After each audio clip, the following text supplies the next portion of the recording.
Saratoga.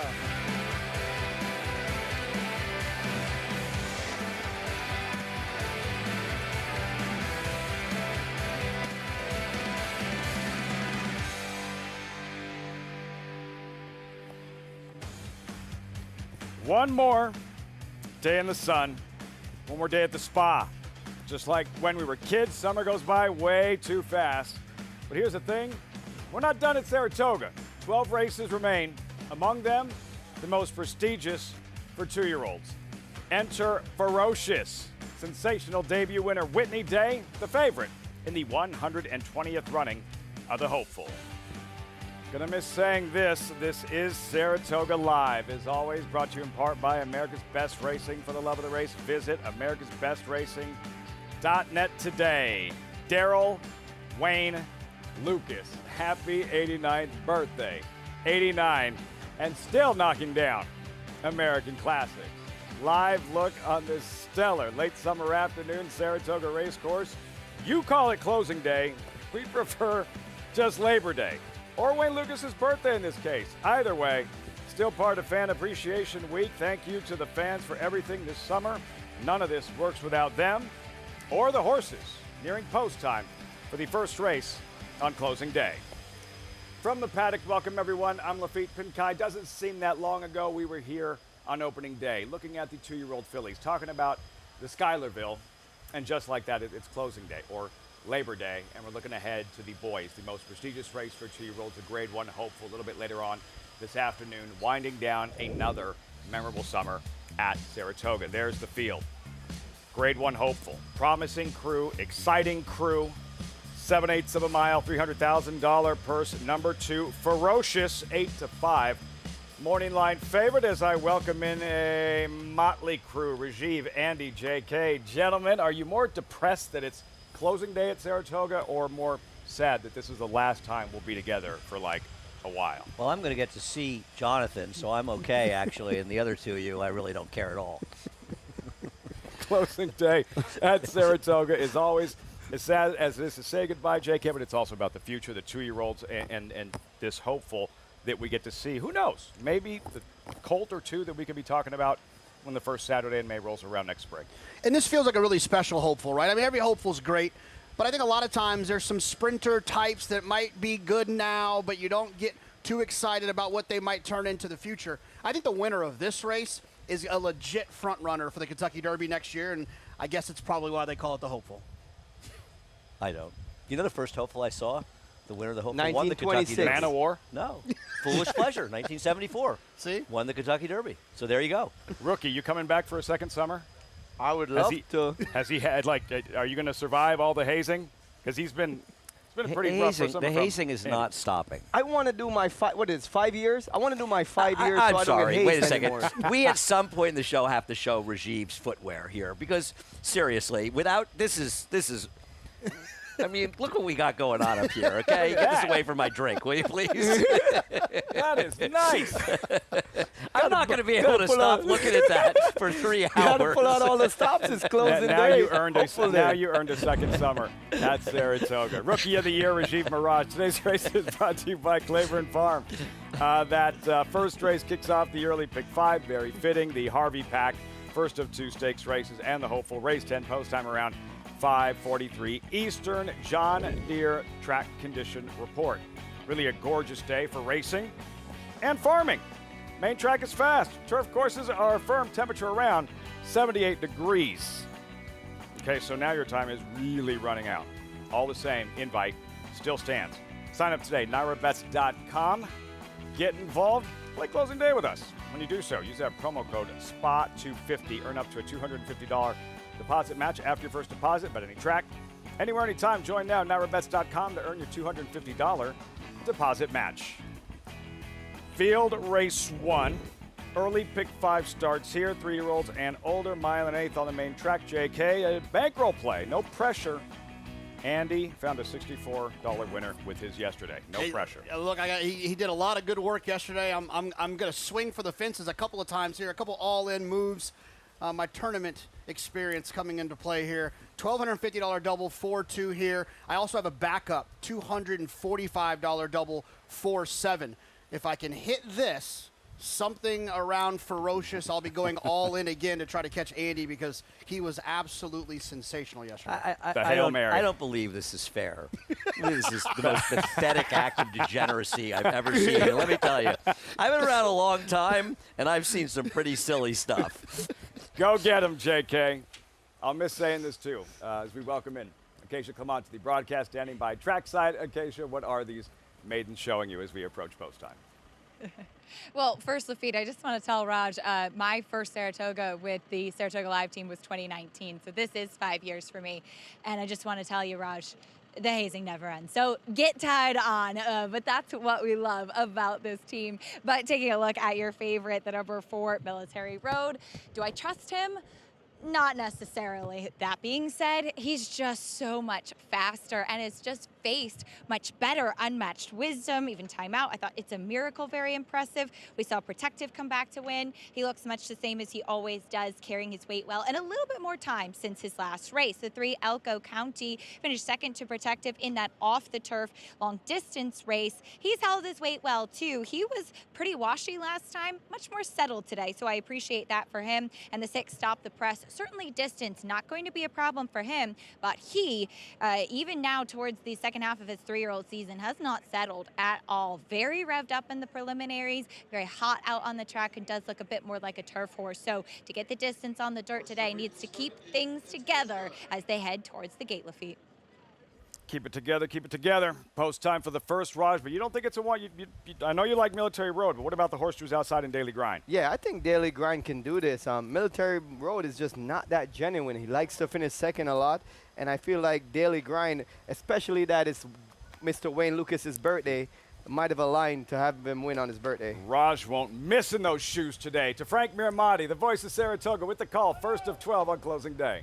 Thanks, Lafitte. This is the race dedicated to the best volunteer appreciation, the Backstretch Employee Service Team.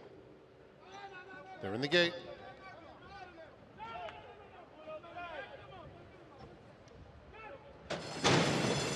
And they're off. Military Road is going out to battle for the lead. Elko County, 6 of them almost straight across the track. Party with Smarty at the rail and First Trumpet. Party with Smarty backs off. First Trumpet does go on with it and leads by 3/4 of a length. Elko County is now in second, and it's another length and a half back to Military Road, who secures a good spot, tracking the top pair from third. Down at the rail, Party with Smarty, Stop the Press, and a slight stutter step out of the gate for Daily Grind, who trails. The quarter went in 23 3/5 seconds. And so it's First Trumpet, the long shot leader to the backstretch, has it by 3/4 of a length. To Elko County and Military Road, making it 3 almost across the track. 2 more to Stop the Press in fourth with the black cap, 4 lengths off the lead. Then Party with Smarty and Daily Grind. They're heading toward the half-mile pole with First Trumpet, who ran that half in 48 seconds flat. Elko County continues to pursue. With Military Road a length and a half off the lead in third. Party with Smarty, Daily Grind, and Stop the Press. 4 lengths covers them. They come to the 3/8 pole, and Military Road making his move 3 wide as Elko County takes the lead. First Trumpet backing up. Behind them, Party with Smarty, Daily Grind, and Stop the Press. 1:12 and 2 for 6 furlongs. Elko County, with a 1/4 mile to run, concedes the lead to Military Road. Military Road, Elko County 1-2, and Daily Grind has surfaced with his run on the outside with the white blinkers. Here's Daily Grind with good strides right up to Military Road. They're in the final furlong, and Daily Grind has come up to be head-and-head with Military Road, who's fighting bravely on the rail. Elko County not done. Daily Grind, Elko County, Daily Grind, Elko County, Daily Grind! D. Wayne Lucas gets a birthday present to kick off the day. Luis Saez got him there. Elko County just missed. Behind that, Military Road, the living legend, D. Wayne Lucas, strikes on his 89th birthday. Because of course he does, right? Wayne Lucas on his birthday, Daily Grind, charging late, grinding away in the first on closing day at Saratoga. Wow. This horse was in a drive the entire race. I mean, I think Louis started riding this horse around the 6 furlong pole, and Aptly Jonathan, named. I didn't think the favorite could lose here either. I think we've seen enough. Yeah. I've seen enough. I mean, look, it wasn't an easy trip, right? They kind of made the horse work a little bit to try. He was 3 wide in the first turn, but no excuse. He was faster than these horses on paper. He was supposed to win today. And Wayne Lucas, magic on closing day in Saratoga, Raj. Couldn't be a better finish for this first race.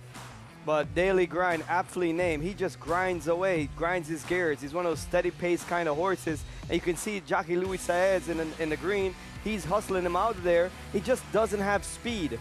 So he ends up dropping back almost to last in the first turn. And he just kept riding him, and he just kept grinding his gears all the way till he went by Military Road. It's been 2 meets for Luis Saez, right? The first 5 weeks of the meet were a nightmare. It took him, in the first like 3-4 weeks, he had 3 wins.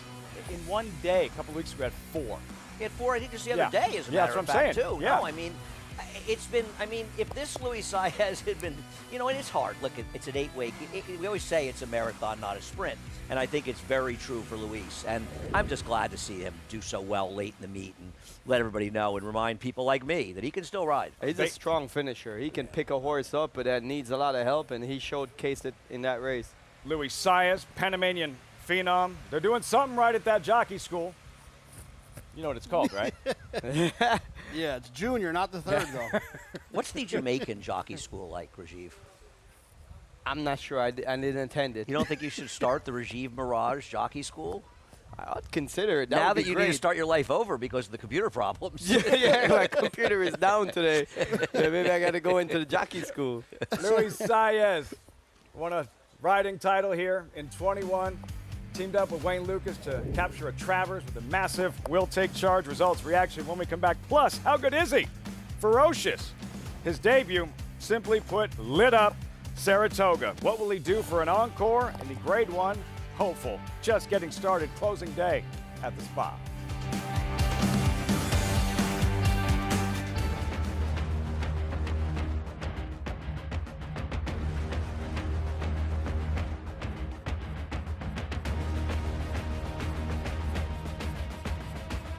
They're coming down for the finish, and it is Silver State.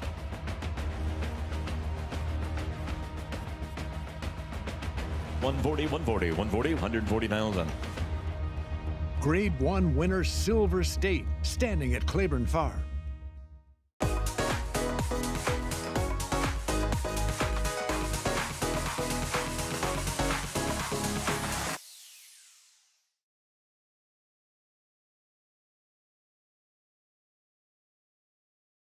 RaceLens is the most in-depth product in horse racing, with unique features found nowhere else. True odds, predictive analysis, and pace projection. RaceLens. It will change the way you follow horse racing and take your game to the next level.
Opener. Nothing like the Saratoga fan base. Welcome back. Saratoga Live is always brought to you in part by Naira Bets. Any track, anywhere, anytime, visit NairaBets.com or download the Naira Bets app to get started, where you can bet the Lucas runner on his birthday. 89 years old, in the winner's circle at Saratoga. Happy birthday, Wayne Lucas, with Acacia in the winner's circle. A very special moment here at Saratoga Lafitte. Wayne, you were just serenaded with happy birthday here in the winner's circle too, but seeing Daily Grind finally get that victory has to be a very rewarding birthday present. It was. It made the day so far. We've got one more to go today, but it really made my day. You said you have one more to go in the hopeful later Innovator. Still a maiden. What can you tell us about him and taking a shot in a race like this? Well, I think he's a quality horse, and he's trained very strong, and the hopeful's been good to me. I had good luck in it, and so I thought I might put him in there and give him a chance.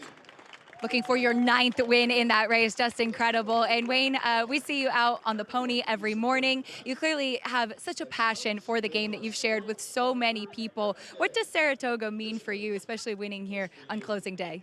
Well, coming up here with this fan base and everything, just this thing right here that just happened, coming all the way in, and people hollering all the way, and congratulations. The people love it. They get into it.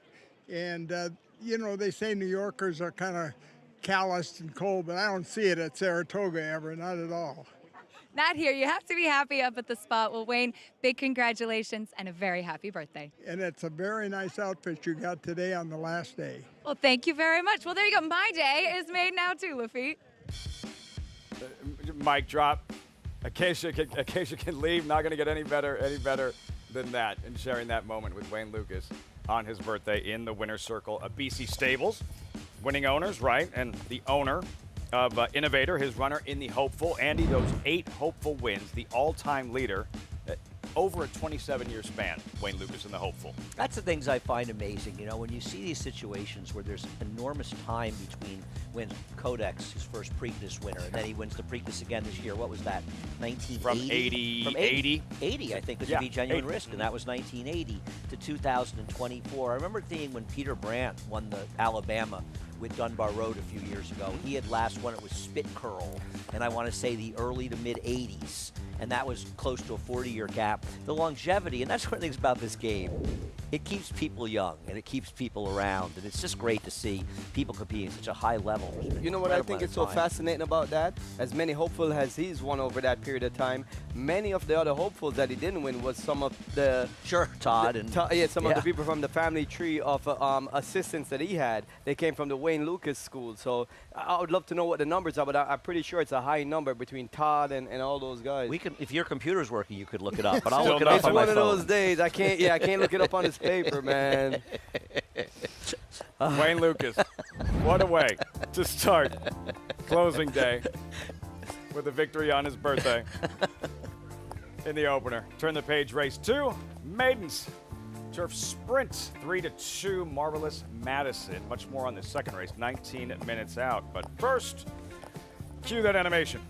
America's Best Racing's race of the week. It is the Grade 1 hopeful 2-year-old, 7/8 of a mile, $300,000 purse, 9 strong. All eyes on Ferocious. Pickup mount, Irad Ortiz, a story in itself with Javier Castellano banged up. He'll be sidelined a couple of weeks, but this is why he's 8-5. Ferocious. JK, and a debut that got off to a poor start from an inside challenge draw. Yeah, broke slowly on a sloppy racetrack, had enough speed to get up into the race. But it's not only that it was visually impressive the way that he did it, it also came back fast from a figure standpoint. He kind of checks all of the boxes, right? You hear people that know a lot about how horses move. They say he moves great. He was $1.3 million. He's fast. He gets Irad today. He overcame the rail. All signs point to go for this horse. I guess the only thing you'd say, and I'm not knocking him because everything you said was actually true. I mean, he ran terrific in the race and a fast race, and he looks great. He did it on a muddy seal track. So, I mean, and I'm not in any way trying to knock him, but he has not answered the question of how efficient he is in a dry track. Maybe he's better in a dry track, but that's the only thing I would say that's you're sort of wondering. And also, he's pretty forward, and they are going to be moving in this race. And the fact that opening day, Schuylerville, the point you made about complexion.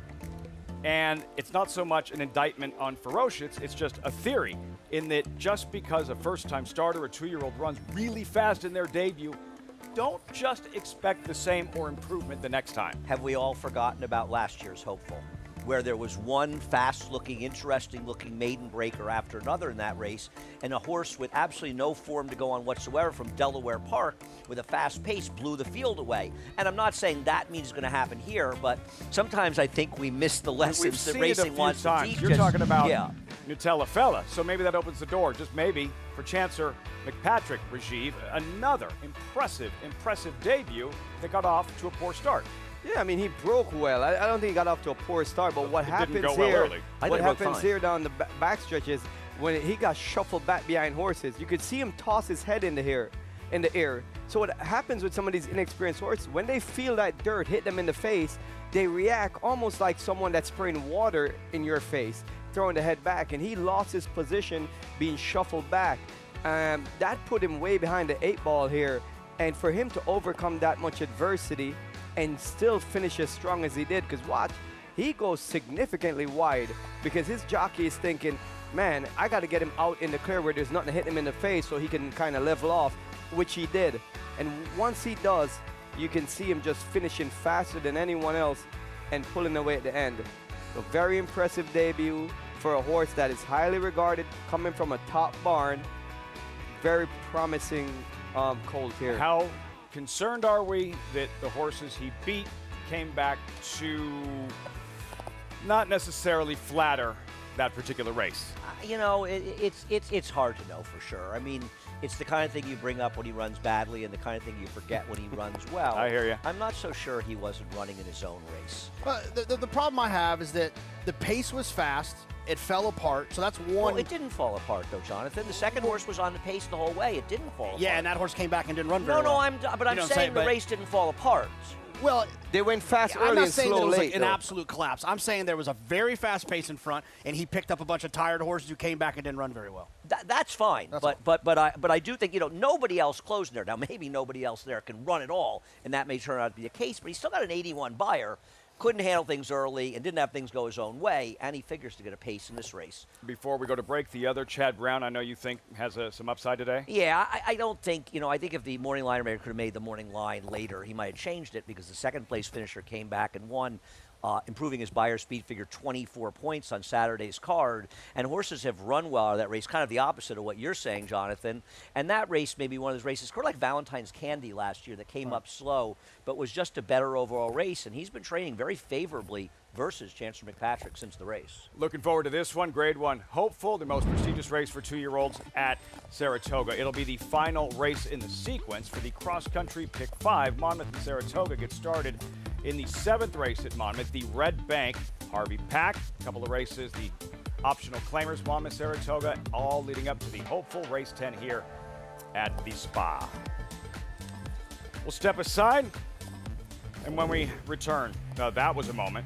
Saratoga Derby and Carson's run on closing day. What do? You reflect. The moments you know you'll never forget. The moments you realize you're not the handsome one in the family. That's next. You're watching Saratoga Live.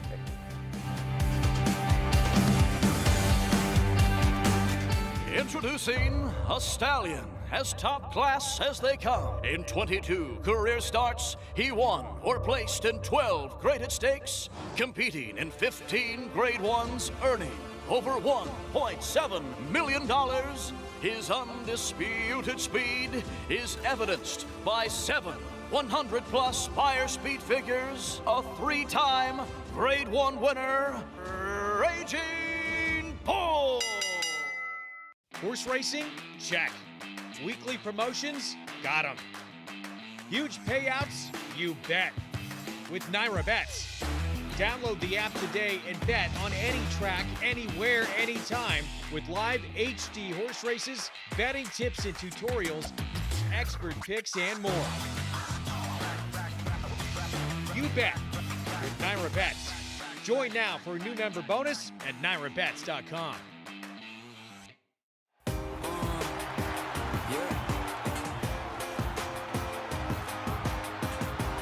million. Did I hear? $1 million. $1 million on a fee. $1,400,000 on a pie. $1,500,000 and $1,600,000. $150,000. $1,550,000 and a half. $1,500,000. Jody, thank you. Please hold your applause. Charlatan, ultra impressive. It's a new day for a new king. The biggest day of the year at Presque Isle Downs is even better. Friday, September 20th, along with Parks Racing and their great card to the following day, Presque Isle has 2 new wagers, each with a 15% takeout. The Keystone Daily Double combines the Grade 2 Presque Isle Masters with a Grade 1 PA Derby at Parks. The Pennsylvania Pick 4 has a mile in the Masters at Presque Isle, plus the PA Derby and the Grade 1 Cotillion from Parks. Friday, September 20th, first post at 4 p.m. Gorgeous aerials and scenics high above Saratoga Racecourse. Welcome back. You're watching Saratoga Live. Happy Labor Day. We're 12 minutes out until race number 2, New York bred maidens. Start of the early pick 4, 5.5 furlong dash, 2-year-old fillies.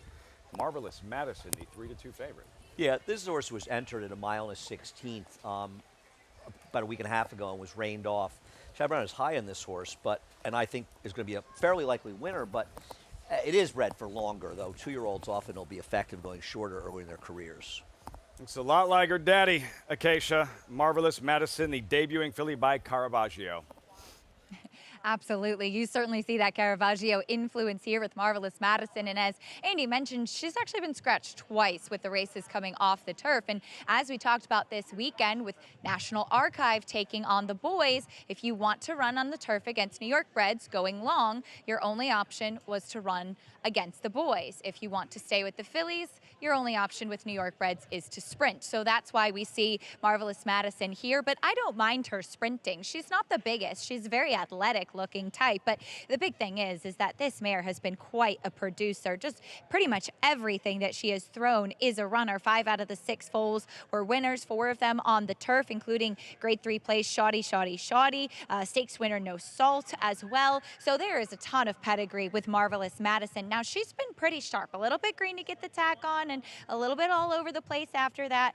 She's got 2 handlers on her head now trying to keep her settled, so I'll keep my eyes on her. But like I said, given her demeanor, I certainly don't mind this spot for her, and she again has the pedigree to be effective early as well. The number 6, Forever to Go, another first-time starter, this one for Mark Hennig by Honest Mission, who's yet to have a turf winner yet, but this one has had the opportunity to train on the turf course over on the Oklahoma training track, and watching that last work on XBTV, very high-headed early. So she does debut with the shadow roll, that piece of fleece across the noseband, ideally for the horse to look over it, keeping their head out and down a bit more, but she did move beautifully on the turf. She sold for $310,000 at the OBS March 2-year-old sale, and she was one of the top 2 New York bred fillies in that sale after working 9 and 4. Had to be asked a little bit for it, but a good mover. She's been accompanied by the pony in here. I like her on the turf. I do think that she'll strengthen up a little bit, but this is certainly a good spot for her. One with experience with trying the turf for the first time is the 7 Wild Mischief, another daughter of Honest Mischief.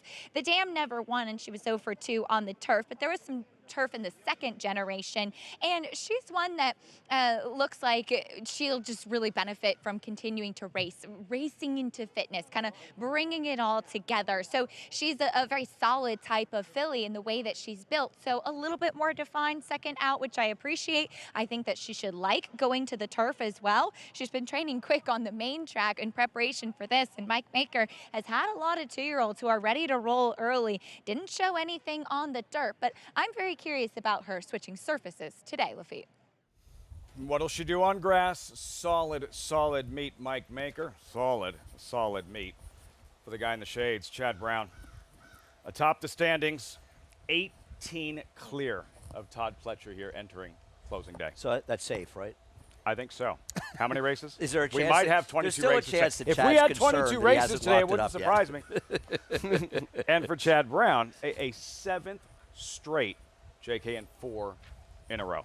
Yeah, it's pretty impressive, and there's really no signs of slowing down either. 7th overall, sorry. What happened in 20? I mean, that's kind of embarrassing. Louis Size happened. Oh, he beat Chad Brown? He was training too? did win in 20? Todd beat him. So Todd that won. was the year. Yeah, Todd beat Chad and Louis beat Irad. Yep. Yeah. God, it's been a long. Well, maybe Louis has a career as a trainer. You could really be helping him out here.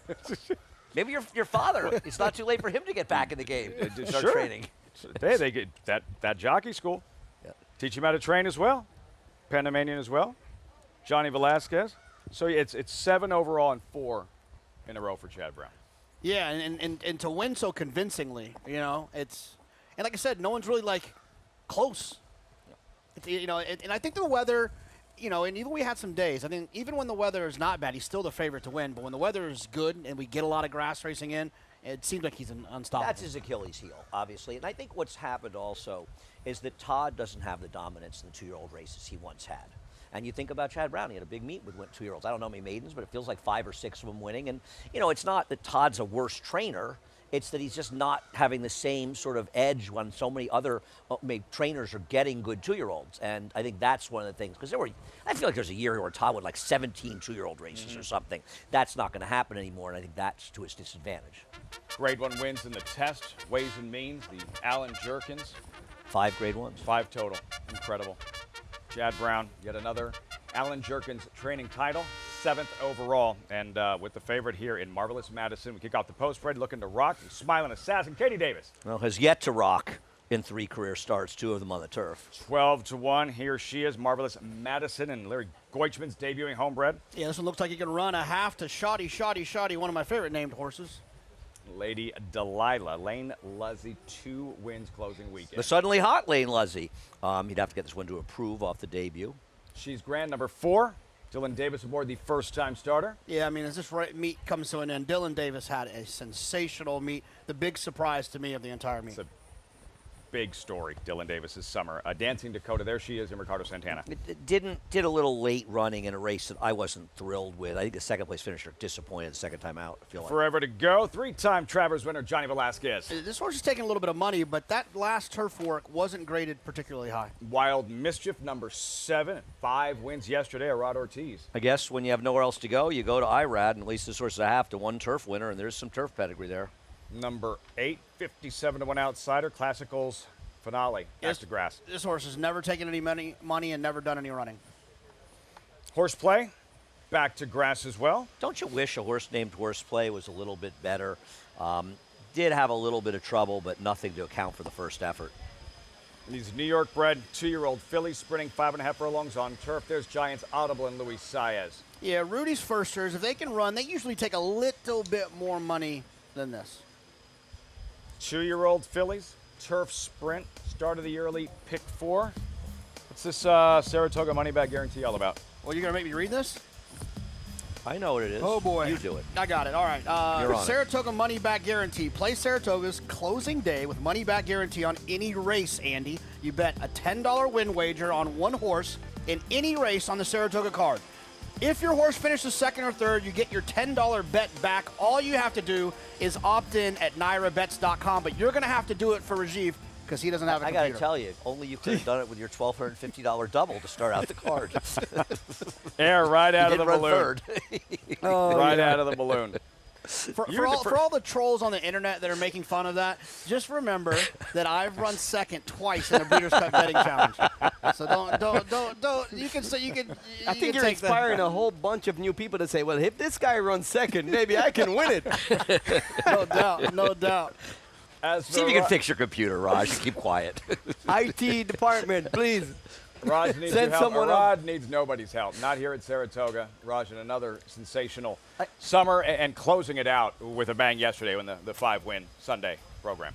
I mean, and he looks very much likely like he could get a win here with the number 7 Wild Mischief, but Irad just puts up the numbers. And one thing about him, man, whether it's a bottom-level claimer or a grade 1 race, he rides with intensity. He rides with purpose. He doesn't take things for granted. And I've seen over the past sometimes in any sport, when you ascend to the top, you can get content because now you're at the top.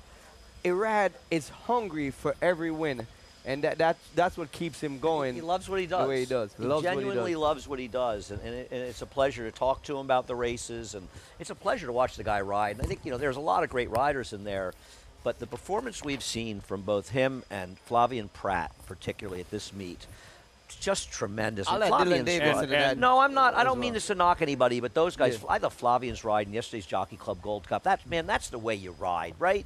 That's what you do. You go after your competition. You say, I'm not going to hope he loses this race. I'm going to help him lose. No, and I'm that's going to one beat him for and the beat him highlight- up. And for the highlight reel. And a highlight meet for Dylan Davis, Acacia, aboard this first-time starter, and she's grand. He absolutely has, Lafitte. It's been incredible and a lot of fun to follow, too. For those of us in New York year-round, we get a chance to see Dylan ride year-round and know the hustle and the trials and tribulations that he's had. And seeing him really put it all together in a meet like this, in his hometown as well, is a lot of fun. He'll be aboard this first-time starter here. She's grand for Linda Rice, Instagram, the sire, not having any turf winners yet, but has had some that have handled it quite nicely, too. Not a ton of turf pedigree or much pedigree at all on the bottom side, but does look to be one that should handle the grass. We typically say Linda's firsters need a race, and I do think that's going to be the case for this one. Just a little bit soft around the edges, but maybe one to watch moving forward. Did have a nice warm-up away from the pony, though. The number 10, Giants Audible.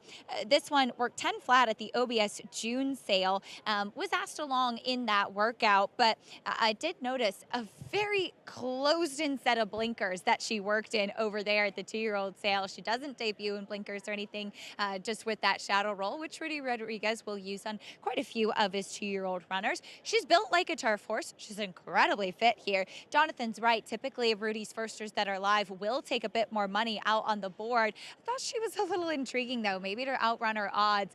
Maybe she just doesn't have as much ability, but this is the right spot for her. They'll all, though, have to get around your favorite Marvelous Madison, who does have that big pedigree, Lafitte.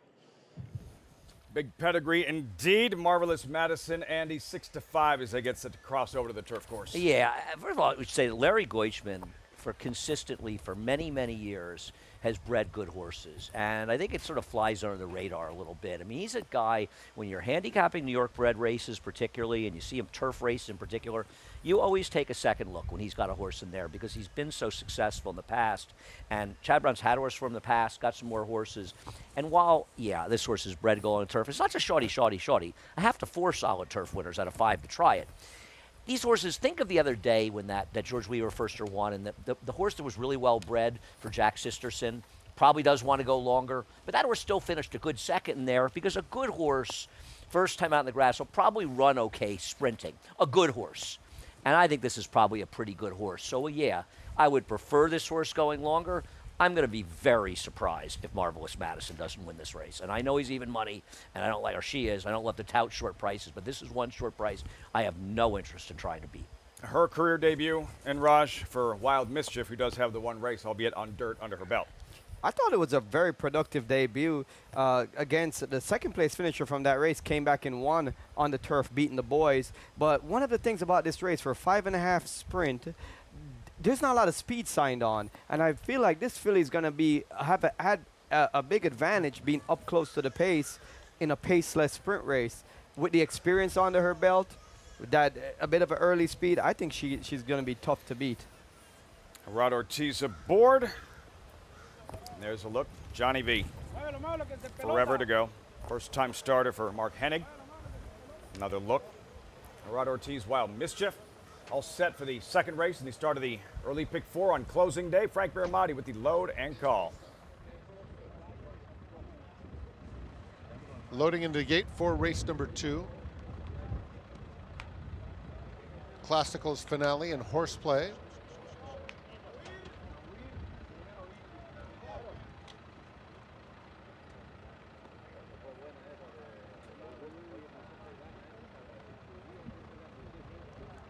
Lady Delilah comes up.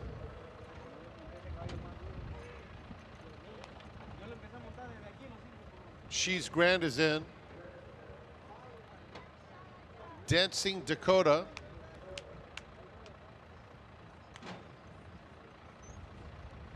Giants Audible to the outside.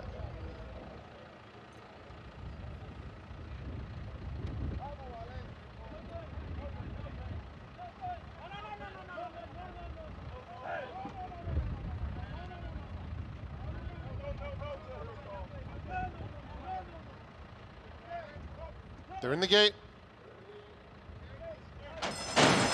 And they're off. Dancing Dakota was off very slowly. Forever to Go is very quick, as is Wild Mischief. Those two duel together with Giants Audible, 2 off them in third. Then it's Horseplay fourth, followed at the rail by Marvelous Madison, 6 lengths off the lead. It's another 2 back to Classical's Finale, who is followed at the rail by Lookin' to Rock. Lookin' to Rock, some 12 or 13 lengths off the lead, just passed by Lady Delilah. Dancing Dakota is next. The distant trailer is She's Grand. 21-3, Forever to Go, sizzling right along with Wild Mischief comfortable in second. Another length and a half, Marvelous Madison right there in the thick of it to third. And then comes Giants Audible there at the top of the stretch. And in between horses, Forever to Go.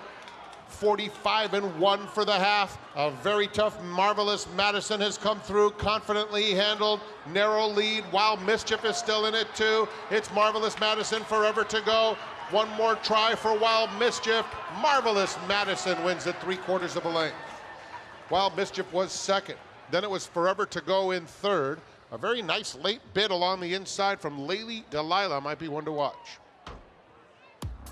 Larry Goichman's homebred sticks her neck out, digs deep. Marvelous Madison, and another win at Saratoga for leading trainer Chad Brown. And I know, for a heavy favorite, you could say it wasn't as impressive, but I'll say 2 things. This horse moved up and got stay behind horses around the 5/16 pole, and I strongly believe, based on yesterday's races, you want to be in the outside paths, at least down the stretch on this Mellon turf course. We've had a lot of races on it, and the better running all day yesterday was done out there. So I think this horse may have run even better than it looks trying to come through inside. Well, as a jockey, you have to ride instinctively. And one of the things that was happening in this race was the number 6, Forever to Go, was having a hard time navigating the turns. She was attempting to bear out for many parts of the race. And jockey Manny Franco, when you see a horse bearing out in front of you, you should never go around. You should always go to the left. And Manny did the right thing by staying on the inside and getting through on the rail. And I think that had a big factor in him actually winning, while the number 6, Forever to Go, was forcing the number 7 Wild Mischief to the outside. And here's the thing. Stick her neck out. Yeah, absolutely. And here's the thing, Lafitte. Like Andy had mentioned, on August 21st, this horse was entered to go long. Chad wanted to run this horse long. She was so talented, she won sprinting. Wait till she got back going long, where he ultimately wanted her to be anyways. It's a very impressive debut. Big closing weekend for jockey Manny Franco. A spin-away score for Godolphin on Saturday. And here with Marvelous Madison, a filly with a bright, bright future. I loved Manny's enthusiasm after winning that Oh, spin he away. was That was great. fired up. I love seeing that. Driving Such a rain, good guy, able such a to good rider. Capture the leader late. Strong handling you saw from Manny as well.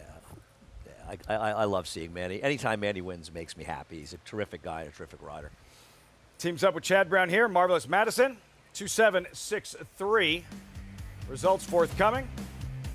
As the favorite delivers on debut, the daughter of Caravaggio takes down race 2. They'll take pictures, another win for leading trainer Chad Brown, 7-time Saratoga champion trainer.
War Dancer, New York's leading turf sire, is on fire at the Big A with Dancing Buck wire-to-wire in the elusive quality. Dancing Buck is almost there. Dancing Buck. Power Attack with back-to-back wire-to-wire wins. It's going to be Power Attack. As well as 26 Black. Here's 26 Black surging by them all to win it by a neck. And Roos. Torrigo trying to catch them both. Roos to the inside of the red blinkers. Roos gets the victory. Breed to a winner. War Dancer, proud to stand in New York. Program trading in naval power. What a thriller. Photo! In Italian to win it. Big F has won. And it will be McCulloch. Domestic spending. Ocean Road. Victoria Road. Digital Age. And Pearl. State of Rest. Newspaper of record.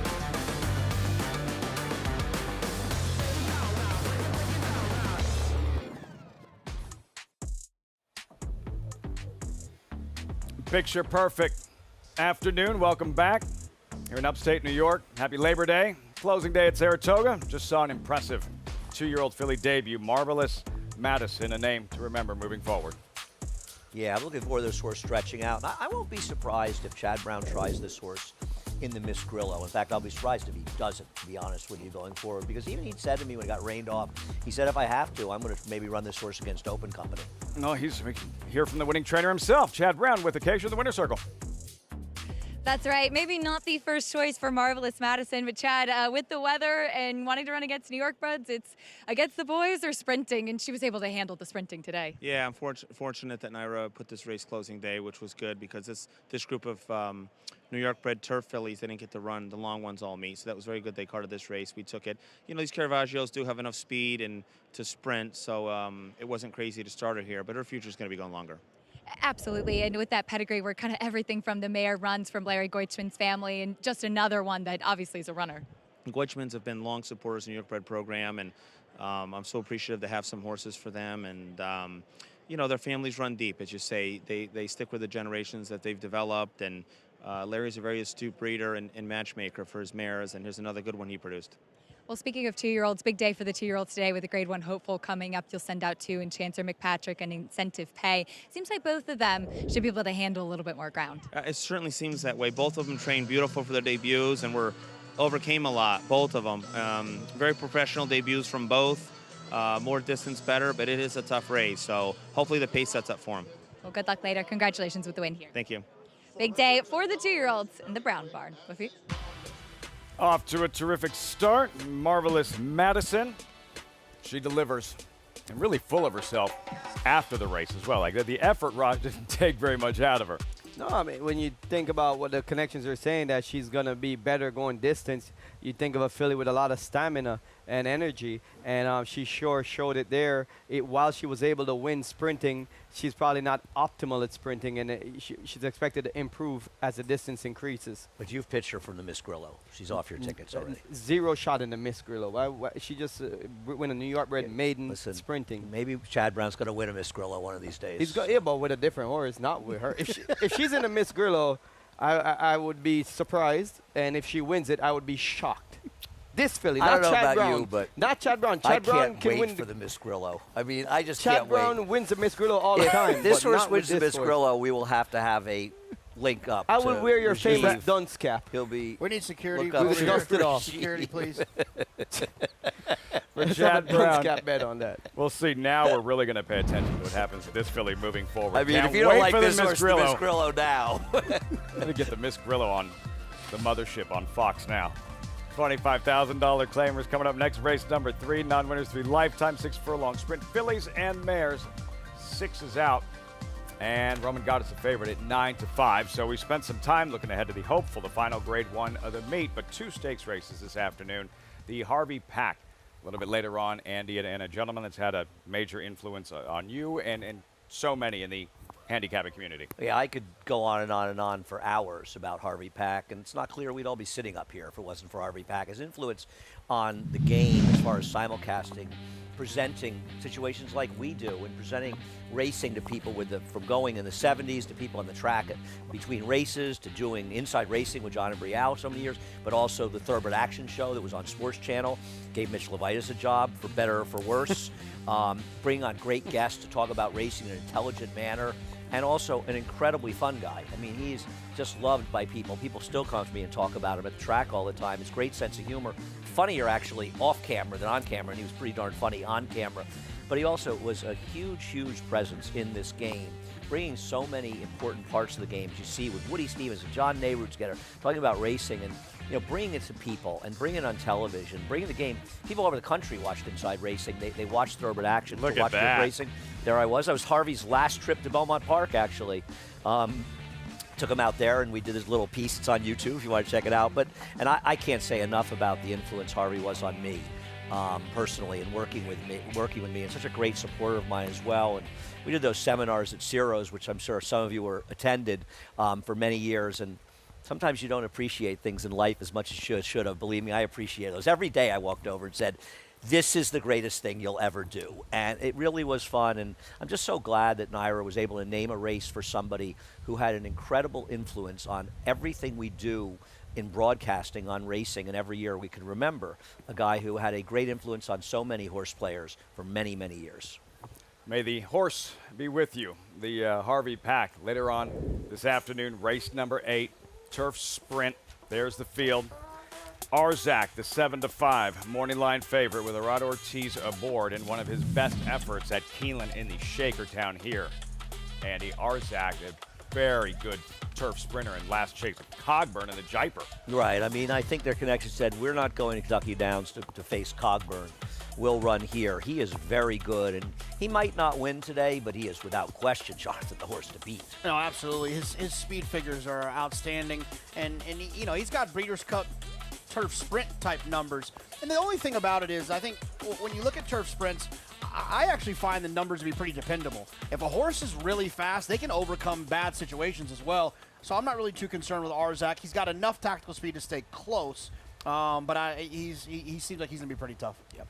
His running style is what kind of concerns me in this race, because I feel like he's going to drop back a bit early on. At these 5.5 turf sprints, when he doesn't possess that much early speed, he might be having to navigate through some traffic and have a lot of work to do. I know he has a big finish, and he's a horse that always comes with that strong finish. I'm just a little bit concerned that he might be coming too late in this race. The pace projector from Timeform US has him stalking in third. How far off the pace? How many lengths? Length and a half. The problem Impossible. The problem is there's just not a lot of speed in here to take advantage of the fact that he is you haven't learned your lesson? First of 2 stakes races, aptly named Harvey Pack on closing day, a little bit later on. When we come back, the cousins. How long did this take? Get these two in a room together. So good. Rajiv and Romero, ride of the week if they ever got to it. You're watching Saratoga Live.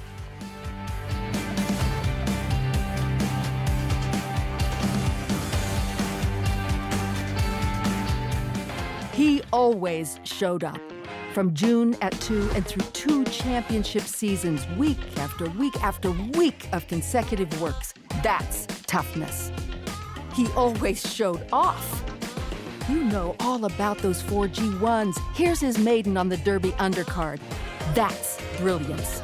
Now his yearlings are at the sales. That's opportunity. Essential quality. Showtime.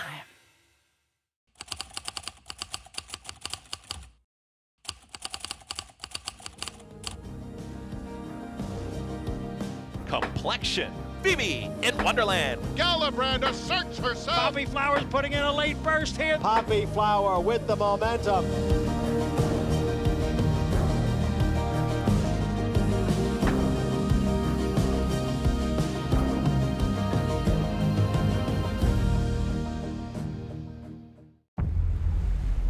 History remembers moments of extraordinary strength, skill, and determination. True greatness is forged by those who fulfill their destiny.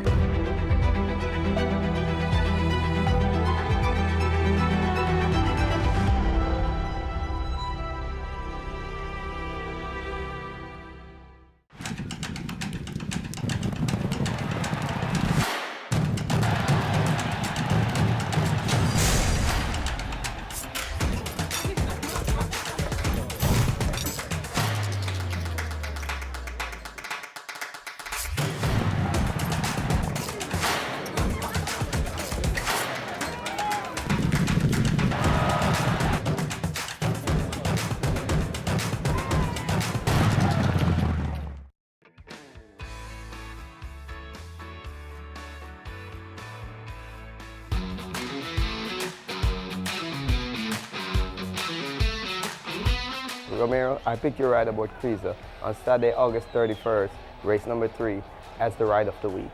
What was your overall view of the race, and what was your plan, your strategic plan?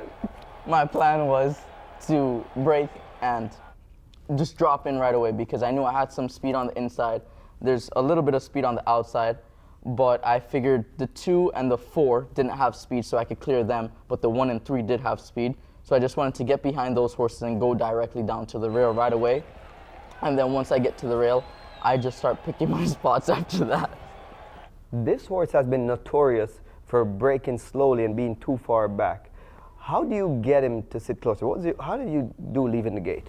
I just nudged him 1 or 2 times, but I warmed him up very good. I got a nice gallop into him, and then I jogged him for a bit.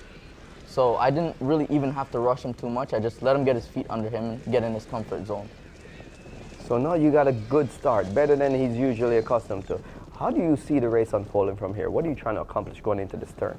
Right here, I'm just trying to get him to settle as much as possible and just keep in his comfort zone while holding my position on the rail. At this moment, I figured the 3 was probably the horse to follow, so I'm sitting right in between the 1 and the 3, just biding my time to see what would open up, because I didn't think the rail was going to open up, whether I would slip outside of the 3 or go in between the 1 and the 3. So Jockey in this position right now, you're coming off the rail, you know, just crowded by a bunch of horses. How do you pick a spot to run into? I think it's a bit of anticipation, but seeing which horses in front of you are moving as well. So I just, you know, tried to keep both hands on the reins, keep the horse under me, keep him in his rhythm as well, just keeping it going. And then waiting for that spot to open up, and I had enough horse to, as soon as I asked him, when the hole opened up, that he was going to respond and take me there instantly. That hole opening up, is that something that you have to wait to happen to then take, or can you force your way to make a hole? It depends on how much horse you have. Here, I have a good amount of horse, but I rather wait until I know it's going to open for sure, rather than anticipate and then check. Because right here, I see that the 3 is moving, so I'm behind him, but the 9 kind of slips off of the 3, so it did open perfectly. So it's a bit of both where you anticipate it, but you also have to see it opening. You don't want to just go to a spot that's not there and then you check and then have to try to make a second run. You can't draw it up any better than that, and that's why I gave you the ride of the week. Oh, thank you. That's how you taught me.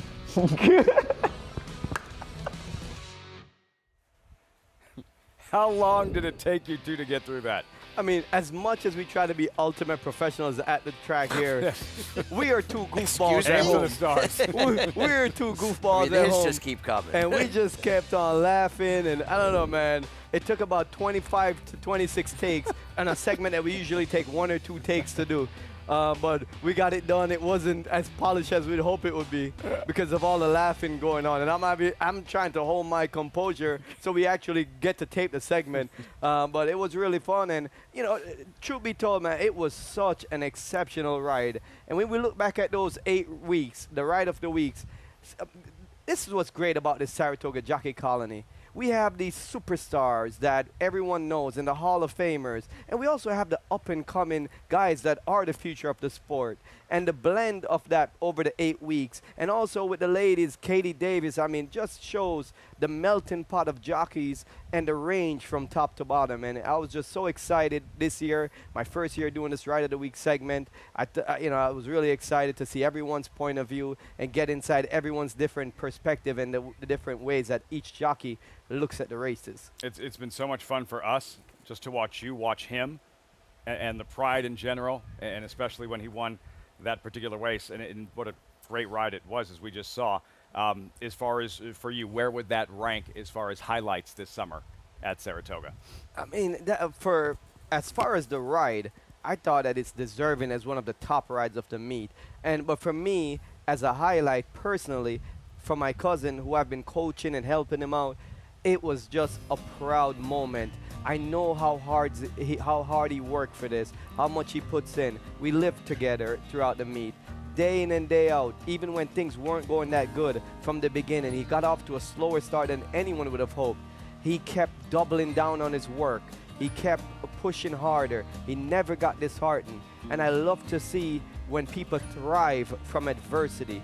When things aren't going your way, it's easy to fold, easy to throw the cards in. And the guys that stick it out and push forward, especially the young guys, him and I'll drop Lane Luzzy in that as well. These young guys that persevere through the toughest times and thrive on it. I just love to see that, and I admire that, and I'm proud of him and all the other guys at the meet. It's not just the most important races. It could be a claiming race. It really doesn't matter. It's about the connection with those who are actually winning or doing well in that moment. Acacia, for you, looking back at the last couple of months, what was your favorite moment this summer at Saratoga?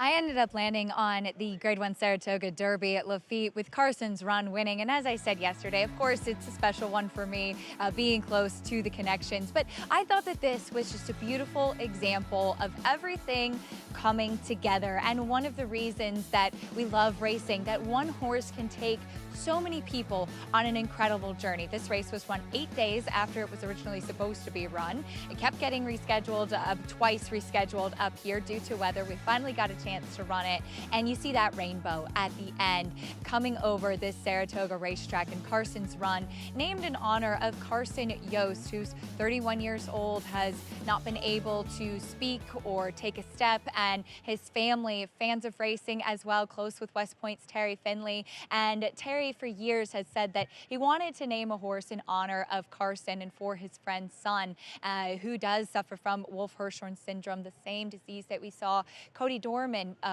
suffering from. And so as a result, you always wonder when a horse is named after an individual, especially with a story like that, if they're going to live up to it on the racetrack. And for Carson's run, becoming a two-time Grade 1 winner now, but also in that moment giving Dylan Davis his first stateside Grade 1 victory. It all came together at Saratoga in that moment, and I think the rainbow highlighting all of that as well, Lafitte. Such a touching story, it all coming together. And for Dylan Davis, a first U.S. Grade 1 victory. What a summer for him, and one of those moments and the highlights that we can count on seeing. We don't know what we're going to see every summer, as you say, opening day, Andy, but you know there are going to be several of those moments that just stick. Agreed. I look back at my Saratogas, and every year when the meet starts, when I'm getting ready for days, I think there's going to be a moment or two, a race or two, or something's going to happen that's going to be really special and something you'll remember. And it's one of the ways you sort of remember the greatness of Saratoga. And Carson's run, by the way, he was second in the very, very prestigious $3.1 million Nashville Derby, the Derby of all derbies, just the other day at Kentucky Downs.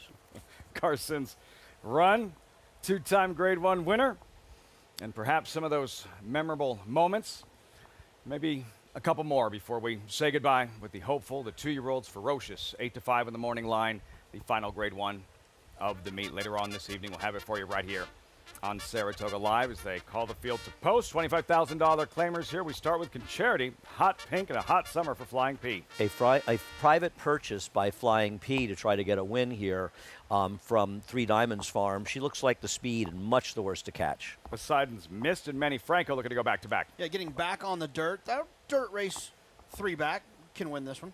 Try it again, 11-1. It's a good name for a horse that occasionally runs well enough to win, but just doesn't seem to be able to find the winner's circle anymore. Roman Goddess, second choice, 2-1. Yeah, I mean, this horse seems like they'll be tough if they can perform like they have in the last 2 starts. Jackson Avenue, winless in 8 starts this year. Yeah, I mean, she's not that far off in some of her speed figures, but they were at Finger Lakes. Her race here not that good. Spiritual Lady, Jose Gomez. Yeah, she got it done against weaker last time, claimed by Dave Donk from Joe Sharp. Starry Midnight, Lane Luzzy aboard. Yeah, this horse has a couple of good races, good seconds at Belterra, but they're just too slow from a figure standpoint. 7 of them, fillies and mares. 6 furlong sprint. Another look at Concharity at 8-5. Ricardo Santana aboard in her last win. April Aqueduct. And there she is, wiring the field. You know, Flying P won a race yesterday, I believe, off the claim, with a $16,000 claimer. They got a 97 buyer, won by 12.5 lengths. Not exactly a race that you would have predicted based on the PPs, when of course ran 60 buyer in the prior start. So I think the general feeling among the bettors is that their horses are going to outrun the PPs. And when you have a horse that has switched ownership and thus switching trainer, the expectation is she looks good enough on paper, she's a controlling speed, and she's probably going to run 5 points better than she's supposed to be running in here, so she's going to be very tough to beat, and that's why I picked her. I'm not getting out of the way of this freight train. I'm getting out of the way of it. Yeah, I felt like, the success that they've had is undeniable, but I felt like the horses are getting a little bit overbet now. I mean, I guess that doesn't count. Like you said yesterday, that horse ran so well, but I thought the 4 Roman Goddess was going to be tough. I just thought those 2 performances were pretty darn good. Was running protected, now in for 25. Drawn outside of the main competition, which I always will. If it's a coin flip field to me, give me the horse that's toward the outside. I'm going to go with the 4. Don't you think and I don't, just on paper, the 4 is a better horse. Yeah. It's not even a question. She's faster, she's better. But isn't the 1 loose? The 1 has a big tactical speed edge here. Maybe not. From the pace dynamics from the inside. Yeah, it's the horse got a big edge. However, I like in these lower level claimers, I like the now horses. I feel like sometimes you see horses with back class and they're not genuine. I'm gonna go with the number 7 Spiritual Lady. She's coming off a win at a lower level and she's stepping up in class, and I do get that. But just the fact that she won her last race, for me, means that she's in good form, and that's something that that's something to be said in these lower level races. So that's my top pick. Ricardo Santana, Concerti warming up. Acacia, what are you seeing here pre-race? Well, Andy's right. It really has been a freight train with those silks, and she does have speed. Did have a stumble last time out in that off-the-turf race, but was able to still get forward position even still, that she had some company and was just facing better competition in that group. Now, that being said, she's taking a big drop in class from New York Bred Allowance or even Open Stakes companies running on the turf 2 back, that her last few races have not been the strongest. And she just never went on physically from 2 to 3. She never grew much. She never strengthened much. She's very sharp here. Listen, if she blasts off from the front end and just runs away from this field, it's entirely possible that could happen. But I did prefer the number 4 Roman Goddess slightly in this group. She's one that just has done really well with the Cantermachis, and I feel like I say that often. Now, she does wear that breastplate, but she's put on so much weight in the last few months. I think they just kind of keep it on to keep the status quo. Typically, we'll see that equipment in place to keep the saddle from slipping back for horses that are a little bit more narrow in their build. She's having a lovely warm-up from Irad Ortiz, and I like that he's riding her back the second time. Rode her last time. She was a little bit high-headed early on. He kind of took her off the rail, and she settled a bit. Is outfitted with a Houghton bit today, and so I think that we're going to see with the drop in class a rider that just is going to know exactly where to put this filly to make her comfortable in this spot. Now, a big price, the 2 Poseidon's Miss. If you sift through her past performances, she broke her maiden for $25,000. Her last win was for $25,000. She's been facing much tougher and on the turf recently, and my notes have said that she just doesn't really look like a turf horse, and she doesn't look like one that wants to go all that far. So the cutback, the drop in class, and especially the surface, which I appreciate. She also looks much stronger than she did last time as well. At a big price, I think she's at the right level. See if she can get a piece of it in here. Lafitte? This surface, this competition, if Poseidon's Miss is going to be competitive, it's going to be under these circumstances. Yeah, I mean, to be fair, I think 12 to 1's an awfully big price on a horse that the last dirt race, and that was sprinting, is good enough at least to be a contender here. I'm not in love with her, but I actually think that she is more likely to win than, say, the 7. who I think she's faster than, Jonathan, and she's not a turf horse, so she's getting back to the right surface, and I don't love her, but do you think she's supposed to be 12 to 1 in here? I just want to, what do they call it, stoke the fire a little bit here. Yeah. I actually like the 7 more than the 2 here. Okay, I'm not being brilliant, right? 92 versus 12 to 1. I thought the 7, look, I think Dave Donk does an outstanding job. I thought the 7 ran well last time. I trust that Dave can keep this horse in that form. And with the 2, that race you're talking about, I just thought lifetime best to me on the dirt. I thought got an absolutely phenomenal trip, and I just don't like playing horses off of those because you got to get another perfect trip here. And is he good enough to beat these horses? What I like about the 7 is she possesses some tactical speed, and she's going to be on the outside. She's going to be the one that I feel like is going to be closest to tracking the pace. And if the number 1 Concerti is going to be stopping, she'll be the first one attacking her. I want to bet one of Rajiv's shoes that the 2 beats the 7. What does he have to do with it? Does he have to give it to you? Yeah. I don't think that there's much discrepancy between the 2 and the 7. So if I was betting... So wait, so you say there's not much discrepancy, and that was my whole point, was that 1 is to 11 to 1. The whole conversation was that one horse is over twice the price, and I don't think there's that much difference, and you argued against me, and then you just took my side of the argument. I can't speak for you guys, but I'm confused. We weren't talking about the price. That's exactly what I was talking about, Rajiv. I didn't hear you say the discrepancy in the price. I was saying more from a point of view of where the horse is going to be placed and which one I expect to finish in front of the other one. But I can make a case for any horse in this race. Really? Okay. I mean, make one for the 8. Other than the 8. And now the horse is going to win. I guarantee the 8's going to win now because now that's the only one that we can't make a case for. We're splitting the hairs I'm not doing between anything this wrong field. here, am I? I'm just answering his question. We're splitting the You're hairs. just talking away, and I'm just trying to get We're splitting the hairs between this field. Trying to help. Do you have a strong opinion in this race? I think the winner's very, very likely to be one of the 2 favorites, and I prefer the 1 because of the connections, the way the horses run or speeds. But I don't have a strong opinion, and I probably should bet a 1-4 with 1-4 with 2 try. In fact, I'm going to. Remember the top of the show? It's sentimental. I know, we were about to closing day, and we're going to miss each other and everything. Yeah. That seems like a month ago. Oh, much longer than that. How much better do you think the 2 is than the 5? Because the 5 is a 15 to 1 and the 2 is 10 to 1. And I think the 5 has the same amount of chance as the 2. I've said my piece. Katie Davis, there she is, always a smile on her face. Trying to pull off an upset. Jackson Avenue. Overlay. Another look here at Spiritual Lady. As they get set to file in. Still ahead, couple of stakes races. The Harvey Pack in Grade 1 Hopeful. How good is Ferocious? Terrific debut. Whitney Day. 8-5 morning line favorite for the Hopeful last year. A massive upset. Nutella Fella. It's 50-some-odd to 1. What does today's Hopeful have in store? You'll see later on this evening right here on Saratoga Live. As Concerti moves forward at 8-5. Favorite now, Roman Goddess. 3-2 with Irad Ortiz off that 5-win Sunday here at the Spa. Frank Miramonti with the load-in call. Post-time race 3 live from Saratoga. Thanks to feet. Try it again going up. Roman Goddess. 3-2 on the board. Jackson Avenue. Spiritual Lady.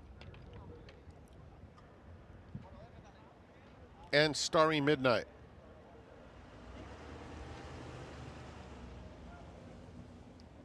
Goes up.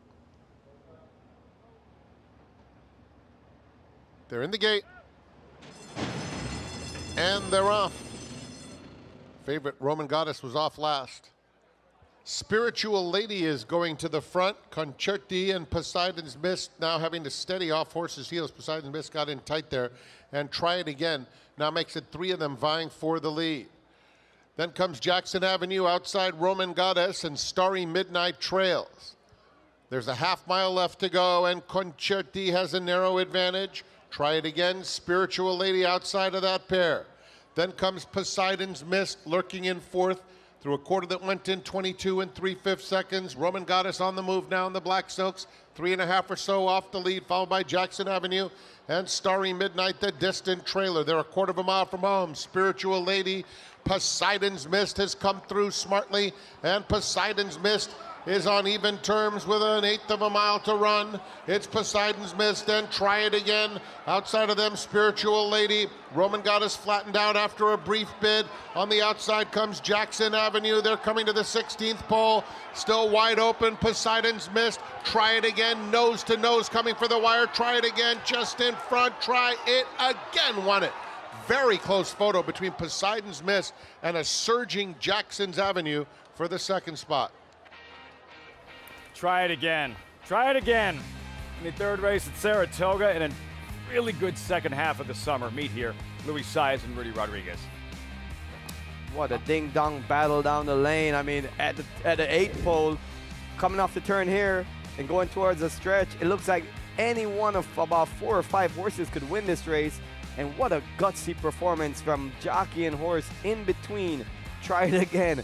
Just battling tooth and nails with her competition, holding off pursuers from the inside, the outside, in between, gutsy performance.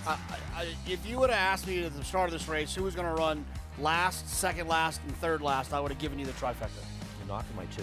I didn't like I was Gideon. right, the 2 would be third. I think I got that part right. I mean, Try It Again is a very hard horse to get because she just doesn't really get it done, but she ran extremely gamely. Rajiv is right. She was battling sort of between with the 1 and the 7, and the 1 fell apart, and terrible for Spike and Charity, and the 4 Roman Goddess got left, and she didn't run well at all. Spiritual A ran fine, but she abdicated late. Poseidon's Miss ran well in here, but not good enough, and Jackson Avenue, enough tough horse to like. You got this Try. You tip my hat to you. Just a $25,000 claiming event, Raj, but in the end, as you said, battling in between horses, a lower level claimer showing some class.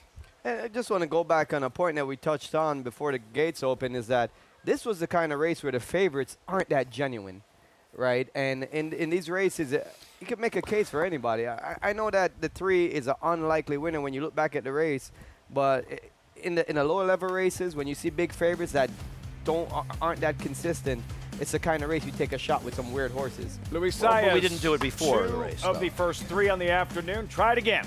13-1 over Jackson Avenue. 15-1. 3-5-2-7 results. Reaction when we come back.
You're watching Saratoga Live, brought to you in part by Naira Bets. You can bet any track, anywhere, anytime. Get started at nairabets.com today. In the third, Try It Again.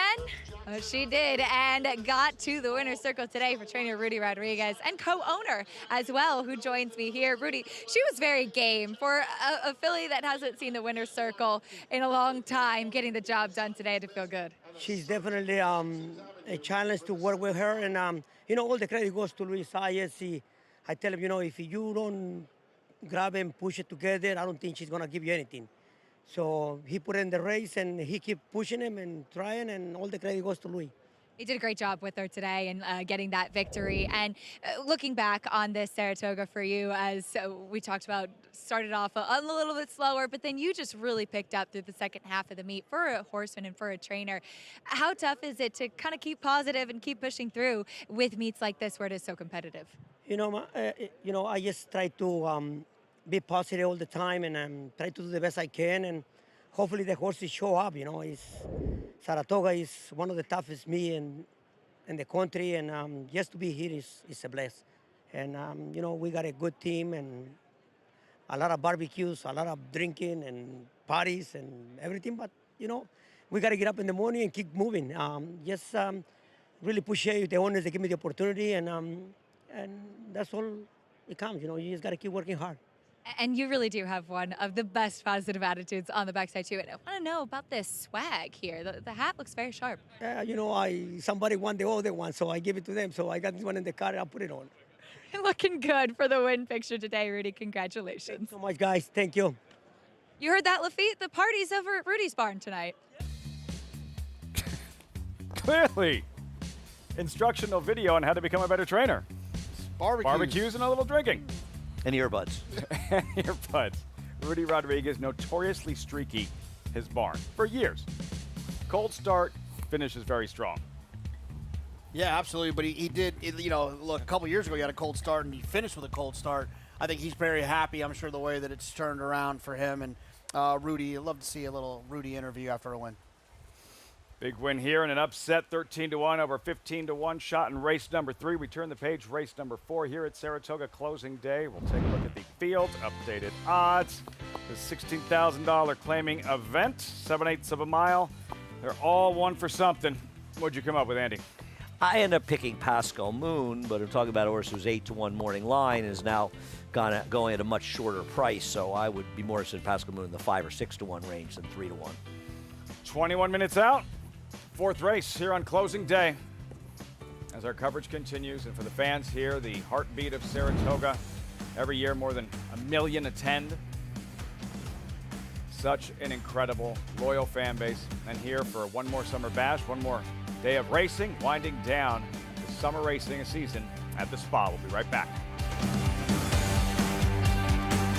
Connect, a Grade 1 winning millionaire, making his mark as a sire with Rattle and Roll, a Grade 1 winning 2-year-old, and multiple graded stakes winner. Graded stakes winning 2-year-olds Hidden Connection, and Whitwater's Rand. Graded stakes winning 3-year-old Implicated. Connect, a proven sire in the making. Standing at Lane's End Farm. Horse racing? Check. Weekly promotions? Got 'em. Huge payouts? You bet. With Naira Bets. Download the app today and bet on any track, anywhere, anytime with live HD horse races, betting tips and tutorials, expert picks, and more. You bet with Naira Bets.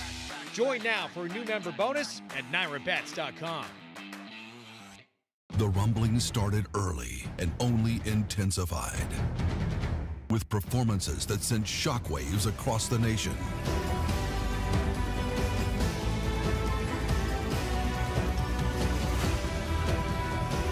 At the center of it all, Epicenter is at the top of the 3-year-old class in the Run Happy Travers. Epicenter, 3-year-old champion by Not This Time.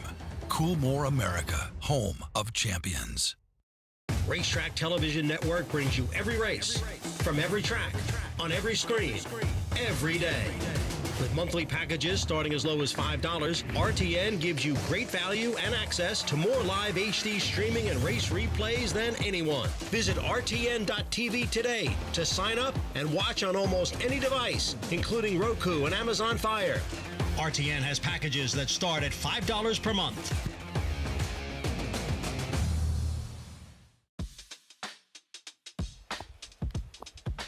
Welcome back. Saratoga Live, brought to you in part by Claiborne Farm, 100 years doing the usual, unusually well. A statue of Big Red, Secretariat. Once in a while, Andy, once in a while, this hopeful will produce a decent prospect. I know it. Listen. It's funny how sort of joking with Jonathan, but this is a race that sort of evolved. I mean, back then, Secretariat winning. 2 years later, Foolish Pleasure, who not only won the Kentucky Derby, when he won the Derby, he was 14 for 15, and he finished second in the following Triple Crown race. Foolish Pleasure, one of those horses that he never gets the love he deserves. A tremendous 3-year-old's overshadowed because Wajima came sort of out of nowhere and got the 3-year-old title away from his performances later in the year. But the Hopeful has a great history of horses running and really, really good horses going forward. The landscape of racing has changed. And that's why I sort of joke that I don't know if you think the horse is a Derby winner, because right now it's who's most effective in the Breeders' Cup. But Jonathan's just talking about September 2nd. And September 2nd, I guess that horse has to be considered one of, if not the leaders of the division. And just, big picture where so many great careers have started right here at Saratoga and certainly performed in the Hopeful, Ferocious, the 8-5 morning line favorite a little bit later on this evening, and can't wait to see the 2-year-olds there. But what we've seen thus far this meet, Jonathan, and one moment in particular that will stick with you. Yeah, I mean, I was really excited to see Carl Spackler win the 4-star day for a number of reasons. One, I like the horse a lot. I think he's a really cool horse. He's got a big white face. He really runs with his head down. And he's won a lot here at Saratoga, and I think it's fun when horses win multiple times at Saratoga, like a Casa Creed in the past. It becomes a fan favorite. I'm a huge fan of E5 Stables. I'm personally friends with Bob Edwards, so I was happy to see him win. I love to see Tyler win a Grade 1 for Chad, considering the situation they found themselves in with the Sierra Leone situation. And then also it was a really cool story to see Tyler win a Grade 1 in the 4-star day for his father-in-law and Bob Edwards. And I got one more. I thought it was pretty cool to see Chad surprisingly win his first 4-star day. And the post-race interview was hilarious. You'll have to look that up on YouTube. I was going to say it was all good besides the post-race. Did you make reservations for breakfast? No. Tomorrow? No? No, not yet. Not yet. But some race by him. You guys weren't here. Rajiv was. Bob Edwards was in a great mood. He caught 14 tuna out. Did he do it personally? I want to know. Was there any video of Bob personally catching all the tuna? He's out there. I want the video. Oh, no, he's out there. Yeah, no, he's out there. Everybody got tuna but me. Full meal deal in there, like Jason Bourne out there. He's out there. Andy, your moment of the meet. I don't know. We're going to show the right race this time. You'll have to wait and see. I forgot the horses. Is that her? Oh! Okay. Let's say Andy's not going to do. Here, we'll get to you in a moment, Andy. My race of the meet. For me, it was the finish in the Whitney, but not just Arthur's Ride, the story. Arthur's Ride.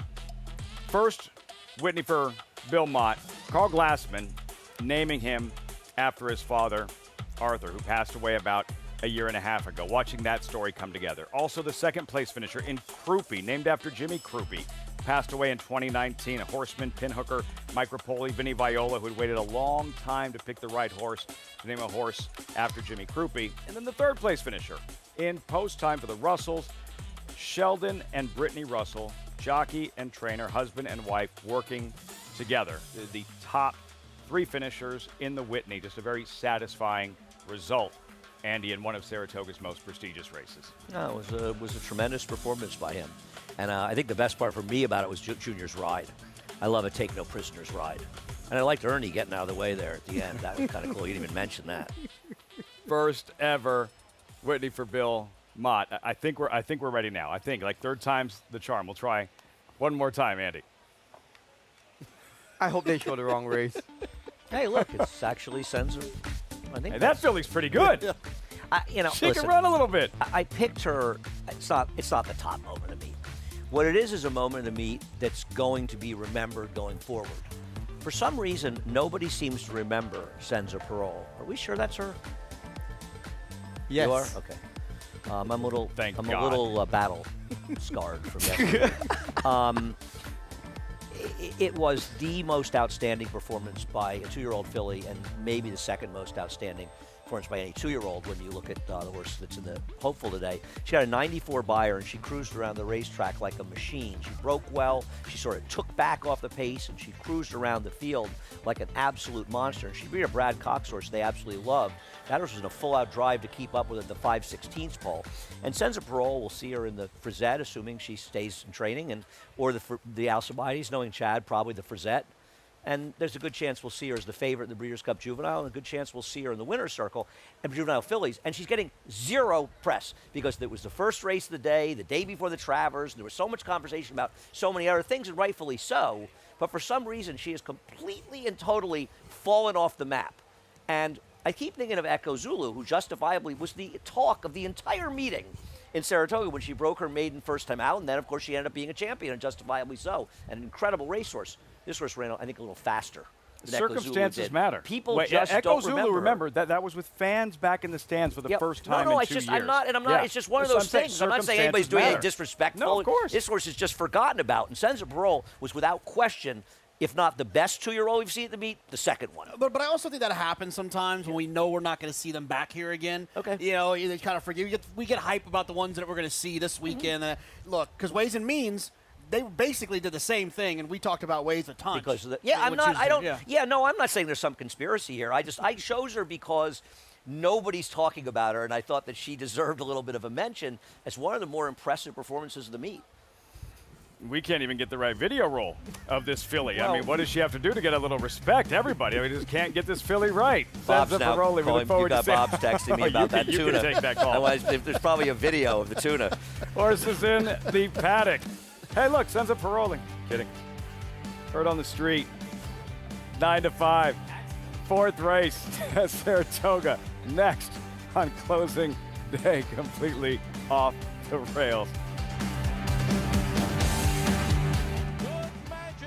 75, hey, $774,000, $775, want to be 60, that help you 60, 75, 760, 60, 75, and now 85, 785, 85, 85, 800, $800,000 package surge, gotta be 8, now 25, $825,000, 50, $850,000, 50, $850, 75, out on $860,000 and a half, $850,000 in the back of Woodrow, thank you. And my friend, it will be Gordon to win the Belmont Stakes at Saratoga. Reach for the unreachable. Race to new horizons. The artisan's quest for beauty burns in the heart of Japan, forging strength like no other, with love and honed to perfection. Noble, authentic, and only here. The legacy of strength.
Live look, Saratoga Racecourse, closing day. Welcome back. You're watching Saratoga Live.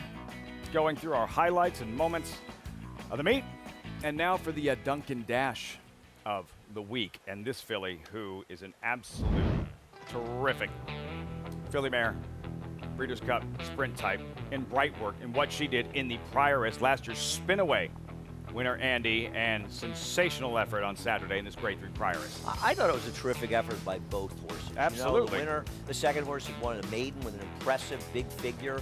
But for Brightwork to come back after winning the Spinaway here last year, then supposed to run in the test, has an incident in the paddock, has to be scratched. For trainer John Ortiz, who brought a handful of horses to Saratoga. What did he win? 6 races, 7 races, like including 11, a graded yeah. stakes winner with this horse who had been so good for him and kind of fell apart a little late in the year last year. Probably doesn't want to go long, but to come back, the incident, I just thought it was such a great story and a really, really just a great Saratoga moment. Feel-good story. Yeah. I felt the same way as well. You know, she's shown so much potential, and we love to see these kind of horses, that Grade 1 winners, to as a youngster, to go on and do big things in the industry. And she kind of tailed off a bit.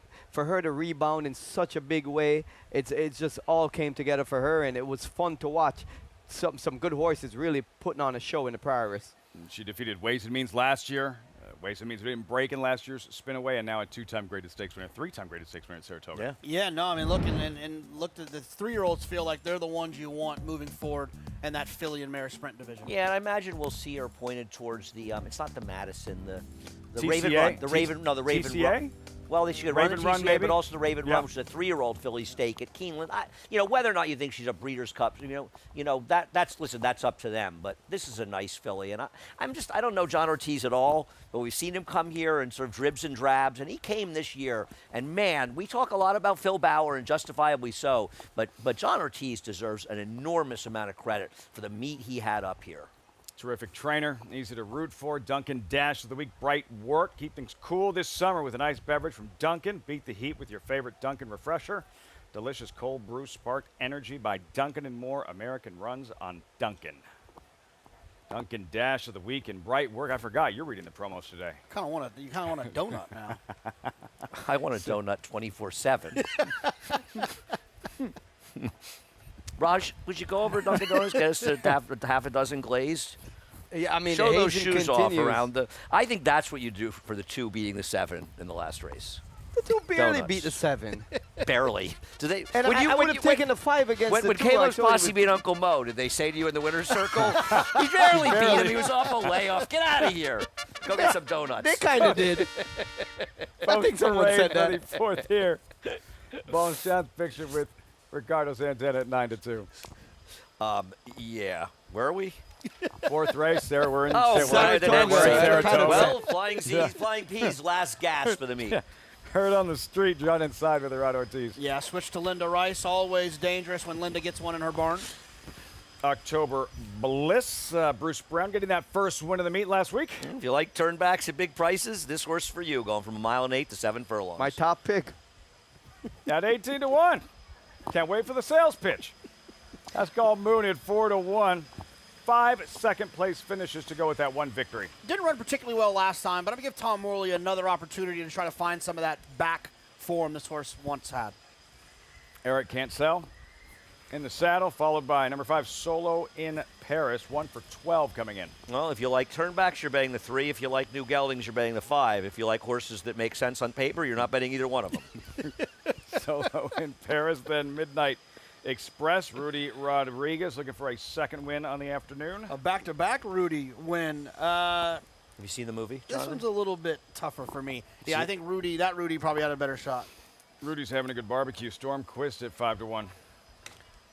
Stormquist, the Cantermossis off of Linda Rice. I just have a hard time. She's so good, Linda, in the way she plays the claiming game. I don't like when horses come out of her barn. And finally, Manny Penny to the extreme outside. Obviously makes little sense on paper in this race, but I should point out Mary Alice Coffey, with limited number of starters, is having one heck of a year for 5 for 32, and I guarantee a very positive ROI. So little shout out to her, even though this horse is hard to make on paper. The New York bred, Manny Penny, that's the field. 4th race. October Bliss winding up. All right, 19-1 shot here, Raj. Why? Why do you give him Here's my long shot Ding, pick. ding, ding, ding, ding. I'm starting the ring. Yeah, I'm starting the round here. So this horse, right, he's been running at 2 turns in his last 6 races. But when you go back to his 1-turn races, they were decent enough to challenge in a race like this. And the favorites, they don't really do much for me. So I was trying to be creative, find a horse that form might be dirtied up. He tried the turf in 3 of his last 5 starts. didn't do much running. In his 2 dirt races, he ran in some crazy races where most recently there was a runaway winner, Unlimited Potential, who was taking a massive drop in class, and also Whiskey and Soda. Those 2 horses blew the race wide open. I like a Whiskey and Soda with that donut, by the way. I like him cutting back in distance. I think he's going to come running. Everybody in the set needs one. I'll take a Whiskey and Soda myself. I know. If y'all doing that, I'm in. So just pick up 4 when you're getting the donuts. All right. No, barbecue you can get one at. And some barbecue chicken. We know there's a barbecue later, barbecue right? you can get one at. Heard on the street. There he is. His most recent and in a stumbled start shows the tactical speed and a decent second-place finish. This horse, you know, stumbled starts, you really have to look. You have to watch replays. You read it. Because some are somewhat meaningless. Sure. Sometimes they stumble a little bit forward. This horse, it really did affect because he dropped back a length to 2 lengths in there and then sort of had to rush up to go there. I think this was the horse to beat, and the public does too. My biggest concern is the barns this horse has been in, particularly David Jacobson's barns 2 back. If you were to look up the record of horses claimed from David Jacobson, it's not just that they don't win their next starts, they don't win at all. So I tend to stay away from horses claimed away from David Jacobson, especially at short prices. Now, he's a very logical horse in this race based on his last race. I just don't know how reliable it is. We'll see it from him. Does have the presence of Irad Ortiz Acacia, heard on the street. 8-5, 2 minutes out.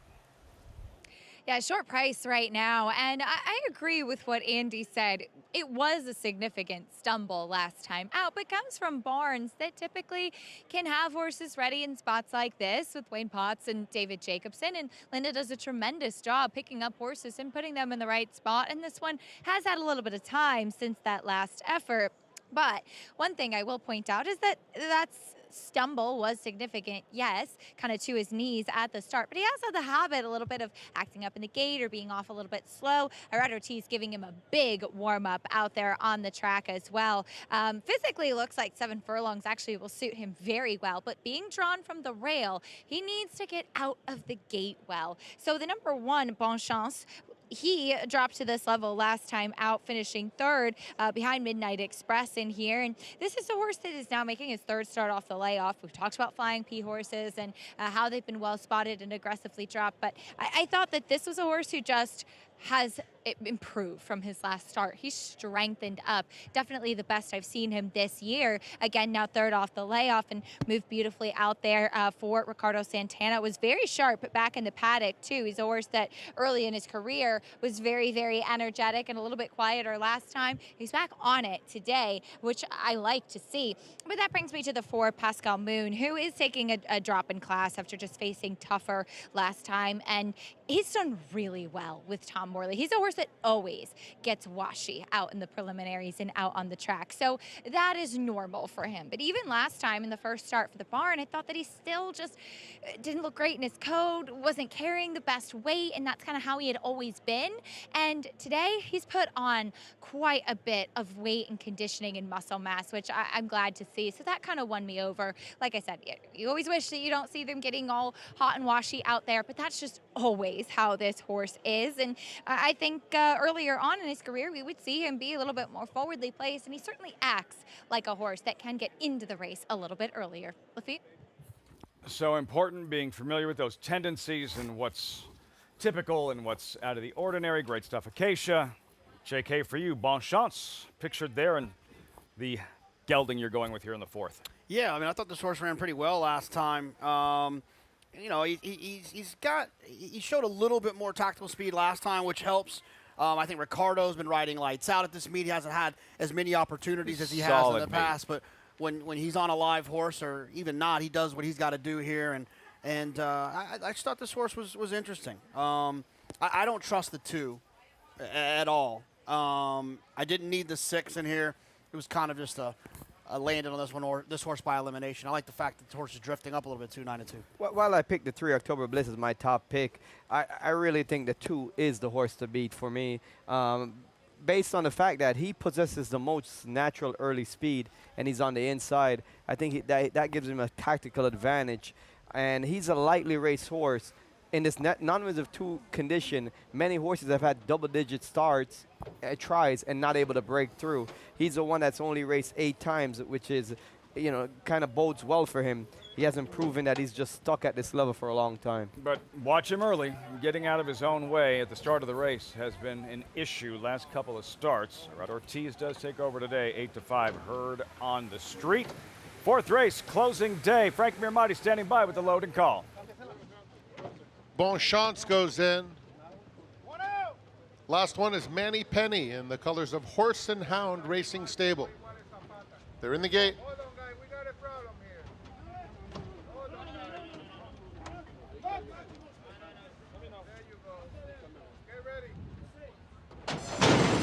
And they're off. Stormquist with a smooth and quick start. Here's Pascal Moon coming to challenge in second, and Bon Chance a joint third as they make their way onto the main track. October Bliss is 4th, 4 lengths off the leader. Then comes Herd on the Street, who races in mid-pack. Solo in Paris is next. A break of 4 to Midnight Express. And the trailer is Manny Penny. The opening quarter went in 23 2/5 seconds. Stormquist made that lead pretty easily and shows the way to Pascal Moon on the outside of October Bliss. Those are the top 3 around the far turn. It is Stormquist maintaining that advantage. Pascal Moon moving to engage in second with less than 3 furlongs to run. Herd on the Street, Bon Chance in the pink on the far outside. October Bliss is down at the rail. 2 lengths back to Midnight Express. They have a 1/4 mile to go. And Stormquist turns for home with the lead. Hugs the rail and goes on by 2 lengths. Here's Herd on the Street, though, coming with its big strides in second. And in the center of the track, Midnight Express has surfaced late on the outside of October Bliss. Final 16th of a mile. And here's Herd on the Street and Irad Ortiz Jr. in a ding-dong battle that goes their way. Stormquist was second. Then it was Midnight Express and October Bliss. Muscling him home, Irad Ortiz, Herd on the Street. He wins despite the fact, Raj, he didn't break well again. Yeah, he's been his own worst enemy at the gate, but he was able to overcome it today, giving a big advantage to his rivals as he breaks, and he just comes out slowly.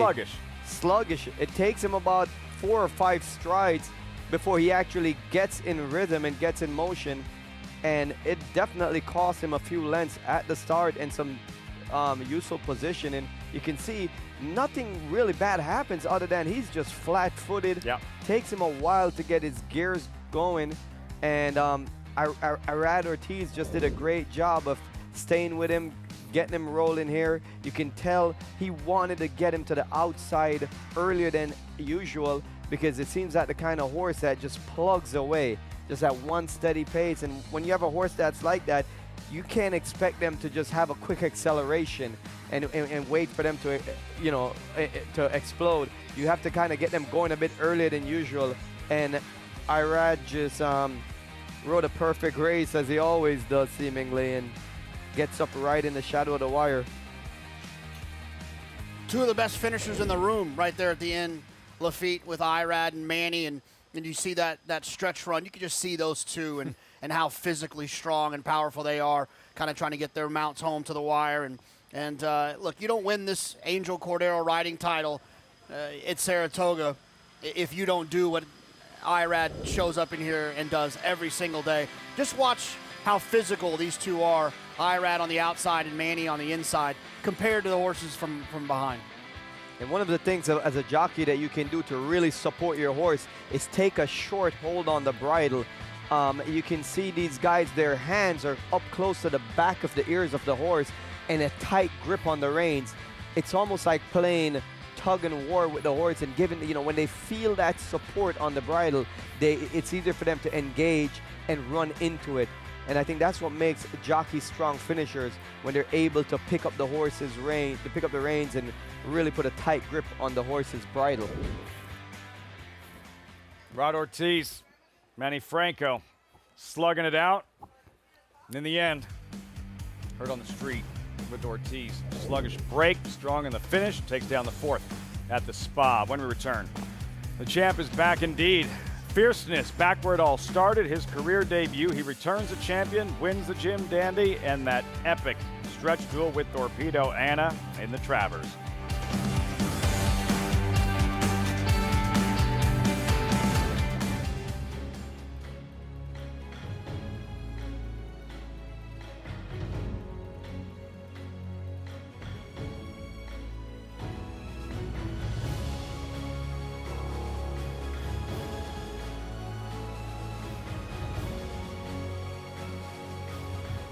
Olympiad leads American Revolution. Olympiad gets the gold in the Jockey Club Gold Cup. Horse racing? Check. Weekly promotions? Got 'em.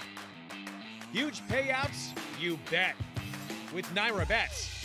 Download the app today and bet on any track, anywhere, anytime with live HD horse races, betting tips and tutorials, expert picks, and more.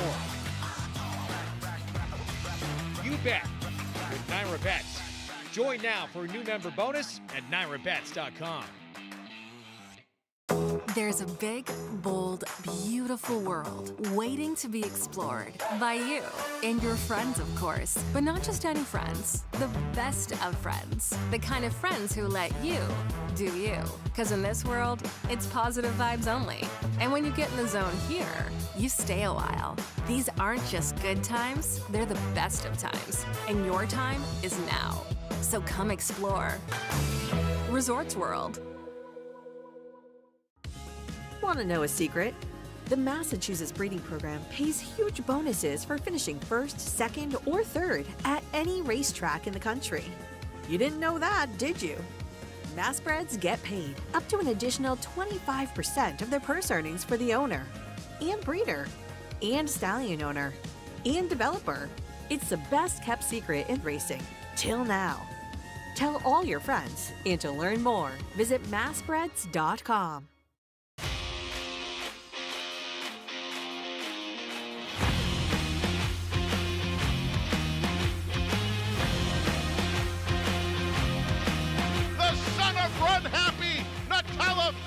Has won the hopeful. Rodney is widening the margin now. It's going to be Rodney to win the affirmed success. Eclipse champion Run Happy, price for value, and standing strong at Claiborne Farm.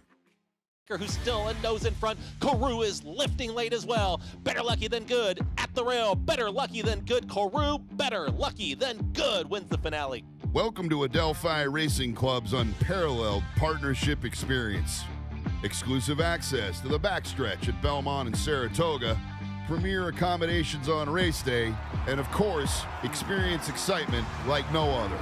Contact us today and come hang with us this Saratoga meet. We're back on Saratoga Live, closing day on this Labor Day, and here in the fourth, a familiar face in the winner's circle. Jockey Irad Ortiz aboard the two herd on the street, getting the job done. As I read, it's always fun for us fans when you and Manny coming down to the wire, fighting it out. You came out on the winning side this time. I mean, it was an exciting race. To be honest, my horse don't break that well, so I kind of like hustle a little bit, getting to the race. Put me right there. He got put me recover it very quick, and after that, just take my time. Was available to hit the clear before the quarter pole. I start going a little early, but he get there. He keep coming. And he was game to get the victory today too for Linda, and certainly she had him ready first time in the barn. Yes, I mean first time for Linda. He run good last time. He stumbled bad, and after that he just get beat by a good horse. I think Falcon horse.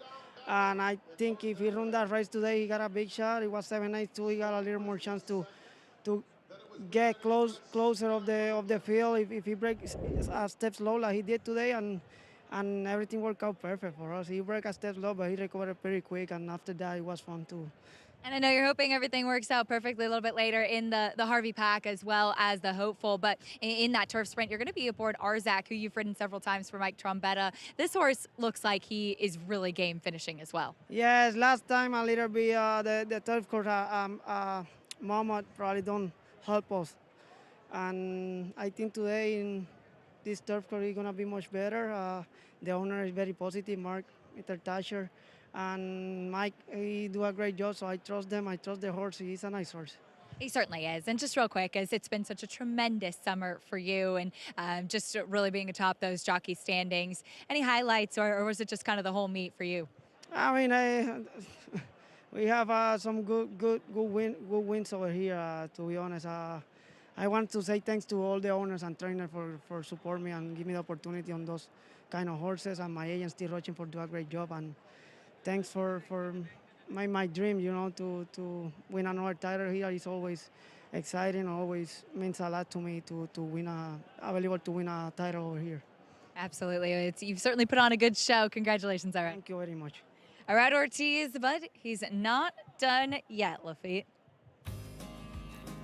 Live pickup mount with Javier Castellano, sidelined for a couple of weeks. He rides ferocious. Just the chances, Raj, there's 17 Grade 1 races, flat races here at Saratoga every summer. He rides in just about every one of them. The idea that he didn't have a mount in the hopeful and was available to sub. What was going on? Yeah, if you would have asked me before looking at it, if Irad was not going to be in the hopeful, I would have said, of course he's going to be in there. And the fact that he didn't have a mount in there was crazy to begin with, and then he ends up picking up Ferocious, who is absolutely the horse to beat. And I mean, Irad's thanking justifiably all the owners and trainers and his agent Steve Rushing, who does do a remarkable job. They're all thanking him too. That guy can ride. Terrific Shows summer. up every race. Another title heard on the street in race 4, race number 5. Back to the turf course, inner turf course, fillies and mares here, mile and 1/8. Prerequisite at 9 to 5, 20 minutes out. What'd you come up with, Andy? I think prerequisite's going to be very hard to beat. She's a legitimate graded stakes quality filly. Chad Brown has crazy strong numbers coming off 250-day plus layoffs in turf routes. She has not run in over a year. He's 25% at Saratoga, 268 ROI. He's 27% with 161 starters overall over 5 years, the $2.11 ROI for every $2 you bet. And she's a horse that can be forward. She's not pace dependent. And there is some potential pace near, but I think she's going to probably sit second. And the 7 Quarrel is going to set the pace. I think if Prerequisite loses, it'll be the Quarrel who will wire the field. But I think Prerequisite's a pretty likely winner. I know she's a short price. Yeah, I mean, honestly, like I completely agree. I think the 2 is extremely likely. I thought the 7 Quarrel, I don't really like the last race, but I'm hoping maybe it just needed that race, hadn't run since May, take another step forward off of that. And then I thought Chad's other horse wasn't impossible, Root Cause, who's got a couple of races that needs to take a step forward, but with the right setup, nice trip, you get Irad, tactical speed, save some ground. I think this horse could win as well. That last race, my Root Cause for Irad, is why Irad's Irad. She's not a speed horse. John Velasquez was riding the third-place finisher, came back to finish first and get disqualified. She was the clear speed in there. Johnny came out of the race lollygagging around. He looked over to his right, and Irad was past him by the time he had a chance to ride his horse and get to him. And Irad really undressed him in there, and this horse won because of Irad's ride. Ortiz looking to go back-to-back. And speaking of Johnny V and Todd Fletcher and that win in the Travers, you win that Travers, you wind up in a golf cart with this guy, Jonathan Kinchin. Cart Talk. This was good, in case you missed it. Fletcher, Johnny V, 2 of the very best for a long, long time around here. Cart Talk is next. You're watching Saratoga Live on closing day.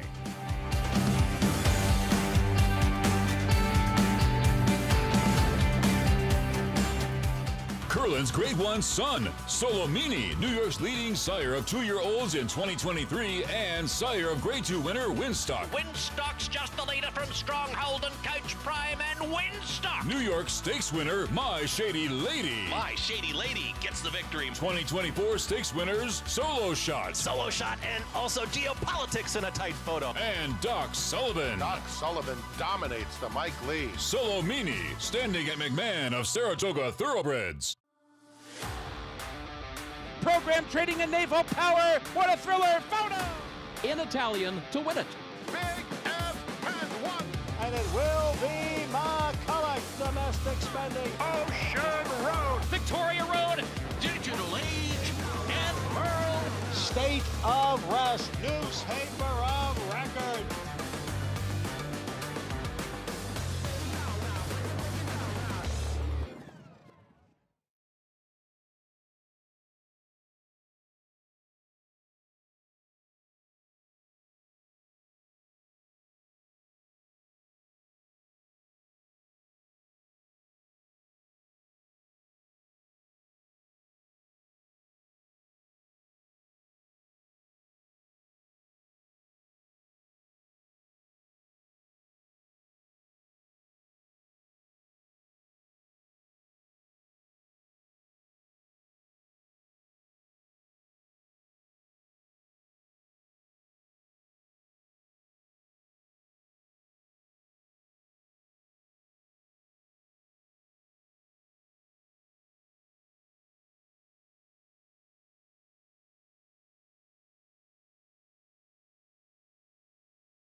Guys, people love Saratoga, I think, because of all of the exciting 2-year-olds, the future, the special ones, but there haven't been too many more impressive debuts than what the two of you guys threw together back in 2010 with Uncle Mo. I can't think of too many debuts that were that impressive. Johnny, have you sat on one in a debut better than Uncle Mo? I don't think I worked any horses like him in the morning to and become what Uncle Mo was, though. Definitely not, yeah. The interesting thing about Uncle Mo is he kind of played in y'all's story of the Kentucky Derby, where when Uncle Mo got sick, Johnny, that freed you up to ride Animal Kingdom. Todd, did you have anything to do with communicating to Graham at any point of, hey, Johnny might come over? Yeah, I knew we were in trouble, but he had this weird liver disease, and he wasn't himself. When Robbie Alvarado had got injured, it looked like Animal Kingdom was going to need a rider, and I said to Graham, I said, just between you and I think there's a really big chance that Johnny's going to be open. It's one of my favorite shots after that race is you congratulating Johnny. I'm sure you guys probably thought for a majority of your careers that if you guys won a Derby, you'd win it together, and Todd with Super Saver with Calvin and Johnny with Animal Kingdom for Graham. But then in 2017, the world all made sense again. You guys won it with Always Dreaming. That was, I think, the one time that we both came into the Derby thinking we might have the right horse this time. And I remember after Johnny had worked him, and Johnny said, I think we're good. I think we're good. And well, you always had to plan A, plan B, plan C. Well, plan A worked, so we didn't have to go to plan B. You guys both know a little bit about running a filly against the boys. Todd, I feel like that's one of the most animated I've ever seen you when you had a camera on you post-race when Rags to Riches won the Belmont. To me, it's still the most exciting race that I've ever been a part of. And, it's just literally in that less than 2.5 minutes encapsulates everything about horse racing. And when she stumbled the first jump, I'm just like, my first thought was, you screwed up, you shouldn't have run in here. Johnny did an amazing job just to stay on, much less recover and win the race. Johnny, how about that quarter pole to the wire? Oh my God. I mean, I put the head in front, and the filly was all fight from there. That quarter pole home, I mean, she was running. I was asking everything she had. She gave me everything she had, and obviously Robbie with her, and we'll keep coming back and we'll not give up. And it's going to be a filly in the Belmont! Rags to Riches! Which one of you two was more scared on Saturday from the 8th pole home when Torpedo Anna started to make a run at Fierceness? Probably him watching. Yeah, maybe me watching. I stayed pretty calm until about the 16th pole, and then I probably exceeded the whip violation the last part. I was way over 6 times from the 16th pole to the wire. Just, come on, Johnny, get there, I went left-handed, passing the 16th pole, and the first time I hit him, he responded. And when she got really close to him, I couldn't move close to him, and the second time I hit him, I know he was going to fight back. He just put the ears back and gave me that last effort. So. Fierceness, Torpedo Anna in an absolutely dramatic conclusion. The champ is back. Fierceness holds off a gallant Torpedo Anna. Well, I got to tell you, I mean, I feel like the only person who's going to be mad about this car talk is probably Mike Rapoli. Yeah, I told him we were doing it. He goes, it would have been better if I was there too, Except we wouldn't have gotten to speak. We wouldn't have gotten to speak. Car Talk brought to you by Gainesway. Power, passion, performance. Great stuff with Johnny V and Todd Fletcher. It's cool to hear them relive the same race together in that moment. Yeah, I mean, there's a lot of Saratoga wins on that golf cart, and I've provided none of them. It was a lot of fun. It's fun to see. They had a little bit of a small hiatus in their business relationship in terms of how many horses Johnny was on for Todd, and it's kind of cool to see this big horse be back and then be reunited, and especially based on what we saw yesterday with Arthur's Ride. I think Fierceness could be very, very tough with 10 weeks leading up to the Breeders' Cup Classic. You remember that Belmont and Rags to Riches. You know she stumbled, and she beat Curlin. But if you haven't seen it in a while, you forget just how bad she stumbled, and she's right. Like, that's curling right next to her and what he turned out to be. Remarkable win, no question about it.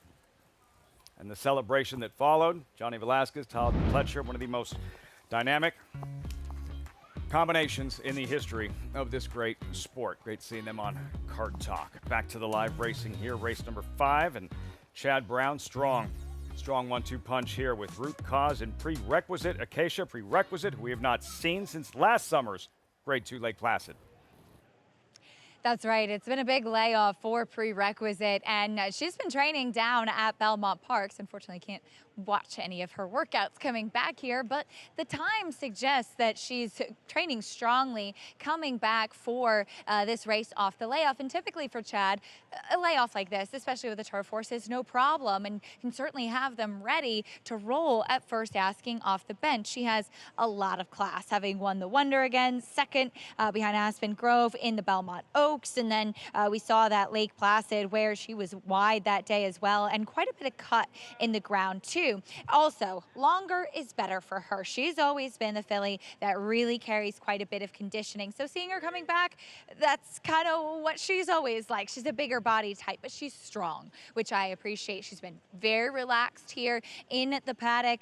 Chad's assistant Thomas on her head, but she has not done anything wrong. A little bit sharp saddling. That's also typical of her, and dappled out from head to toe. She really looks like she has filled out in all the right ways, making that jump from 3 to 4. So very excited to see her back. Chad Brown's other filly, though, is the 3 Root Cause, who made her first start off a layoff, a winning one last time out. And as Andy mentioned, it was a win that was a race won by her jockey, Irad Ortiz. But she also had some class in that field, and what I thought was a pretty nice group that she faced. The second place finisher was also a Chad Brown trainee, making her U.S. debut. And I thought that day that Root Cause, while I liked her, I just really was of the opinion that she was going to need a race to tuck up a little bit, maybe be a touch better in her coat, and she won being aggressively handled. She's much more fit today, though. She got a lot out of that race and looks better in her coat as well, everything that I would like to see. She's also a little bit more on the muscle, too, which I appreciate seeing, and looks like she definitely is back in a big way and does have a little bit of the recency edge on her stablemate. McPeek? Root Cause. And that Zandon combination, Jeff Drown, Chad Brown, and Flavien Prat, who will ride Prerequisite. The record 17 stakes wins for a single season here at Saratoga, and a 6th Grade 1 in brilliant ride in the Jockey Club Gold Cup. Yeah, he ended it in an emphatic style, not just winning one of the biggest Grade 1 races in the country, one of those historical races, but the way he won it. He and Brad Cox, and you have to mention Brad, because I don't think Flavien went out and did that on his own. They must have talked together in doing it. But Raj, as a rider, had the courage and a trainer to do what he did, because when you run last, they're going to talk about what an idiot you were to do it. Funny enough, that keyword courage was what I was thinking. And, Flavien has been so instinctively riding. He rides the race as it comes up. He's not afraid to make a call outside of the box, right? Some other jockeys, sometimes they feel like if they make this decision, it might look bad. And he'll do things sometimes unorthodox, which is how you should be riding. You can't just let the big favorite waltz around on the front end. Got to keep him guessing. They can't know your next move. But Flavien has done some really big things in the big races. And when we start talking about this time of the year, these kind of Grade 1 wins, at the end of the year when they're doing that Eclipse Award ballot, that's going to hold a big, Can they share the Eclipse? Irad and Flavien. Right now, I just want to give it to both of them. Split decision. I don't know. It's I one just feel like thing there shouldn't be a loser. It's one thing to... They both have been just For the Saratoga Eclipse, I know Irad deservedly so won the title. I'd still split it between the two of them. Chance for a 7th Grade 1 for Flavien Prat.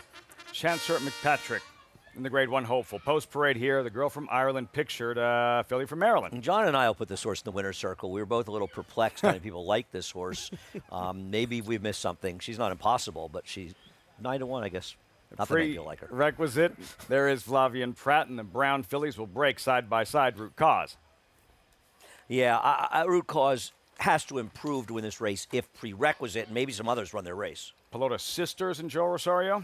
Yeah, I remember this horse dropped earlier in the meet. for $35,000, gets picked up by Orlando Noda. I don't really see this one taking a step forward. Dreaming of Mo, Junior Alvarado. I think a very interesting, pricey horse, only 5-1 to use, cutting back in distance. For trainer Dale Romans, got that first win of the meet a few days back. Number 7 here, Quarrelin, make the rider Dylan Davis. She's the one I want if the favorite doesn't win this race, because I think she has a chance to wire the field. Mark Keller, Bobby Robato, then Life, Lovin', Laughter, trying to go back-to-back. Yeah, this horse got a big setup last time. They ran off in front of her, and she came rolling. I don't think she'll get that setup here today. Those colors, those silks at this venue. Phipps Stables, self-confident. I'm trying to get them home a little bit later on today's card. We'll see what this one can do. She'd have to improve. The fillies and mares in this 5th race, post time 4 minutes. Winding things down here at Saratoga. As always, we invite you to get involved. Sign up, NyraBets.com. Use that promo code SPA250. Earn up to a $250 deposit match after your first deposit. Bet any track, anywhere, anytime. Join now, NyraBets.com, to earn your $250 deposit match. Revving her engines, prerequisite, and Flavien Prat. We mentioned the Lake Placid. This was 2 starts back in the Belmont Oaks.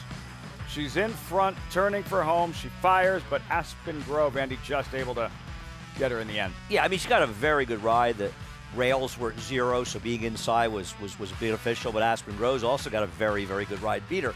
And Aspen Grove has proven to be a very talented filly going forward, so no disgrace.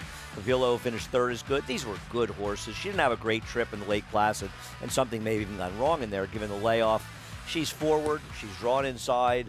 She's just a very logical horse. I mean, she projects to get an outstanding trip from the red-hot Flavien Prat, right? He's tactical. He's going to be able to put her on the rail. If she needs to get around a horse, she's got that tactical speed to do that. She could sit comfortably in the pocket if someone wants to go in front of her. I'd be shocked if she doesn't get a great trip. And if I think she's the best horse, and I think she's going to get the best trip, it's hard to play against her. It's just a layoff, but the trainer does have great numbers off the layoff. Chad Brown with prerequisite and that filly in root cause. Irad Ortiz here looking to go back-to-back. In her most recent, she actually made the lead rush. Goes wire to wire, able to hold on with a diminishing lead in deep stretch. Irad Ortiz got the Reggie's ride of the week for this ride, because one of the things is this filly had never been on the lead prior to this race, and she had a tough outside post. She was drawn the widest, and he made such a conscious decision to clear the field and drop to the rail so he wasn't caught wide, and he ended up controlling the pace and winning. But isn't it more than that? She had never really shown much speed since much earlier in his career. So it wasn't just saving ground, which I agree with, but it was also dominating the front end in a race that otherwise maybe the horse she had to beat was going to be in front. Yeah, I think he stole the lead sort of from Johnny there, who was kind of caught napping. I think he did it. Irad did it with the intention that that's the only way I can save ground in this race. I'd rather save my ground going forward, and then somehow found himself on the lead. Or not be pace compromised. Not be pace compromised. I have something to throw in about this race. The number 7 Quarrel, and I know on paper looks like the most speed in the race. However, riding for these connections in the past and seeing how this horse ran last time, that she led the way and didn't finish as well as they would want her to, I have a sneaky feeling like they're going to change tactics today and try to rate her. Then she has no chance. That would be her. Unfortunate if they made such a foolish decision, but you never know. Race shape, something to watch right from the start. Occasion, then Dreaming of Mo for Dale Romans. What are you seeing pre-race?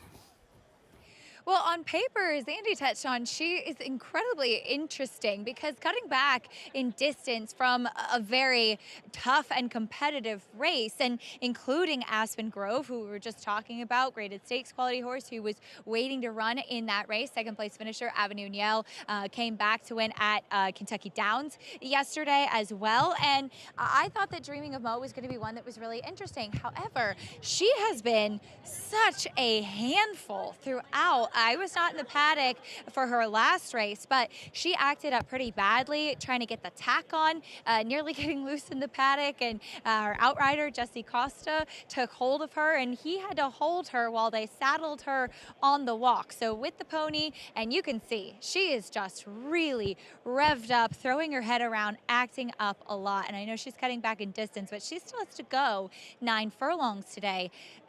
Like I said, I don't know if this is typical for her, but that's definitely a bit of a concern for me because physically, I like her a lot in this spot. She's just expending a lot of energy before the race even begins. The number 7, Quarrel, maybe she's going to be off the pace. I don't know, Raj. She's one that usually is always going out to the front end and sometimes can be a little bit of even a runoff on the front end. She often does open up on the lead, and that's how she won her race closing weekend here at Saratoga last year. I would imagine that that's the best chance for her. She's pretty laid back in the preliminaries, which she always is. She's always one that's very quiet, especially for a horse that even has so much speed. If they don't go to the front with her, I think it would be to her detriment, because her speed is her best weapon. I know that she was not able to finish going a mile last time out, and she is stretching out, but if she gets comfortable in the front end,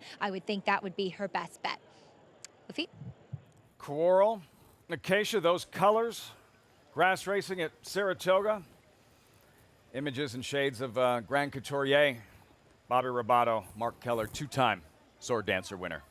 Oh, yeah, good horse. They also had Bribon before sold to, I know Todd Pletcher trained him. I don't remember good, exactly who like bought middle him. distance dirt horse, Won yes. the Met Mile, Met right? Mile was, yeah. Won the Met Mile. You rode for them a lot. I rode Bribon in the Cigar Mile, finished 3rd. Probably should have won. It was a very unfortunate situation in that race with a horse being injured in front. Oh, yeah, that race, yeah. But, yeah, connections that have a lot of success in the past at some big races. They have Quarrel here. So they file in. There's the 3 and Root Cause. Irad Ortiz going to go back-to-back. Prerequisite, the 6-5 favorite, also trained by Chad Brown, Flavien Prat aboard. Frank Mirmati standing by with the call. 5th race live on closing day in Saratoga. Self-confident will complete the lineup.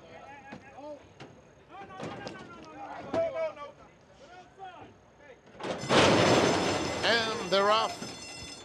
Very clean start.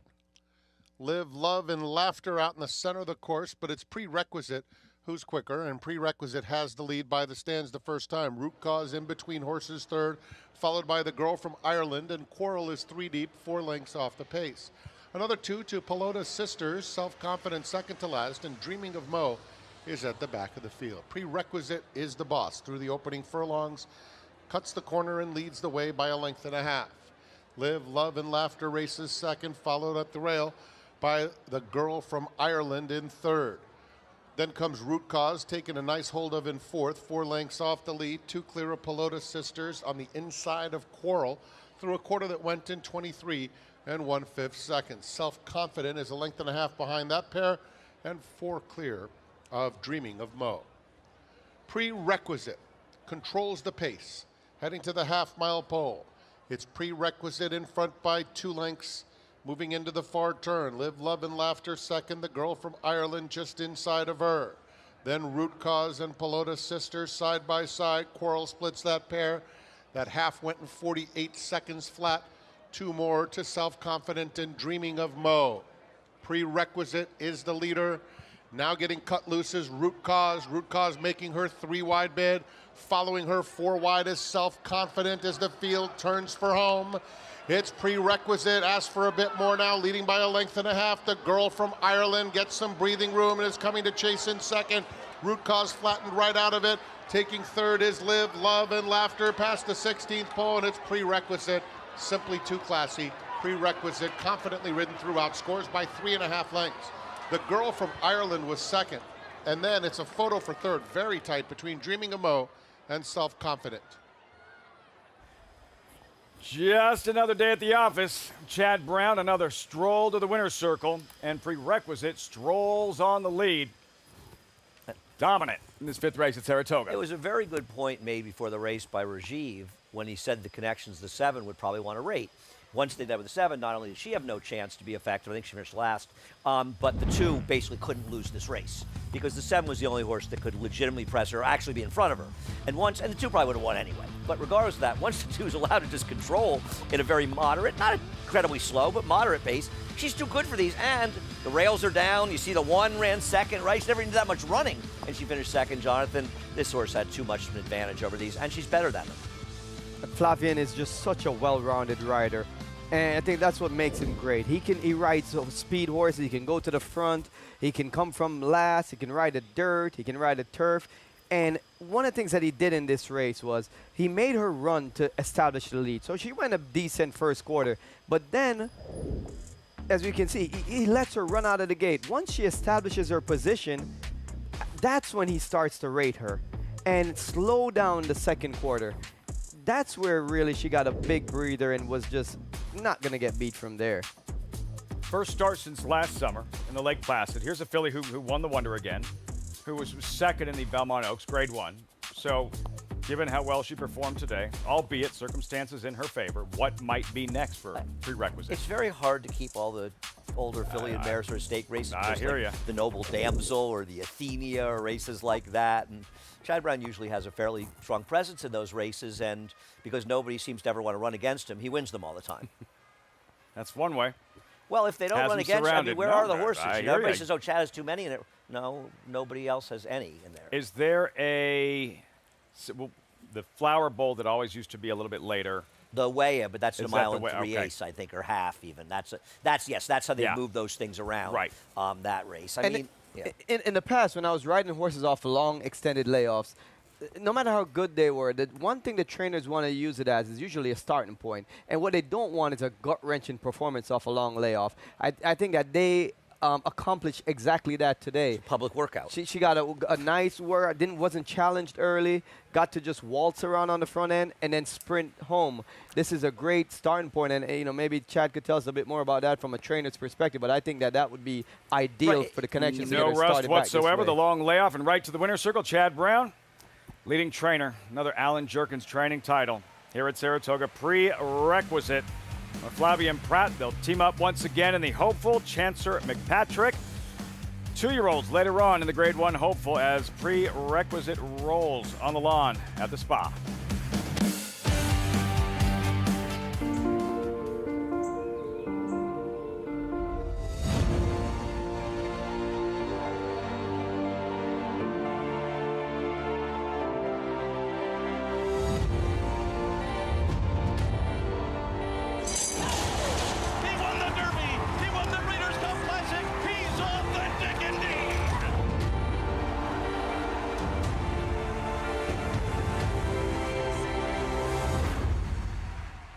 Grayson Jockey Club Research Foundation was formed in 1940 with a simple goal: to raise funds for research to enhance the health and soundness of horses. Since then, we've provided millions of dollars to hundreds of projects at universities around the world, leading to major advances in welfare. Our process of selecting and producing peer-reviewed research has become the trusted industry standard. And with your help, we'll be here for many years to come, supporting the health and wellness of all horses. Volatile, winner of the Grade 1 Vanderbilt at Saratoga, is the sire of 2 promising first-crop 2-year-olds. In Saratoga Maiden special weight winner, Reliable Source, who will make her start next in the Grade 1 Spinaway. And scores by 2.5. And first out winner, Incentive Pay, a $315,000 yearling, who will make his next start in the Grade 1 hopeful. Look for yearlings by Volatile at the upcoming Keeneland September sale. Pandagate has now taken the lead and quickly opens up here. Pandagate with a quick burst really handled this field, won by 7 or 8 lengths at the end. Welcome to Adelphi Racing Club's unparalleled partnership experience. Exclusive access to the backstretch at Belmont and Saratoga, premier accommodations on race day, and of course, experience excitement like no other. Contact us today and come hang with us this Saratoga meet.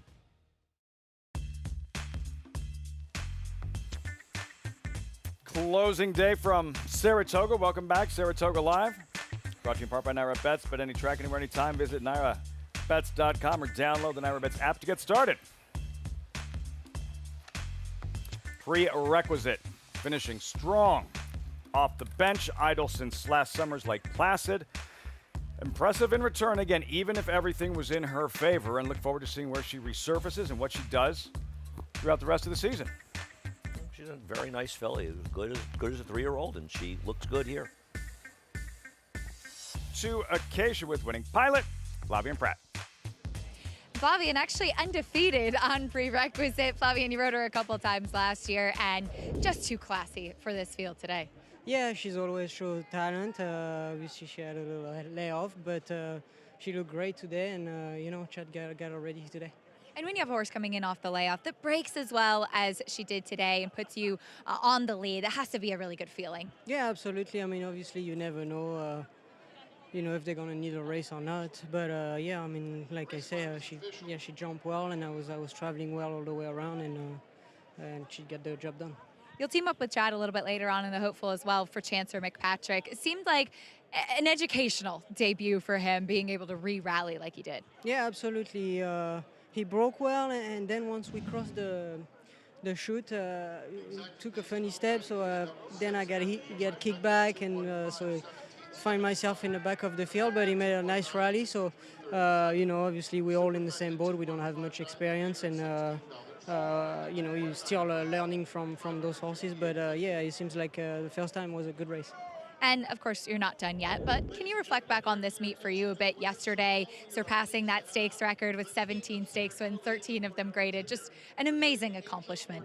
Yeah, I'm very honored. It's like you said, it's a great accomplishment. It's you know, a lot of people behind me that support me, my agent, all the trainers and owners that give me great opportunities, and my family as well. So you know, I'm very thankful that I have that kind of support. And yeah, it's I mean, obviously, you know, when you come to Saratoga, I mean, you hope for the best, but you know, it's something that I never would have dreamed of, and it's just been a great meet. Yeah. Certainly has been a great meet. Well, best of luck with the rest of closing day. Thank you very much. Flavien Prat going for 18 graded stakes victories today. What would be a 7th grade one in the hopeful, Flavien Prat. Prerequisite in front. We have a dead heat for 3rd between numbers 5 and 9, Dreaming of Mo and Self-Confident. You can see them closing from off the pace, but prerequisite, Raj, no catching her in the stretch. I mean, she was the best horse in the race, had a great post position, but ultimately when she was able to control that pace, a very moderate pace, there's just no way to beat her from there. 440. The girl from Ireland completing the exact in that dead heat for 3rd, Dreaming of Mo and Self-Confident. Prerequisite, the Wonder Again winner. Prime for a strong finish to this 2024 campaign. As we turn the page back to the main track, New York breds, 2-year-olds, 7/8 of a mile, several first-time starters. See where the money's going early. Omaha Pistol, 5-2 here. Andy, who graduates in the 6th race? I never know if a firster is live because the horse is live or because Irad Ortiz is riding. I guess Jeremiah Inghart's been blowing up my phone all day. Maybe I should ask him. Or not. That'd be a good idea. Trainer in the next picks. 22 minutes. I like the 10 and 7. 3 Bs. Thought? Yeah, I mean, the horse is the 3 taking some money, but the workouts weren't over the top. At a short price, I'd probably look elsewhere. Yeah, there's not much to go by. Many of these horses are first-time starters, but I like the number 9 a bit, One Vision. I know the race came off the turf and all that, but he looked like he ran a good race, and experience matters. I'd want experience in general, but what different direction. Stretching a little bit here because we're about to welcome in a brand new audience as our coverage continues. Closing day here at Saratoga.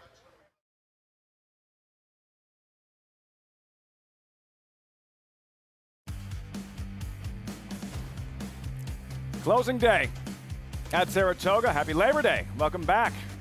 Welcome to our new viewers, Valley SoCal. Live look there, Saratoga, just outside the paddock. Rajiv Mirage, Andy Serling, Jonathan Kinchin, I'm Lafitte Pinkai. It's closing day here, but still, second half of the program coming up in a very important race, the most prestigious race for 2-year-olds at the Spa every summer. JK, the hopeful, later on this evening. Absolutely. We have some good horses in here as well, some horses that feel like they're going to go on to do bigger and better things. Probably why they call this race the hopeful. I'm excited to see Ferocious, and I thought he was outstanding in his debut, and I'm really looking forward to seeing what he does here today. Listen, I love the hopeful every year, and you're right. It is one way to sort of stamp horses as the major players in this division going forward. So looking forward to seeing them, who steps forward, who doesn't, how the race plays out, because there's still a lot of good racing left to come, even though we'll be leaving Saratoga in a few minutes. I think Ferocious is the real deal. He ticks all the boxes. Gorgeous horse with a great demeanor, and he is fast. Definitely a lot to like with him, and he's my early Kentucky Derby pick. Never too early. Never too early. How many Kentucky Derby picks do you think you'll have between now and the first Saturday in May? Just like the over-under. One, and it's going to be Ferocious. I'll bet over. Oh, pretty decisive. No matter where Ferocious is, when we discuss the Derby on the show, if Rajiv is on, he'll be discussing Ferocious. No matter where he is, he'll be discussing Ferocious. The favorite. You have Fierceness's brother and mentee. You have Chancer McPatrick. And the jockey that winds up on Ferocious. He wasn't named on Ferocious. Javier Castellano rode him in his debut. Injured, he'll be out a couple of weeks. Irad Ortiz rides the favorite and celebrating yet another Angel Cordero riding title here at Saratoga. Yeah, it's pretty awesome, and I think an important part of that is that Irad, being Puerto Rican and getting that trophy from Angel, and obviously a Puerto Rican rider in his own right, I think it adds probably a little bit more for Irad. And you had to be around here when Angel Cordero rode, when he ruled Saratoga. That guy was truly the king of Saratoga, and he was just a larger-than-life figure back then. He's an absolute Amazing. legend. Yep. And when I ask people from, before my time, when I was in America, who's the best jockey they ever seen, many of my friends tell me that Angel Cordero is the greatest, and he actually was the person that took me to New York as an apprentice and helped me get started. So, So we have him to blame. We have him to blame. Earlier, we revisited highlights of the meet. One of the highlights for me also was having Angel Cordero on set very early in the meet. And for trainer Chad Brown, incredible. 42 wins, and JK yet another Alan Jerkins training title here at Saratoga, a 7th. Yeah, pretty impressive. And like Chad, said in one of his post-race interviews, he's doing it winning a lot of stakes races as well, right? Like, we're saying that about Seth Klarman with Klarvich Stable, but the fact is he wins a lot of big races, a lot of grade ones, a lot of graded stakes, and not too many down in the claiming arena. 7th straight owner title, Seth Klarman? Yeah. I mean, don't know if it's a record, but it's pretty impressive, 7 in a row. That success hand in hand. Seth Klarman not here this afternoon, so this makes sense. Chad Brown accepting on his behalf. Well, I mean, Seth has been an owner in the game for a long, long time, and while he had some success, and he had a very good horse and read the footnotes, subordination, horse people remember years ago, things really turned around when, he ended up with Chad Brown as his trainer, and, he's a perennial finalist for the Eclipse Award for leading owner, obviously won it when Bricks and Mortar was horse of the year, so, and he's just a major player in the game, you see by those seven titles here in Saratoga. Congratulations, leading owner, trainer, jockey, Irad Ortiz, once again, Chad Brown, and Seth Klarman for a 7th straight year. Now for our heroes. We want to say thank you to the crew, not those guys, the actual crew, behind the scenes, the faces you don't get a chance to see, that do the real heavy lifting.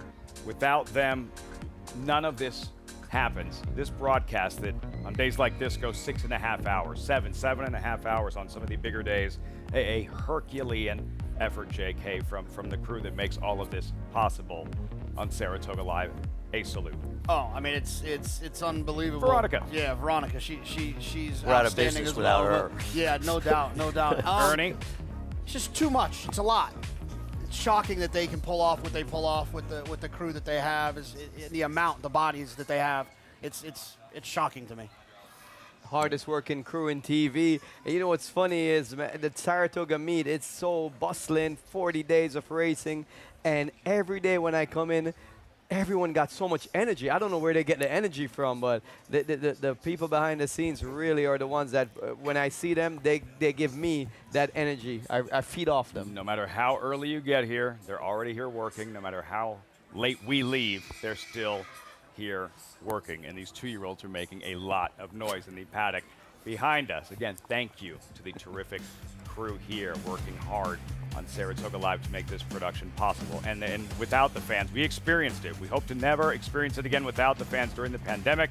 The Saratoga faithful, they bring the energy, they bring the noise each and every summer. More than 1 million are thanks to the fans at Saratoga. For centuries, the bond between horse and human has been forged in trust and hands-on care. Thoroughbred racing is combining that tradition with cutting-edge technology to raise our standards even higher. New investments in wearable biometrics, advanced imaging, and AI help optimize our safety programs. That opening quarter mile was a quick one. Every day, a commitment to improving their care. So win or lose, it's safety that runs first. To learn more, visit safetyrunsfirst.com.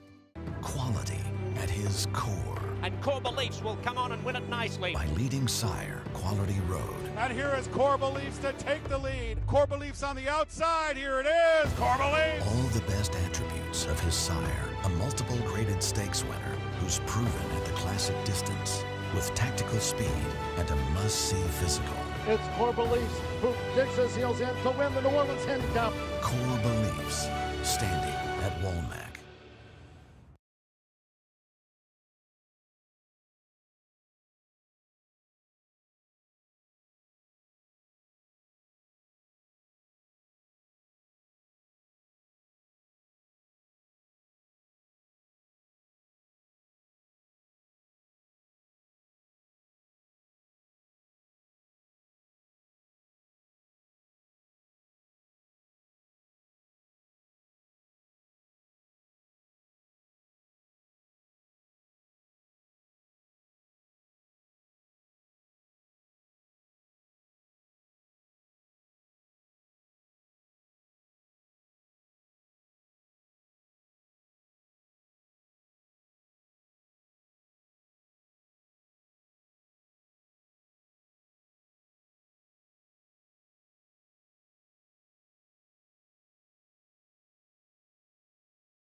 Welcome back, Saratoga Live.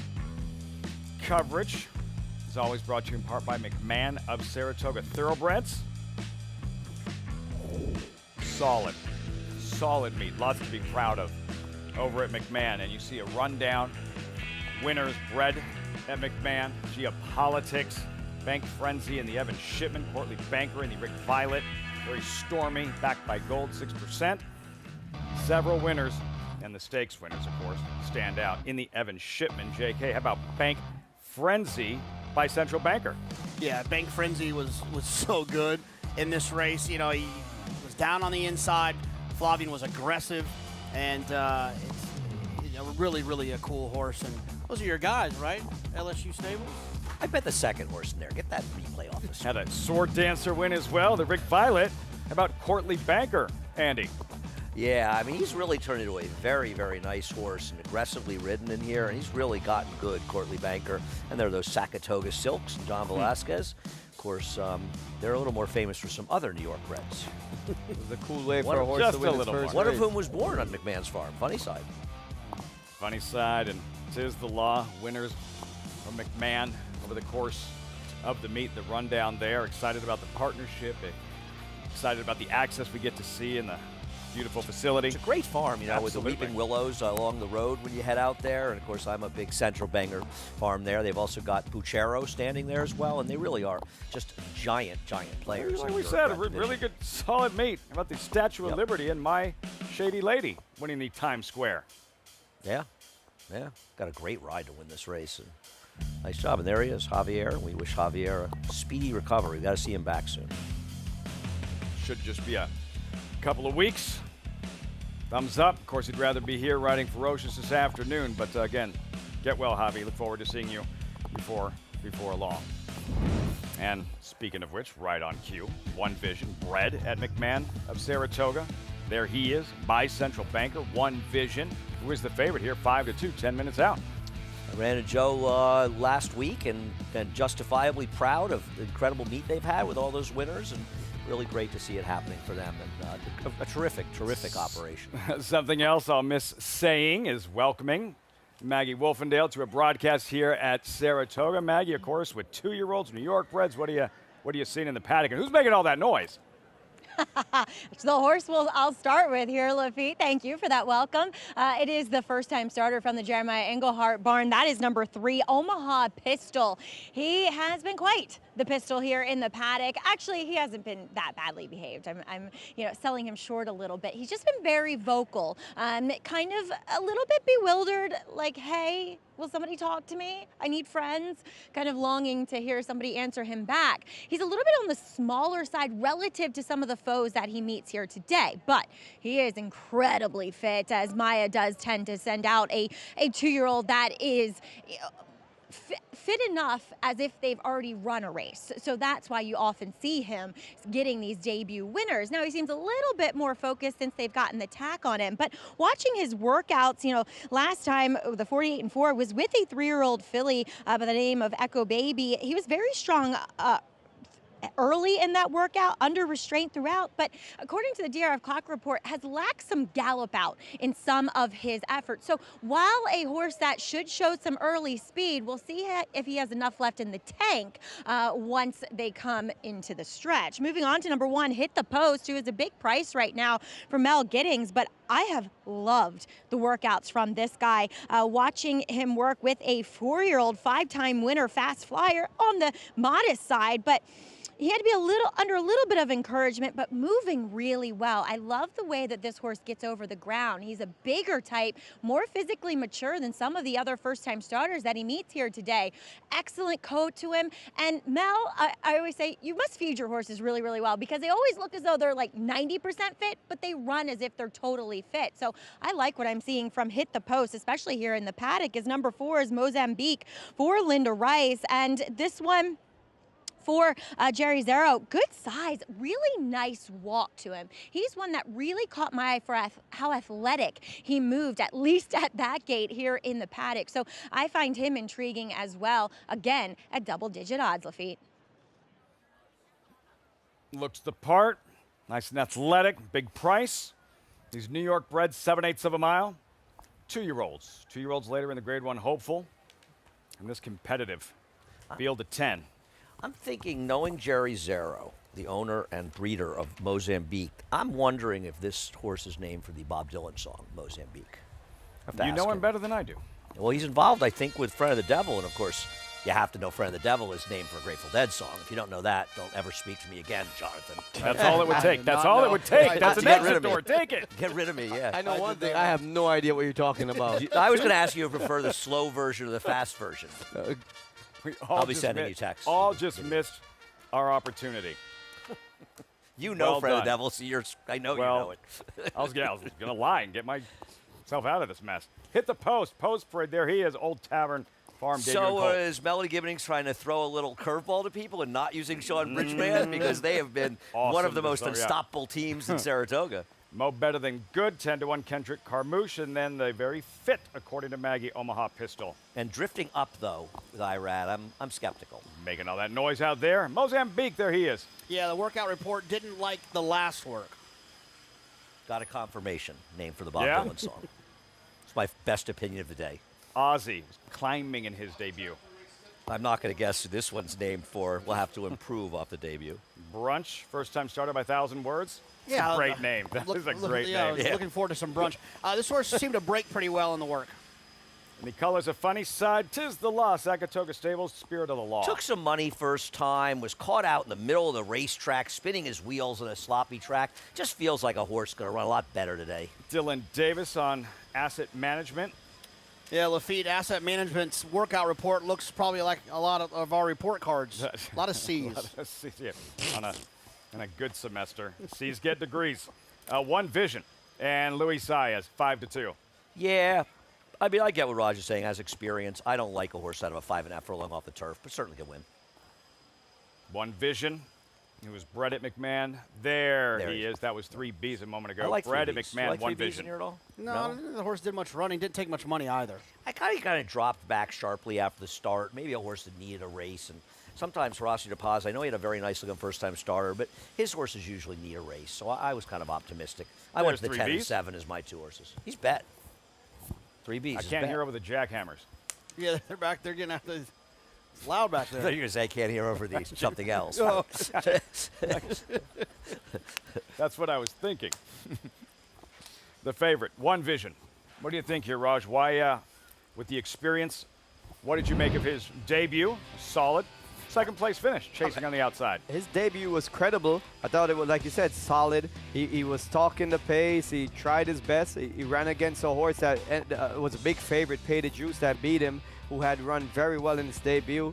And I just think in this race, I was trying to see between the horses that raced before, which is half of the field, and the other half of the field are first-time starters, where am I going to land? Of the first-time starters, I like the number 1 the best. Melanie Giddens hit the post, but the 1 hole is tough in a 7-furlong race. If he doesn't get out good, he's going to get crowded. So I think that being in the outside, 1 Vision, he's going to have a perfect chance to be up close to the pace, if not on the lead.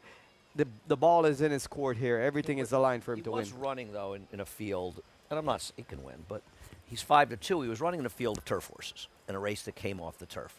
The winner had run well in the turf in his debut for Sugar McGay, and he ran fine to win the race in the dirt, but he's probably a turf horse. Now he's running against a field of horses entered to run in the dirt, and I always think those kind of horses at short prices are a poor wager over time. He can win.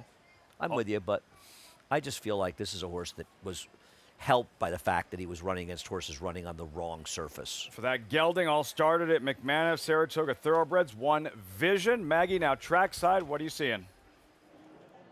Well, he's a horse that, as Andy was pointing out, was entered for the turf first time out. So, I still wonder if that was really the surface that he wants to run on. Now he's warming up beautifully out there. But on top of that, he looks exactly the same talking about number 9 in here that I saw first time out. So I think what we saw first time is likely what we're going to get second time here. But I've noticed some improvement from number 7. That's Spirit of the Law. He had a debut on a sloppy racetrack. He was hustled for speed. He chased on the far outside, but he could never make up much ground. Looked as though he was spinning his wheels, but he was also incredibly green in the prelims that day. So much more focus here for Barkley Tag and Fitter. Looks sensational on the racetrack, back in the paddock. Look for this guy to improve, but I am ultimately going to land on number 10 in here. That's 3 Bs. He was really outfooted early, and he took a lot of kickback,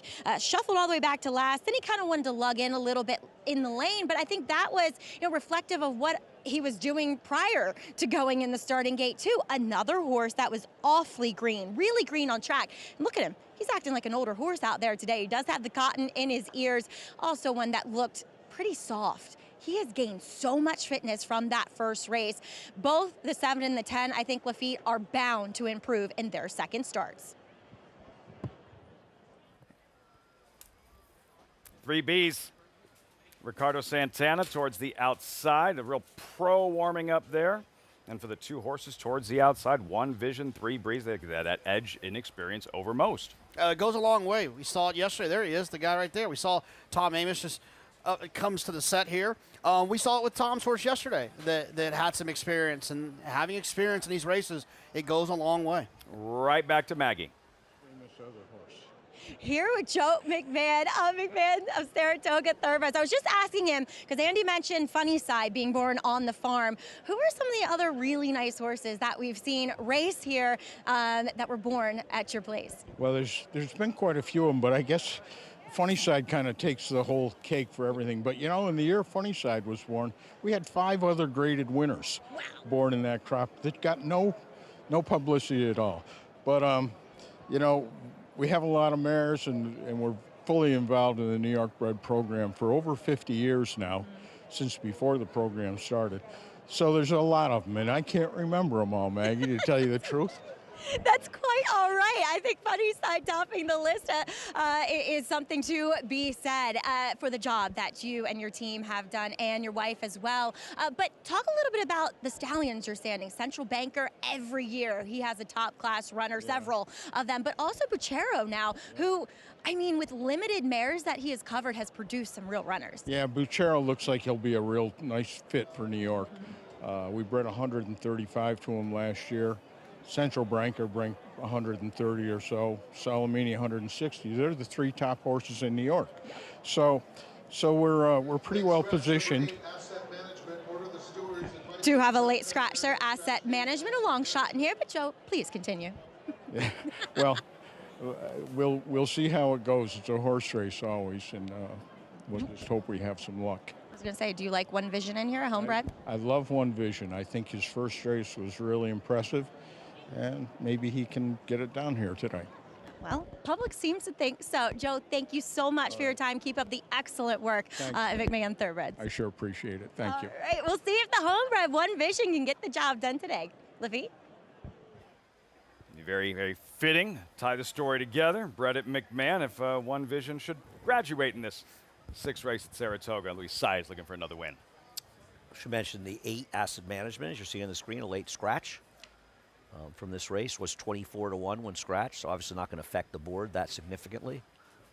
I think Maggie makes a great point about number 10, 3Bs. And when you see horses get experience for the first time, sometimes they can thrive off that, and sometimes they can regress. And sometimes it can be linear, that they don't move forward. The fact that she's seen so much improvement from 3Bs from his initial start to today makes me actually buy into the fact that this horse is going to do a much improved performance. Who's going to go ahead? I was going to say, as I said, Rossi DePaz's horses frequently improve a lot from their first start to their Terrific second trainer. start. Solid summer up here. Who is going to graduate on this closing day at Saratoga? Andy, do you have any particular memories, particular performance, anything that jumps out when you think of moments on closing days over the years here at Saratoga? It's hard, you know. There have been so many, and the thing is the different stake races, right? The hopefuls become the closing day, the spin away. I missed a lot of, when I was working, I missed a lot of closing days, but I remember Flanders winning the spin away in an upset. Obviously, my first one, Ruffian, I honestly do remember it, and I'll never forget it. 50 years ago, a couple of days. 50 years ago, 2 days win ago. that race. Yeah. And she was the one horse that I knew about. I'd gone to the track, and you know, betting on the races and those types of things is what really caught my attention. But I'd read about Ruffy in the paper and how incredible she was. So I went down the finish line and stood right outside the winner's circle by the finish line and remember watching her cross the wire. And I'll never forget it. And I'm not trying to over-dramatize it. I still remember, and I started really following Ruffy, and I remember she was out for a rest for a year. She had a hairline fracture. When she came back, I have books at home with cutouts from the New York Times with pictures of her, with all the charts of her races when she came back. And, you know, she's a horse, the horse that, you know, sort of fueled my love of the game. What I'm hearing is that you saw your first horse race at 50 years old. Is the math right? I don't know, math is your subject, Matt, Rajiv. My favorite closing day memory just happened. Yeah, well, a couple of years from now, I would say Rajiv my Pace favorite. Barrage. Yeah, my favorite is when Rajiv and Andy were fist fighting during the 6th. When I call Andy 100 years old. Seeing Rajiv's green shoes on closing day, that's right there. Those shoes is right there. Those are special shoes. Special. Tom Amos has Can a we talk a pair, little but bit about the race? he wouldn't wear them to Let's track. talk about his 6th race here. Because I What think else you got? I think the number 1 hit the post. If he wasn't on the inside here, which is So you're tough getting 2 post. horses here. You're allowed to. Yeah. Okay, so you got the 1 and 9. No, anybody else you want, because you've already got the 1 and 9. You told us. If you guys are Take 2 or allowing, 3 more. You cover out the field. saying What do you like in the Harvey Pack, Rajiv? The one would have been my top pick if it hadn't drawn the inside post. But if this horse is able to get away from the gate fast, I think he's going to make a good account for himself. So if everything goes perfectly for him, Rajiv likes him. If things don't go well, he didn't like him. Cover your bases, man. Cover your bases. Listen, man. if I can bet at that they're an eighth of a mile into the race window, if you can find that for me, I don't know, it's over there somewhere. Andy, I've heard you before. You've picked horses at the 8 pole and they lost. So I'll let you bet. I'll let you pick How's one my of them. bankroll doing? Oh, we'll discuss that after the race. Well, that's between you and JK now. No, it had nothing to do with JK. No, it had nothing to do with him. Congratulations Oh, on man. a very successful Yeah. You got to give credit when it's due. I just want to know if Raj knows things when Raj says the one can win this race. Is it going to be before or after the 8th ball? We'll see. Well, I'll let you know about halfway through the race. I'm going to miss this. I am going to miss this. Filing in. New York bred, 7/8 of a mile, 2-year-olds. Final check of the toe board reading 2-1. One Vision, bred at McMahon of Saratoga. Frank Miramotti with the call. Race 6 live from the spa. All right, Lafitte. Here's Mozambique going in. One Vision, that son of Central Banker. Gets a little help from the assistant starters. Responds. Waiting on 3 Bs.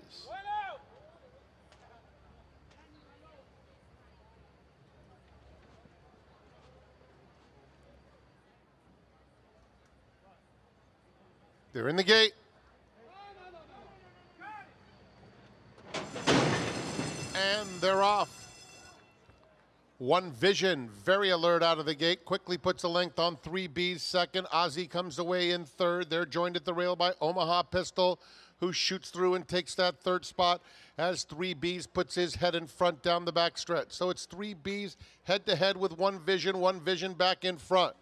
Omaha Pistol's Spirit of the Law is a joint fourth and hit the post. Was in some traffic there and is still absolutely a handful in between rivals, but hit the post, eager to get after that front runner. Brunch is just behind the leading group into the far turn. Then Mo Better Than Good. Ozzy is now second to last, and Mozambique trails the quarter in 23 and 2/5 seconds around the far turn. And it is hit the post with that aggressive move. One Vision trying to bounce back along the rail in second. A 3-wide 3 Bs is in the race third. And just behind them, Omaha Pistol seems to have something, has 4 to make up. And then Mo Better Than Good there at the top of the stretch. And One Vision hugs the rail. Alongside hit the post. 3 Bs outside of them. 3 Bs coming for the lead. And the final furlong, and Mo Better Than Good is closing stoutly in the middle of the racetrack. Here comes Mo Better Than Good and Kendrick Carmouche right after 3 Bs on the money. Mo Better Than Good runs him down. 3 Bs was second, Omaha Pistol third, hit the post was fourth. A stylish finish. Kendrick Carmouche knew he had a measured. Mo Better Than Good. Impressive. On debut, strikes in the 6th closing day at Saratoga. Confidently got a ridden. good trip here with a lot of contention up front. A lot of horses making premature moves, middle moves in this race, and Kendrick bided his time and mowed him down the stretch. Caught my 10 horse in this race. It ran well. Couldn't withhold the challenge. And I think my second top pick ran really well. The number 1 hit the post after braking slowly and rushing up in between horses. This is so cool. I mean, this How'd is your top great. pick do it 2-1? Got Mo Better Than Good, named for Kenny McPeak's exercise rider, Danny Ramsey, who gallops Torpedo Anna. When you bump into him, when you see him, he's always, when you ask him, how are you? He always says, better than good. Mo Better Than Good here at Saratoga. That's awesome. I love how Kendrick flips the crop up over right here. Make sure he puts it away before the picture as he crosses the wire. It was a pretty impressive performance. Kenny McPeak, he was saying during that feature with Danny Ramsey, he's like, maybe when he retires, that's when I'll step aside as well. 74-year-old exercise rider, the way he handles Torpedo Anna, the most positive guy on the racetrack to balance out some of the negativity. I talked to him One or about two 10 negative minutes the other individuals on day. the racetrack. The other day he came over and we were talking for a while. Really nice man. Great to see some of these unsung heroes get the recognition that they deserve. And Mr. Danny, his vibe, his energy, it's so intoxicating. Infectious. Like you get up in the morning at 5 o'clock and you go to the barn, and it could be a little tiresome for some people. You're just trying to get going. And then he pops in with his bubbly personality, and right away you just feel it. It just turns, turn the light bulbs on for you as well. Such a great person to be around, and great to see him doing it at his age. He says he's allergic to negative people. Big fan of yours, Andy. He itches Big when Andy fan. comes He is actually. around. No, he came over to me. He was breaking asking out me in about hives. Torpedo Anna. We had a nice talk, and he was great. He's not a big fan of yours, from what he said, but I didn't want to start He's got that. to drink Benadryl when he's hanging with Andy. He said, I feel sorry for you. I have to work with Rajiv. But other than that, everything was fine. Danny Ramsey, how cool is that? Mo better than good. Kendrick Carmouche, and the performance itself. Yeah, Sharp no, effort. Yeah, he ran well. I mean, you know, they kind of did some funny stuff in front of him. Got a very good ride and but setup. I'm not ran saying well. run well, but he did get a lot of things going in his favor and a lot of hitting up front at different times. A lot of moves made in that race. The first of the three ran well, considering the way he was, you know, his kind of trip he had, moving up, dropping back. So this was new this summer on opening day, introducing for our analysts. The bankroll, it started at $4,000 apiece. Jonathan in the red. Paul at $660 has several plays throughout the program here to close out the meet. But Andy with the big score yesterday with a 31-1 shot up there at 68.10. Yeah, I'm glad I had some winners. I'm glad we all didn't go broke. You know, it would have been a little embarrassing if every one of us ended up with zero. That's where my money was. That's where mine was, actually. I was thinking about the whole 4,000 on opening day and just getting it over with. What a meet, guys. A pleasure this closing day, and yeah, I'm gonna miss this. We can do it's a heartbreaking send away. We can do a group FaceTime tomorrow morning if you want. I'll be sleeping. I'm gonna miss you guys I'll leave it. and all I'll the leave other the guys, chat, as I always do. Rajiv, Andy, JK, I'm Latif. We'll see you next time. Thanks so much for joining us on Saratoga Live. Much more coming your way. The hopeful later this evening with Ferocious as we wind down the summer meet. Good afternoon, ladies and gentlemen. On behalf of the management and staff of Kingdom, I would like to welcome you to the September yearling sale. Good to have you back with us. It is the marketplace. It's electric. Quality in quantity. Some of the absolute best horses. These are the horses we're going to be cheering on in the next 4 or 5 years to come. A shareholder to win the Norfolk. Dornick win the Belmont Stakes at Saratoga. Randomized in a dramatic photo finish in the Ogden Pit. Horse racing? Check. Weekly promotions? Got 'em. Huge payouts? You bet. With Naira Bets. Download the app today and bet on any track, anywhere, anytime with live HD horse races, betting tips and tutorials, expert picks, and more. You bet with Naira Bets. Join now for a new member bonus at nairabets.com.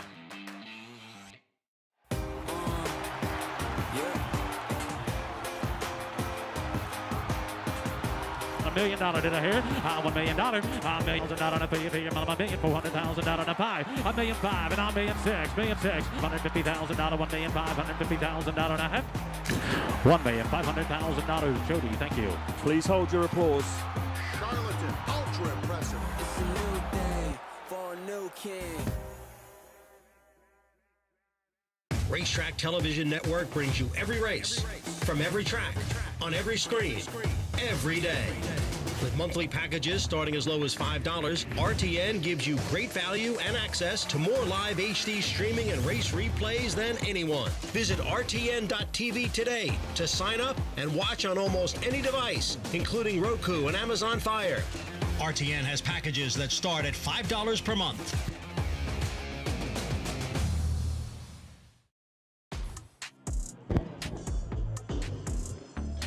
Welcome back. You're watching Saratoga Live here on Fox Sports as we saw, get your picture taken there, Mo better than good, as he returns 21-40 as he breaks his maiden first time out, and pleased to be joined with winning trainer Kenny McPeek, as Kenny very graciously naming this horse for your longtime exercise rider, Danny Ramsey. Yeah, Wayne Cutler did that. He actually had a different name. Usually that's bad luck. You're a little tentative doing that. But Wayne switched it over, and yeah, Danny's, we're all proud of Danny, and I'm sure everybody's proud of the horse today. Really professional effort, a horse that, watching him, he just did everything right from start to finish today. Well, we were pretty confident coming over. I was really kind of surprised by 10-1 morning line, but this is a horse that he actually jumps quicker in the morning, and we're real excited about stretching him out even further than this. I think once you get him a mile and a 16th, and of course he's New York bred, so we can have a little fun there, but I think he's going to be good enough to win an open company. You had a little nice wager on him too, huh? Yeah, well, I ran into Leon Sadler on the way up the steps, and we chatted a little bit. He says, "So you're going to play this?" I said, "At that number, yeah, why not?" I don't usually bet much. I'm actually a very, very small player, but real proud of his run. Yeah. You're just telling me you bought Casa Creed for him. Yeah. Lee's guy that lets me pick some horses out here on occasion, and yeah, Casa Creed was a horse that I spotted at the Keeneland September sale, and we got the Keeneland September coming up. And we're going to leave a group down at Belmont. This colt will be down at Belmont for the fall. So, we've got 7 or 8 New York breds in the program right now, more than I've ever had. And I think we'll get some presents down there. How about the barn superstar, Torpedo Anna? How's she doing, and where is her next start likely to be? She's doing super. She's going to breeze next Saturday. More than likely, we'll just do that over at the Oklahoma track. I'm going to stay here in New York through that workout. Just real pleased with her. She's easy peasy to be around and loves her routine. And good chance she'll stay right here in New York up to the Breeders' Cup if everything goes right. Training to the Breeders' Cup, or will there be another start? No, we're going to go to the Cotillion.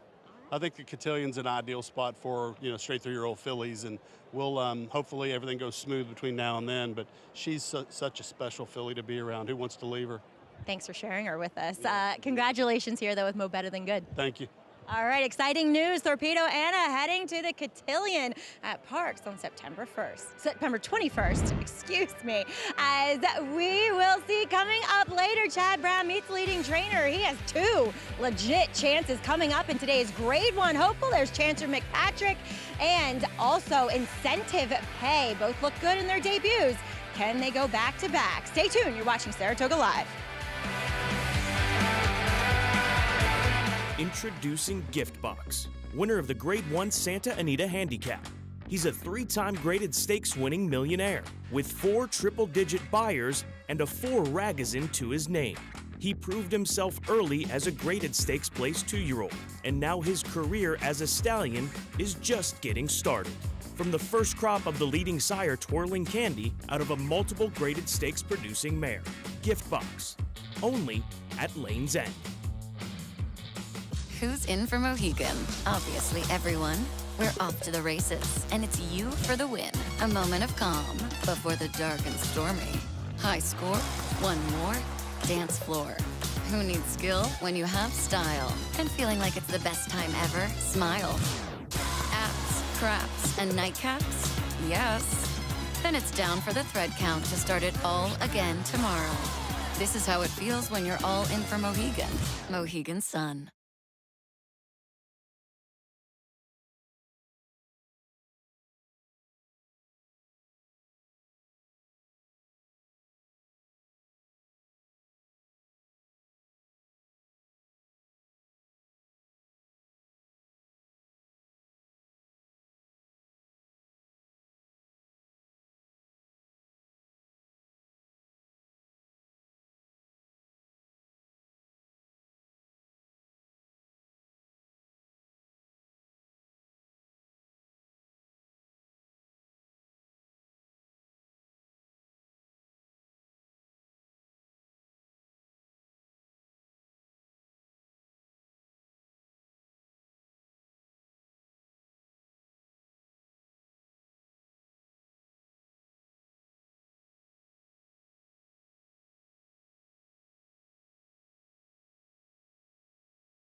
They're off at Saratoga.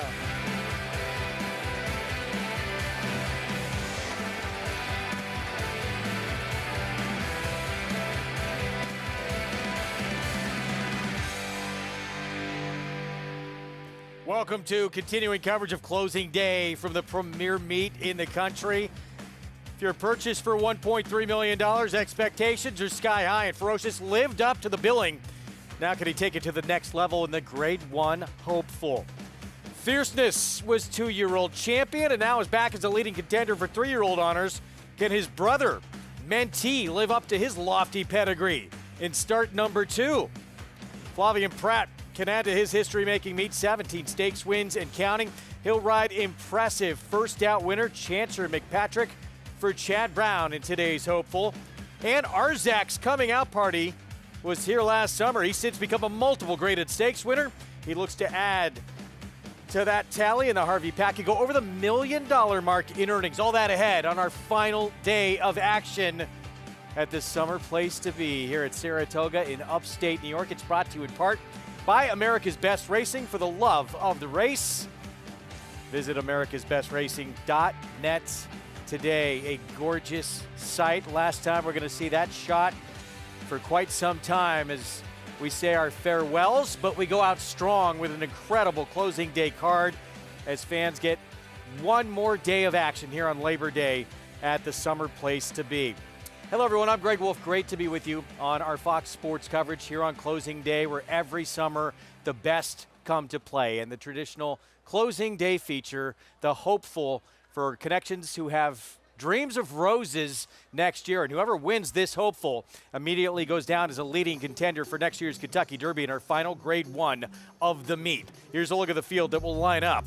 5:43 Eastern start time, and a lot of attention, of course, on Ferocious. $1.3 million, and he did not disappoint in his debut. Today comes start number 2, his graded stakes debut. We'll see what we get. With me, one of the winningest trainers in the history of the sport, Tom Amoss, 4-time Major League All-Star, Paul LaDuca, former champion jockey, Richie Migliori. What did you see and what did you like from Ferocious first time out? Well, he left the gate like a beginner. He didn't leave the gate all that sharp, but man, when he got into his stride and got going, this was a wow maiden race. The best one I think we've had all meet by anybody. You're watching there, he's in the one hole. The one hole's a difficult spot to break from. Doesn't leave very good. But Paul, what happens after that? Yeah, this gets impressive after this. You don't really see that many horses rush up.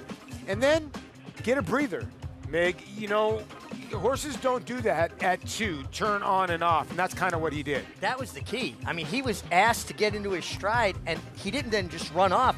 When Javier Castellano, who was aboard that day, put his hands down, he came back to him and idled and waited to be asked again. So, in essence, he made 2 distinct runs. And look at that stride, guys. That's what gets me. This horse moves like a really good horse. This is the group that campaigned Mage to a Kentucky Derby win last year. There was going to be a change on who's aboard. Javier Castellano involved in a spill. He's going to be out 2 to 3 weeks with a sore wrist. Pretty good pickup mount, and they get a pretty good rider with the meet's leading rider, Irad Ortiz Jr. Well, what's the odds of Irad Ortiz Jr. being open going into the last day stake, the hopeful, and then he gets this mount? I mean, not only do you have to be good, which he is extremely good, but sometimes you got to be lucky as well. His agent is a visionary. Right? It's true. And then you see Irad, he's going to wrap up another title here at Saratoga. And yeah, listen, it's unfortunate sometimes when it happens for Javier Castellano. We've seen it in multiple different spots. And Irad picks up a very nice animal. 52 wins at the meet. He has a win today already. He's won 3 of the Saratoga meet titles in a row. 5 of the last 7. Is he the best version of himself he's ever been right now? I think so. You know, at times I've been a little bit critical of Irad, thinking he's a little over-aggressive. I think he's toned it down. He's aggressive when it's warranted, but he's a little cooler, calmer. Maturity, always extremely talented. I think he's at his zenith at the moment. Big one to come for him later today. Grade 1 hopeful, final grade 1 of the meet. You can play all the action today by getting signed up with Naira Bets. Play with us this closing day through the fall and beyond to get that $250 deposit match. New customer bonus with that code at sign up, spot 250, and bet any track, anywhere, anytime at NairaBets.com. To get into our live action for today, race 7, New York Breds trying to get that first win on the resume in this maiden special weight, 7/8 of a mile. Rockstar Rebel from the outside, also eligible, draws in with the scratch of the 8. And that one had some trouble first time out and being keyed on right now. Let's go to Maggie Wolfendale for more. Take a look at some first-time starters here in the paddock, including number 2. That's Solar Glare, who does ship in from Penn National. So a lot of times with these Demetrios Sinifius horses / Peter Kazimias, they do and will tend to have speed. And I don't think we're seeing him take that much money right now because he's been training at Penn National. But this guy, for his first time here at Saratoga, has been so professional. He's behaving like a horse that's older and has done this before, which I like to see with these first-time starters. Now, the 7, I'm not completely sold on. I wish this was 6, but he is incredibly fit, looking really well turned out in his coat too. There isn't much pedigree to go on whatsoever either, other than being a son of Upstart, in which his progeny do strike at 17% first time out in their 2-year-old season. So there's some at least fast looking breezes listed on the form, but he makes a very nice impression here in the paddock. Number 4 is Free Dance for Ray Handel. This one, a son of Tapiture, the dam, she didn't do much, and only 1 of her 3 foals have won, but that was on the turf. I do like the 7 furlongs for this guy. He's kind of built like his dam was, kind of tall and leggy. Not much substance though, and I get the feeling that he just might need one to strengthen up overall. We've seen Ray actually be a lot more effective in the last few years with first-time starters as opposed to when he first began his career, kind of a learning curve and process for him. Now this guy is wearing blinkers, which he's been training in, I should say.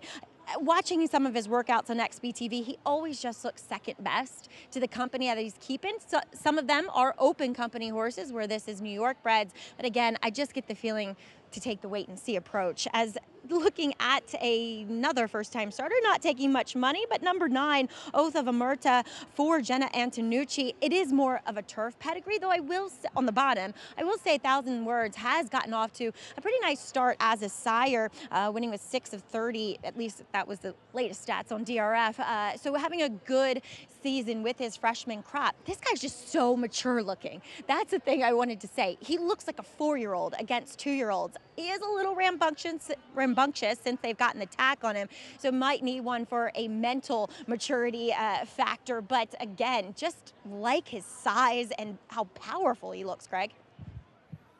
14-1 for the debut. Leg up to Luis Saez, who already has a couple of wins today. And there's the man that just collected another 3rd straight riding title here at Saratoga. Pick 6 starts here. We're 7 minutes to post. Where are you going to wind up? I like experience. We're looking at the 3-horse right there with Irad in the irons with the rider change. Friend of the Devil. I think that horse is going to improve off that 1 race experience. The horse that drew in off the also eligibles, it's also our co-favorite, Rockstar Rebel. I like those 2. Experience pays in these races. Yeah, I'm kind of with you. Both of these horses had trouble in their first 2 starts. The 11 got pinched back. The 3 did not break well and then showed a lot of speed. So the 3 and the 11 can both get away better today, Mig. I'm sure they're going to be in the mix. Yeah, and it's 7 furlongs. That's a tough distance to debut at. We saw a race yesterday where 2 first-time starters ran to the 8th pole, and then they stopped, and your horse, Tom, with experience, came, picked them off. Makes a big difference. Horses learn so much in that first race. Cross country pick 5 coming up as well. You can play it on Naira Bets. It begins just after the 4 o'clock hour, 4:08 Eastern. Races 7 and 8 for Monmouth. Races 8, 9, and 10. Couple of stakes, including the Grade 1 hopeful here from Saratoga. So again, play that on your Naira Bets account. Good luck combining those 2 tracks as we get set for the pick 6 and a mandatory pay pick 6, being that it's closing day of the meet. As they come down Champions Way, and the call to post in the background. We're going to kick things off with Rocked Out from the inside. Was 18-1 first time out for Horacio de Paz. Breaks from the rail today, and a horse that hopefully got a learning experience in that first start. 8-1 Solar Glare, first time starter. Yeah, these are dangerous connections. They do show a lot of speed, some bullet drills coming in. But Maggie made a good point. You just don't know what you're getting when these horses coming in from Penn National.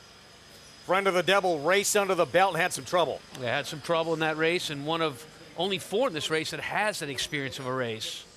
Ray Handel with Free Dance has Katie Davis. Yeah, the barn's going good. Katie's been riding well. I thought this first-time starter had a look. This Dominican Pirate, Ramon Vasquez on the first-time starter. $200,000 purchase, New York bred, and making a first start. Board's cold on this one. Chris Englehart, barn for the first-time starter, Miles and Miles. Seems like the sneaky one in here, right? Jose Ortiz aboard for Chris. Getting off the duck, maybe can get a win in the last day of the meet. James Ferraro barn with a 36-1 shot, 2 Honest Mischief. Looks like one that's out for that experience of that first race.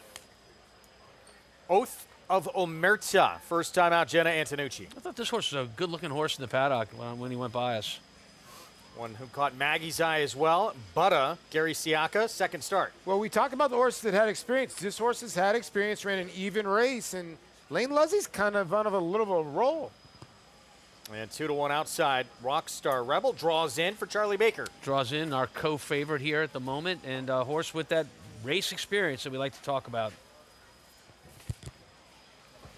2-win day already for that man right there, Luis Saez. We're going to take a timeout. He'll ride the speedy Tough Catch for Dallas Stewart, who went gate to wire in the debut, and the hopeful still to come on our closing day.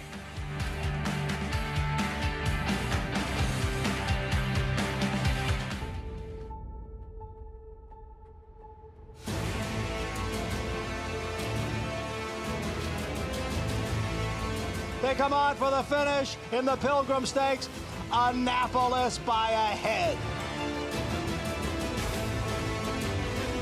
It is Annapolis in front. It is Annapolis to win the Coolmore Turf Mile.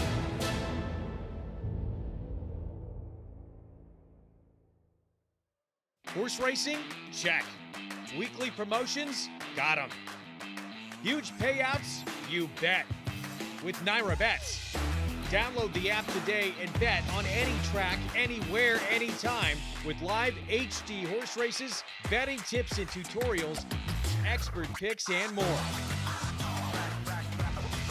You bet with Naira Bets.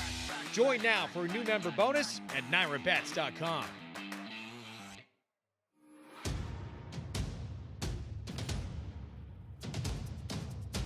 Drain the Clock will win and win by as much as he wants. He'll win by 6 in the end. It is Drain the Clock who will bound home the winner in the Bayshore. Drain the Clock, Jockey's Warrior, a terrific finish in the Woody Stevens that goes to Drain the Clock by a head.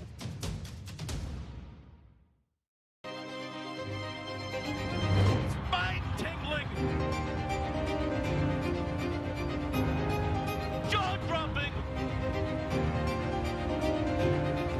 awe-inspiring, Secretariat-like.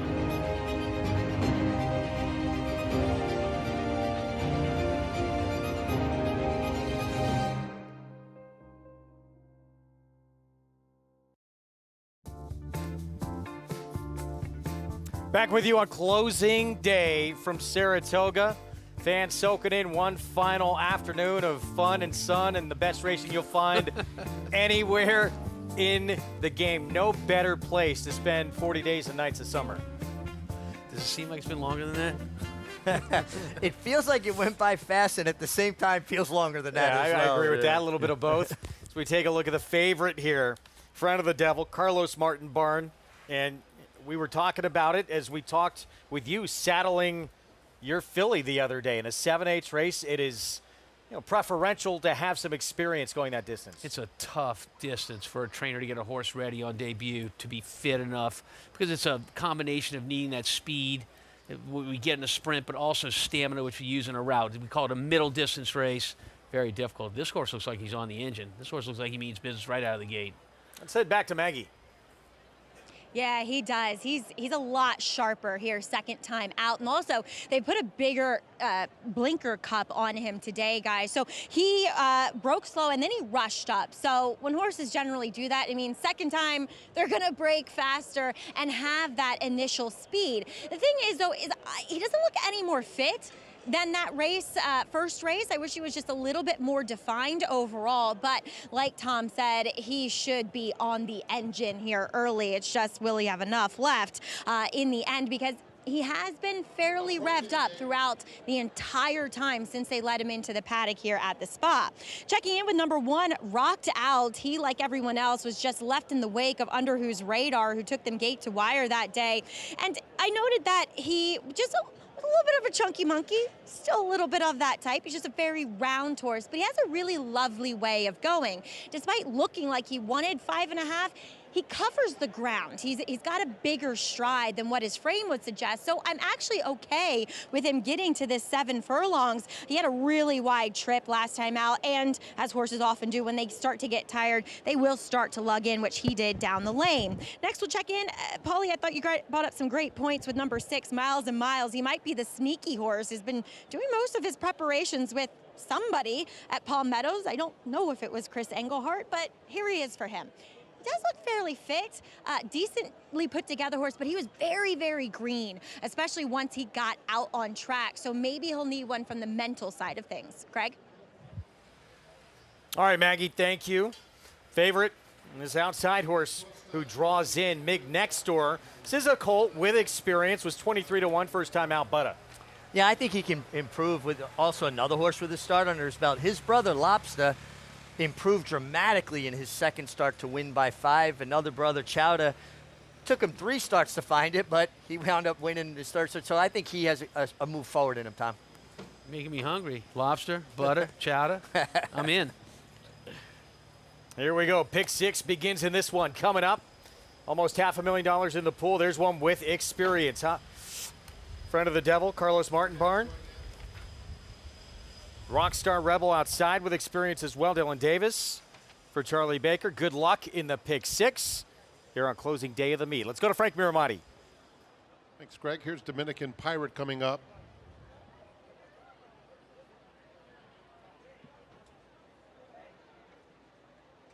Going in.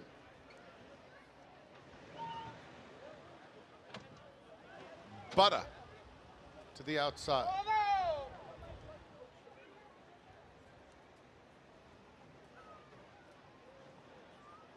They're in the gate. And they're off. Friend of the Devil is very quick away from the gate. So is Butta. Rockstar Rebel on the far outside is up close. Oath of Omerta is 4th. A break of 4 back to Rocked Out as they string out quickly. Another 4 back to Solar Glare. Racing on the inside of Free Dance. 2 more to Two Honest Mischief. Outside Miles and Miles.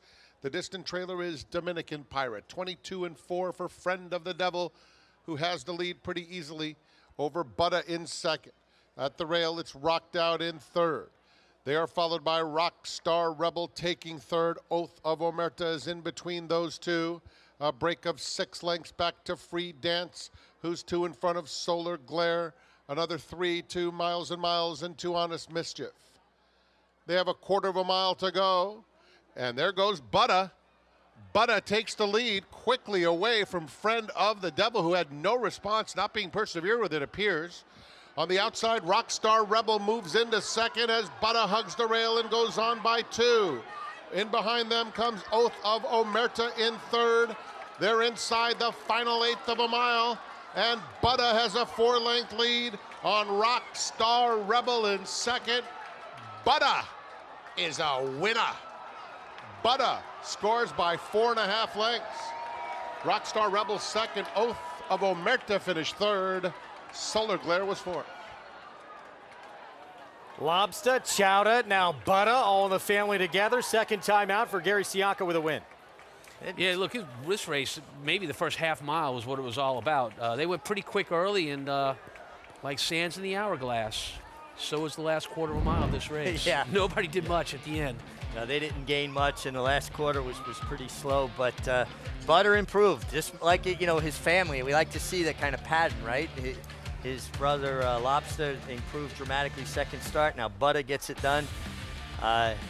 Eddie F. Racing, he's got clever names. And again, we talked about this. Lane Leslie got kicked in the face, about 3 weeks ago? He was 0 he got his first win, what, about a week ago? He's now rattled off 3 in the last week, Greg, and he got better home. And by the way, the younger one is coming out. Mig just told me is tartar. And I thought, no way. Yeah, it's out of tartar sauce. That's the next Tartar, one. like tartar sauce, right? They're keeping the theme. I like it. And Lane Luzzy, good for him. Had to be tough, the start he had, just to get opportunities. Being a young rider coming here with this stacked jockey colony, Mig, and obviously Dad representing him, or you competed against for a long, long time on this circuit. He looks quite a bit like his father on a horse. It's really uncanny, but there's only so many live mounts to go around. And when you start a meet like this with the names that are already established in front of you, you're not batting 9th in the rotation, you're batting 14th in the rotation. This is how you do it, Mig. You look to the infield, see where you are on the board. There he goes, he peeks over. Nobody's coming. Look over one more time, make sure he's clear. And then you start kind of hamming it up, don't you? You know? Yeah, style, right? You want to win with a little personality there. You want to have that perfect golf swing for the crowd to watch almost. And then experience again. It wins over, and there you see Mr. Eddie F. I'm sure he's happy. Experience wins over. The only horse that ran in the first time start is the one that Maggie liked, the 9, Othar of Merida, who probably you should look at next time. 10-11, 9-2. Butta with the win. Lane Luzzy, his 3rd winner of the Saratoga Summer, an 11-1 start to the final pick 6 of the meet as fans enjoy these final few races. 5 remaining this summer after 39.5 days of bliss here in upstate New York. We'll be back with more right after this.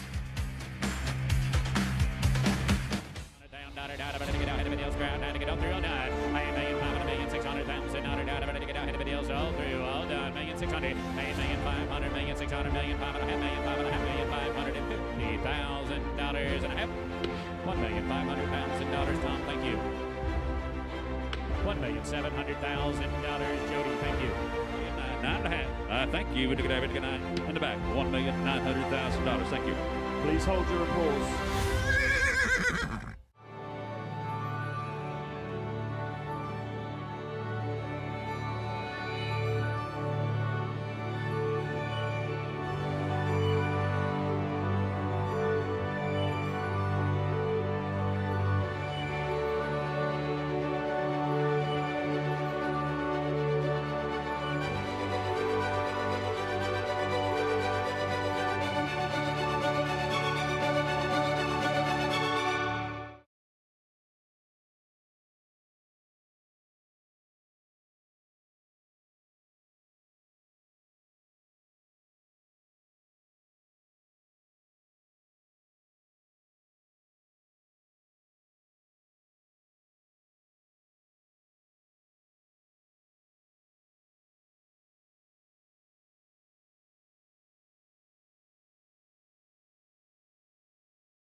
Welcome back. You're watching Saratoga Live as we are brought to you by Mohegan Sun.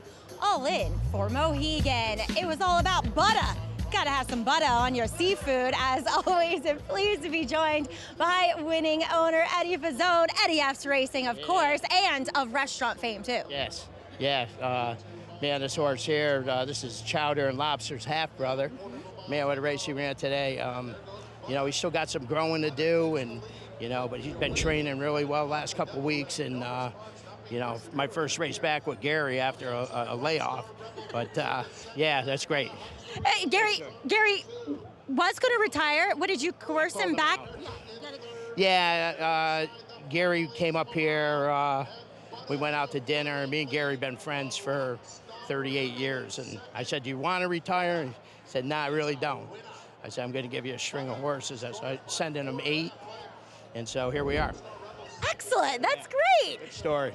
You know. Too, this guy's a little bit smaller than his brothers, but like you said, I thought so promising that he won here at second asking, considering there's more improvement to be had. You know, everybody says he's got a lot of growing to do yet, and but they're very surprised how good he's running. And first time out too. I mean, he only got beat a nose for 4th, which wasn't bad. But yeah, I think when he grows up, he's gonna be nice. What a cool family this has been too for you. What's that? I said a really cool family of producers. So we're gonna have another baby. That's gonna be Tata. Tata! Tata's coming up. Tata! You like a little Tata? With your, what do you have Tata with usually? Shrimp? Lobster? All seafood. Fish fries, scallops, shrimp. Just go to Eddie. Seafood, scallops. He knows all about seafood, guys, and about horses too, as Butto was impressive in his second start.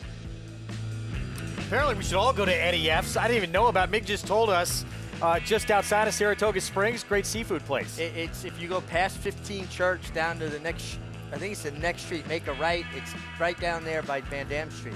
Excellent. I think that's the best string of names I've ever heard. Did anybody happen to check out Eddie's pants? Did you see those pants? White pants with a black line down the side? I haven't seen pants like that since Paul Newman wore them in Cool Hand Luke. I mean, that's they're coming back in style. Wait. Wasn't he in prison in that movie? I think he was. Yes, he was. 24-80 to kick off this pick 6 on the final day of the meet. Up next, the Harvey Pack, renamed in 2023 to honor the late broadcaster who hosted several Maurer TV shows, including Thoroughbred Action and Inside Racing. And the return of Arzak. Paulie, you have a play coming up here. Yeah, so since Andy's way up on us on the bankroll play and JK's out, I'm going in the same thing as the World Series of Poker. I have chips left, so I automatically finish second. So here we go. We're going to try to catch Andy here. We're going for some Hail Marys. We're going to try to do what USC did to LSU last night. Okay, we're going to use the 6 and the 8 here. I'm going to try to beat Arzak with a double with the 2 Jad Brown runners. $100 there. If we can build up a little bit, I got an exacta box, and then I got something special for you in the hopeful. That was so wrong. Why did Andy, you do that? listen to me. You hire a guy to spend that much money 3 years in a row, you can't win the opener. Yeah, look, it's a trend. Get a grip. It's a trend. Look, I'm trying to get a grip. I got a headache over it. Good luck to you, Paulie. Andy obviously had a huge day yesterday, and everyone's in chase mode now. And here's the thing. Andy's been so modest about it. He hasn't said it on the air, not once. Not once. Maybe 100 times, but not once. Harvey Pack coming up next. 5.5 furlongs, sprinting on the grass. Arzak returns, so does Big Invasion. And the full brother to the Travers winner, Fierceness, Mentee. Lot to live up to in the Grade 1 hopeful in his first graded stakes test. Here in start number 2 for Mentee. We'll be back.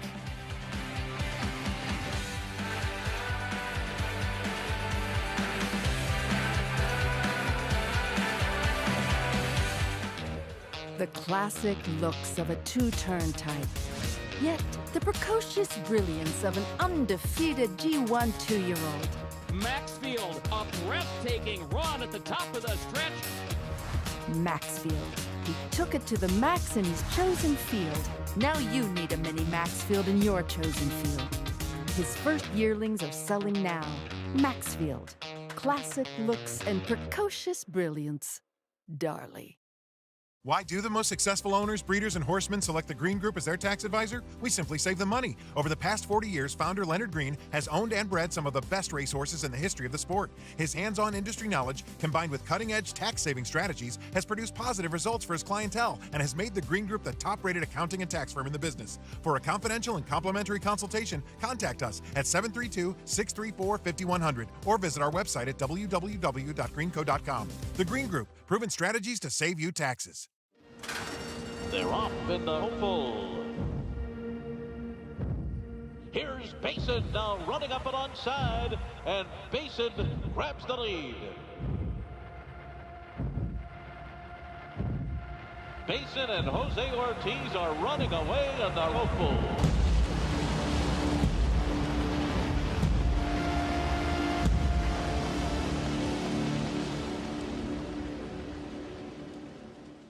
Racetrack Television Network brings you every race, from every track, on every screen, every day.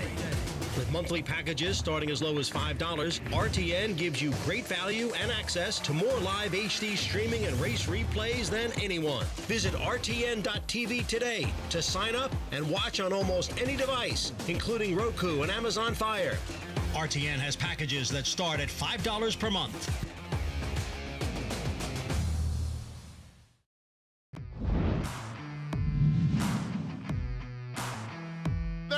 Top of the stretch, and Fierceness takes command. Sierra Leone is coming with his run on the outside of Torpedo Anna, who's currently second. They're in the final furlong.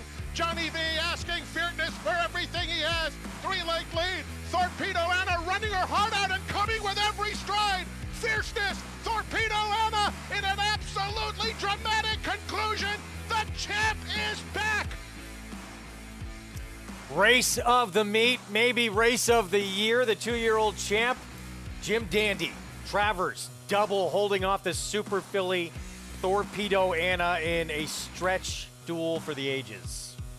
Yeah, that was a beautiful, beautiful race. But, you know, guys, it was the race before the Jim Dandy where, you know, our horse came and got the outside post position that day, was in his own kind of private world, and redeemed himself. It was the redemption race in the Jim Dandy for sure for Fierceness. He was the Kentucky Derby favorite. He failed that day. Everybody questioned what he could do. He took that outside post, went straight to the front around the turn, and held on. And what did he do? He drew the outside again for the DraftKings Travers. They didn't probably open the champagne and pop it, but they put it on ice when they saw that post position draw. They loved what they drew. And he showed his dominance. He is the dominant after yesterday's race, the Jockey Club Gold Cup. He's the dominant horse, older horse going long. I agree, Tommy. You were saddling the horse. You weren't on set when the post positions were drawn, and we got them here on set. And the first thing out of your mouth when you came back to the set was they won the draw. And it absolutely set things up for him to get the kind of trip he got. Back-to-back races, yeah, he's won that draw. We'll see if he ever has to deal with some adversity again. But cozy outside post, no soup, but answered big questions as well. Winning back-to-back starts for the first time. His mom, well, he's the first starter for Nona Bella, who was the daughter of Stay Thirsty, who was a Travers winner for Mike Rapoli. And, you know, that pedigree, it's always great to have winners, but when you've bred the horses and you've been in on the planning and the matings, Nona Bella, beautiful grandmother. We know how Mike Rapoli, just such a great, strong relationship with his grandmother. What a way to honor her. And talk about a beautiful mother here. I mean, 2 foals, and they've both been very good. So, yeah, first starter, Fierceness. Second starter, Mentee, who set a track record, by the way, in the debut. Although opened up this huge lead, nearly got run down, even though it was a very fast time. 5-1 here for start number 2, Paulie. And when you look at the race, if Ferocious doesn't break well again, Mentee could be the controlling speed in there. He is so fast. Now, he opened up a giant lead in this race. Now, the horse that ran second, we have not seen come back, unfortunately suffered an injury, but he is a nice horse too for George Weaver, a son of Fakoma. So you look at this race and you're wondering, okay, was he kind of giving it up a little bit? Well, that horse was getting to him and flying at him late, but you can't take away anything from a track record. That last eighth is concerning to me. Is he just a speed horse? Is a 7/8 distance going to be too much for him? Well, that's my concern. I wonder if 7/8, particularly off of just a 1-5 furlong race. Now, the chart line says confident handling. I don't think he could have went any faster if he was harder ridden. He looked all in to me, Tom. Was his debut. He did go incredibly fast. And concerned at all, too, that we've not seen him for a little bit of time? Well, he did battle a little bit. There was a thing out there that Todd was a little bit worried that he was battling a little bit of laminitis. They had to ice his legs down for a little bit, and he's gotten back to like 3 or 4 works with this horse. The works have been tremendous in the morning, but you never know how the horse is going to react. I think that has been more of the setback than anything. I was talking to Todd about it. I was asking, is this a real article? I remember calling him last night. He's like, yes. We were really worried out of that race something was going to go wrong. We had a stall rest horse, which means, Tom, you'll say more, and then you have to ice the horse, his legs, and how to get him kind of back into shape. So he's working into this race. For him to put him in this race, I think it's confidence, no? Oh, yeah. I completely agree with that. That's to come. Grade 1 hopeful. Start number 2 for Mentee. And a lot to live up to with that first son of Nona Bella has done. Meanwhile, Harvey Pack coming up. And a look at Arzak, who last summer, that was the coming out party at 17-1, stamped himself as a serious turf sprinter. And since that time, he's gone in to win a couple of graded stakes on the grass, Tom. He did. We're going to look at this one at Keeneland from the spring, Shakertown, also at the same distance of 5.5 furlongs on the turf. And for Arzak, look, he is extremely talented, but he does like a little pace to run into, and he gets it here. Look how wide that turf course is compared to this one, though. Yeah. I don't know what you think, Mig. I like the horse, of course. 8 for 27 lifetime, and you get Irad aboard. But does he get the worst of the draws? Well, I will say nothing bad about this horse because somebody liked him last year, asked me about it. I watched the replay. I wasn't as high on him. He won and paid $17, and I'm still getting dirty looks from the other side of the desk. 17-1, Mig. That's why I said 17-1. Not that you are hanging on to this. Not at all. I forgive you. 2-1 favorite here coming up in this Harvey Pack. 13 minutes to post. Let's go to Maggie. Yeah, we'll start to the horse though on his outside, and that is the speedy number 6, Super Quest. This horse has never been off the board. In 8 starts, he has 4 wins, 3 seconds, 1/3. He's my kind of racehorse. Furthermore, he's just this ball of muscle. I love turf sprinters that look like this, and he's got that confident demeanor here in the paddock. I think he does play catch me if you can today with this field. He looks sensational for Mark Casse, who continues to have a very nice Saratoga meet. Yes, your favorite, Arzak, is to his inside, and maybe there is some hitting up front for Arzak. Not to say that he doesn't sometimes get a little hot, but he's awfully washy today. He's been behaving himself. He's just gotten a bit warm, and it's not that warm out today. Otherwise, he looks good, though I wasn't in love with the fact that he looked to be lugging in a bit down the lane, and it took him a while to switch leads last time out in the Wolf Hill Stakes. He has compiled quite a record and quite a formidable form, but could be making just a little bit of a better impression on me here pre-race. Now, moving on to a big long shot down on the inside. Shout out to Frank Miramati, who gave me the correct pronunciation of this. But number 1, Smitic Spice for Douglas Nunn. I was talking with him right after he saddled him, and he said, I've had this horse and broke him since he was a yearling. So really, they've gone a long time together now as an 8-year-old, and this guy looks sensational. And he's tried to run him longer, and he's, at times been successful because he is actually a fairly big horse. But last time, I thought he was quite impressive in that select stakes where he rushed up to contest the lead, and then he held off all late challenges, including from Nothing Better, who is a really nice horse for Jorge Duarte, nice turf sprinter. This guy's dappled head to toe, exudes health, happy. I've not seen him, take a worried look whatsoever. Ears forward, just looks like a horse that is thriving on his racing, and a really cool story with Doug bringing him up here for this Harvey Pack, Greg. Maggie, thanks. I think he has races that make him a major player in here. He's a huge price. He's coming in from Monmouth. Here's a look at his win last time out where he did go fast and he won a stakes race by a nose. Douglas Nunn is a very underrated trainer at Monmouth. He's had a lot of good turf horses for a lot of years. And when you win 8 out of 19 on the turf, you got to have some quality. And we've said this before, you know, he wasn't far behind Super Quest. So I'm kind of with you, Greg. But he draws that rail, which that could be the detriment for him. Yeah, the die is cast, right? He's Yeah. got to go from that rail. Yeah. And Super Quest, the 6 horse, is going to be right alongside of him. We know, yes, Super Quest always quick early, coming off a win last time out when Nobles had no response for him. As you take a look at the jockey standings, third Saratoga meet in a row. Irad Ortiz Jr. will be the leading rider. Just incredible. His focus, not just coming here, but Mig, every single race he lines up in, he wants to win it. It does not matter if it's a $10,000 claiming race or a Grade 1. You are going to get an extraordinary effort from Irad Ortiz Jr. And listen, there's been great riders that if there wasn't enough zeros behind the purse there, they didn't give you quite the same ride. Irad, he's got the intensity and the fire of Angel Cordero. That's the only rider I can compare him to in that respect. That Mamba-like mentality. You got to have it. Dominant up here, Paul. You got to have it. You got to have that mentality day in and day out. I've said this many years. One thing I regret.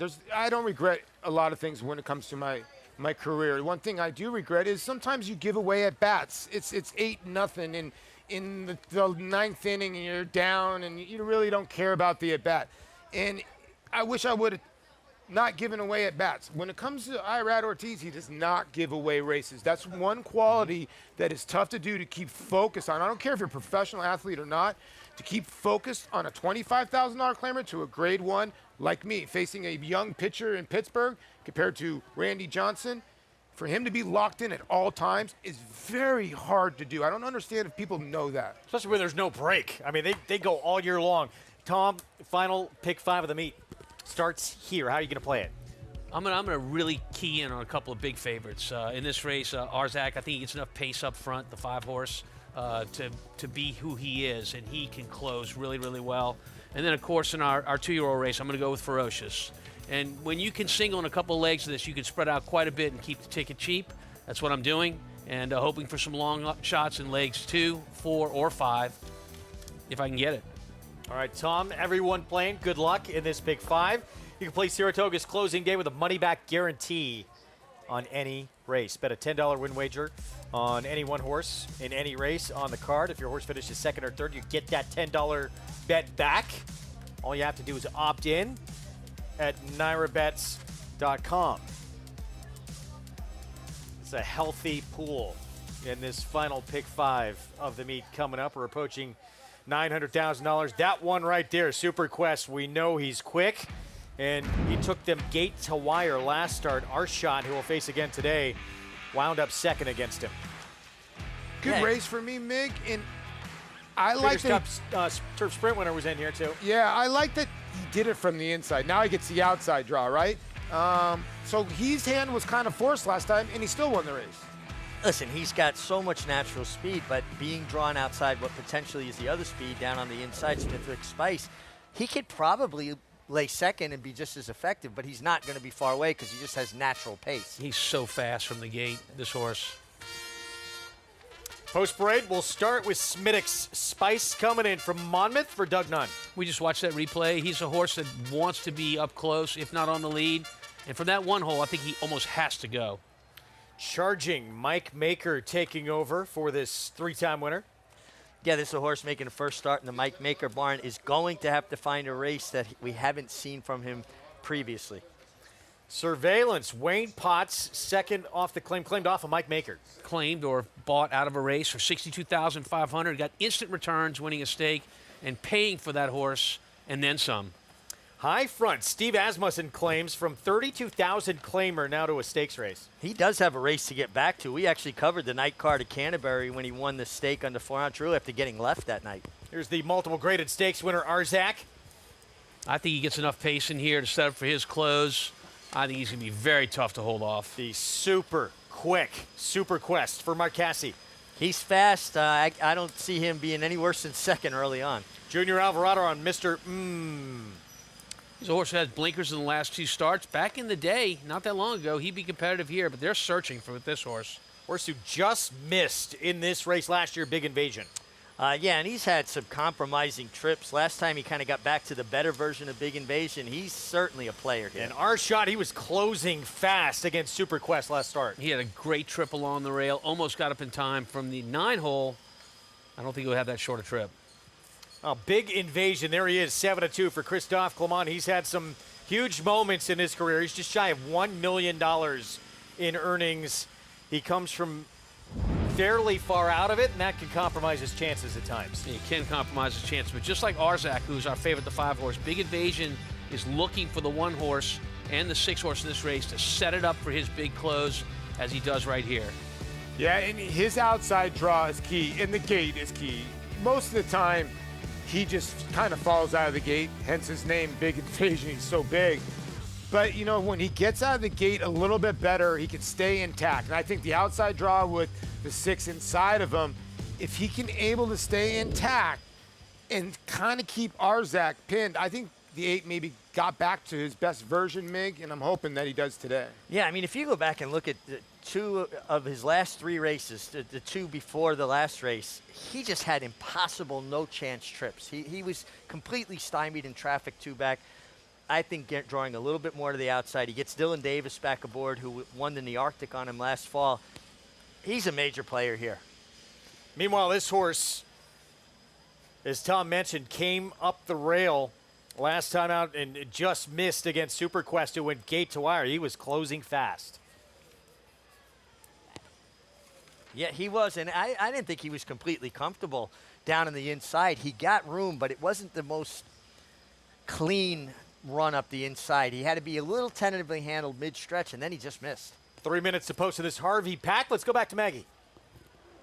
Yeah, I kind of want to change my stance about Arzak, because once they finally got the tack on him, he really settled down. And he is a horse that is a little high-strung, can be a little colty, so he can't go with a lead pony. But once he got out on track and got that warm-up with Irad Ortiz, he's settled in quite nicely. So definitely has elevated once seeing him out on the track, at least from my eyes, as he is currently holding strong as your favorite. Moving on to number 8, Big Invasion in here, the horse that Richie likes, and I totally get why. Last time, I thought he was sitting right behind that pace, and he was the first one to make the move. And it was interesting talking to Christophe Clement that day at Aqueduct. He said, I told Irad, just be in a good position. Stop taking this horse back. Stop trying to find trouble. And Irad, I thought, executed that beautifully. Dylan Davis will take over today, though, who has a win in the New Arctic aboard this horse going back to last fall. But he just got run down late by a horse who was taking money that day, an Outlaw Kid that all of us were kind of scratching our heads about. So he looks fantastic here. And I think, you know, Dylan has been riding so well, and part of that success has come from him being more aggressive. So look for this guy hopefully to find that right spot again and maybe get back to some of his better races, because he's definitely showing me that in all the preliminaries. Guys? It's a really talented horse who has a pretty devastating late kick. As we take another look here at, well, there he is, 7-2. Dylan Davis, as Mig mentioned, got a Group 2 win on him for Christophe Clement. You know, we've seen so many great performances, Equine and Newman at this meet, but Dylan Davis had a true breakout meeting this year. He showed that he belongs on the major stage. Incredible. From start to finish. 2 wins on opening day, including that 44-1 shot, the Queen's MG in the Schuylerville, and he did not let up. Here's Surveillance, and this one has continually taken money in here. Wayne Potts, second off the claim, taken off of Mike Maker, and Johnny V will ride 7-1. Paulie, what do you think? Well, I think this horse has got to look. I mean, if you go back to the 2 races back, this horse ran a fast race in 101-1, got left in the gate, and still won the race. That's the issue when you look at this race. You have the 3, the 5, the 8, and the 9. They are all bad gate horses. Whoever breaks the best is going to be chasing the 6 around the racetrack, and that's going to be the key in this race, because you look, the 3's broken bad, the 8, the 9, and the 10, and then the 8 and the 9 always break bad. The 6 we know usually fires out of there. He's, reliably the one who you expect who's going to be in front. There he is. Jose Ortiz will be aboard. It was Irad in that win at the meet earlier last time out, but Irad's going to be on Arzak, the favorite. So brother Jose Mig taking over. Yeah, listen, Jose rode him earlier in his career. I think the brothers share crib notes, if you will. Tom, I have a question for you because the one horse, Smithwick Spice, stretched out to a mile and then 7.5 at Delaware. Those are 2-turn races. And then he turned back to 5.5 in the select last time at Monmouth, and he still had his speed intact. Coming off of that sharp sprint, probably have more speed today. You would think so. And I guess to add to that, how does a trainer take a horse that he's cutting back in distance and maintain that sprint speed when he's been taught through races to have route speed, which is not nearly as quick? If you know the answer to that, please email me later tonight. I want to use it. A lot of it's just inherent with the horse, right? We'll see what he does from that inside post. Paulie, your bankroll play, good luck. Yeah, and this pick 5, I would think by the time it clicks out, we might get to 1.5 million. Amazing. Nearly 2 million in this pool already. Sensational for the final pick 5 of the meet here on Labor Day, closing day with the hopeful still to come. And part of that pick 5, Mark Casse, talk about a breakout meet for the Hall of Famer. Best Saratoga he has ever had. So many juvenile horses, too, who have been standouts for him. 15 winners, 30%. He really hitting on all cylinders. We're set for the Harvey Pack. It is Arzak, the 9-5 favorite. Irad Ortiz Jr. meets leading rider for Michael Trombetta. On the 5, let's send it upstairs to Frank Miramati for the call. 2 more left to load. After surveillance.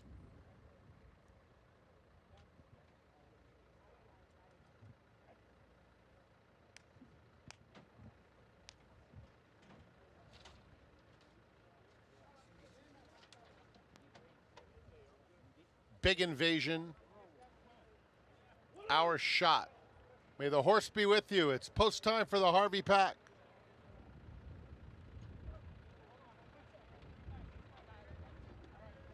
They're in the gate.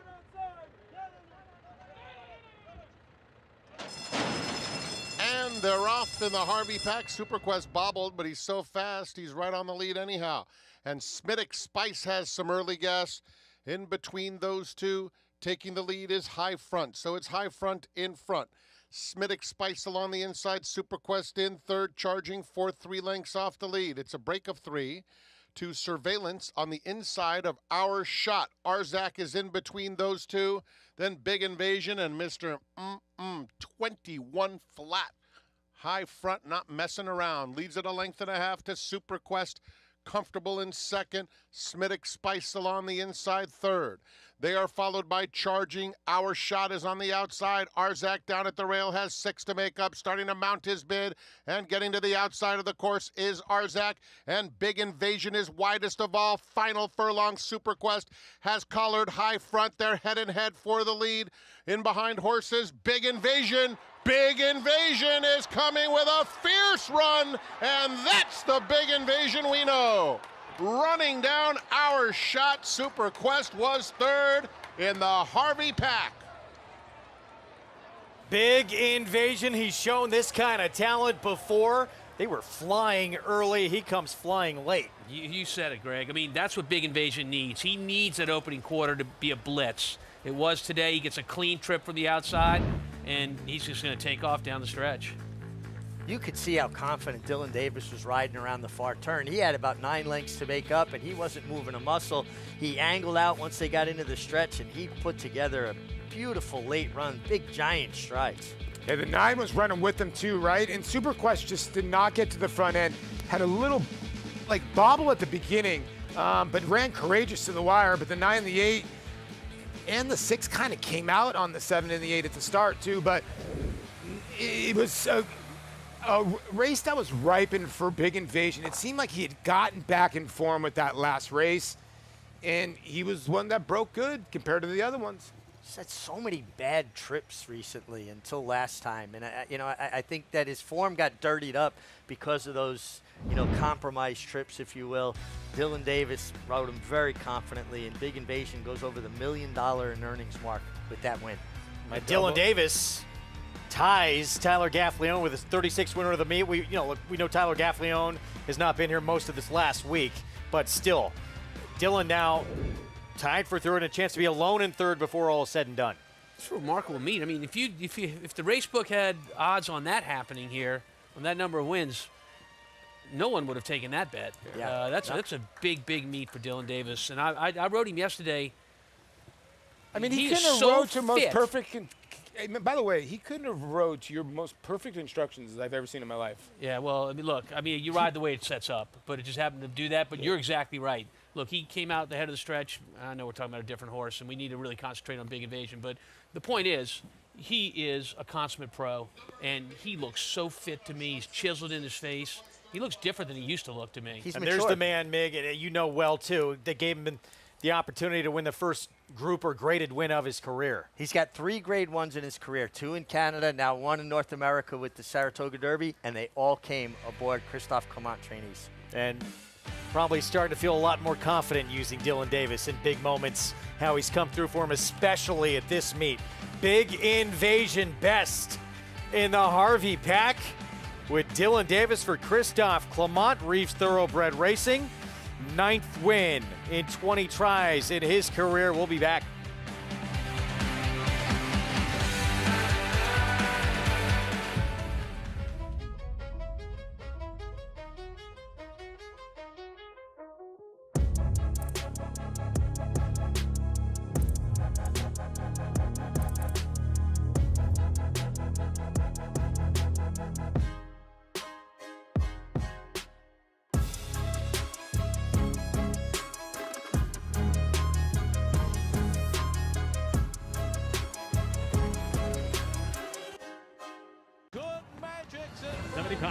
$774,000, $775. Want to be 60? That help you 60, 75, 760, 60, 75, and now 85, 785, 85, 85, 800, $800,000 thank you, sir. Got to be 8 and 25, $825,050, $850,000 50, $850, 75, on $860,000 and a half, $850,000 in the back of Woodrow. Thank you. And my friend, it will be Gordon to win the Belmont Stakes at Saratoga.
Back with you on Saratoga Live, brought to you in part by Hill and Dale at Who's this? They're going awfully fast.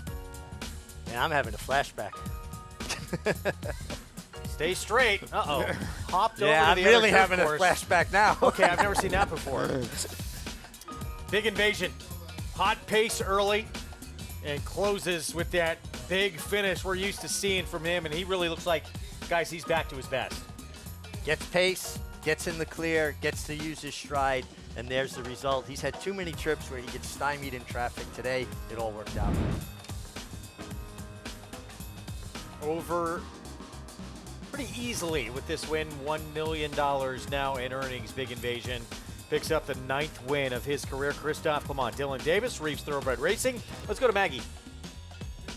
The fairy tale meet for Dylan Davis continues here with this win in the Harvey Pack. Dylan, this win actually tying you for 3rd in the jockey standings. Nodding your head like you knew that already, huh? Oh, I did, yeah. Coming into, I was just trying to get one. Now I'm trying to finish it off to be solo 3rd. But incredible meet.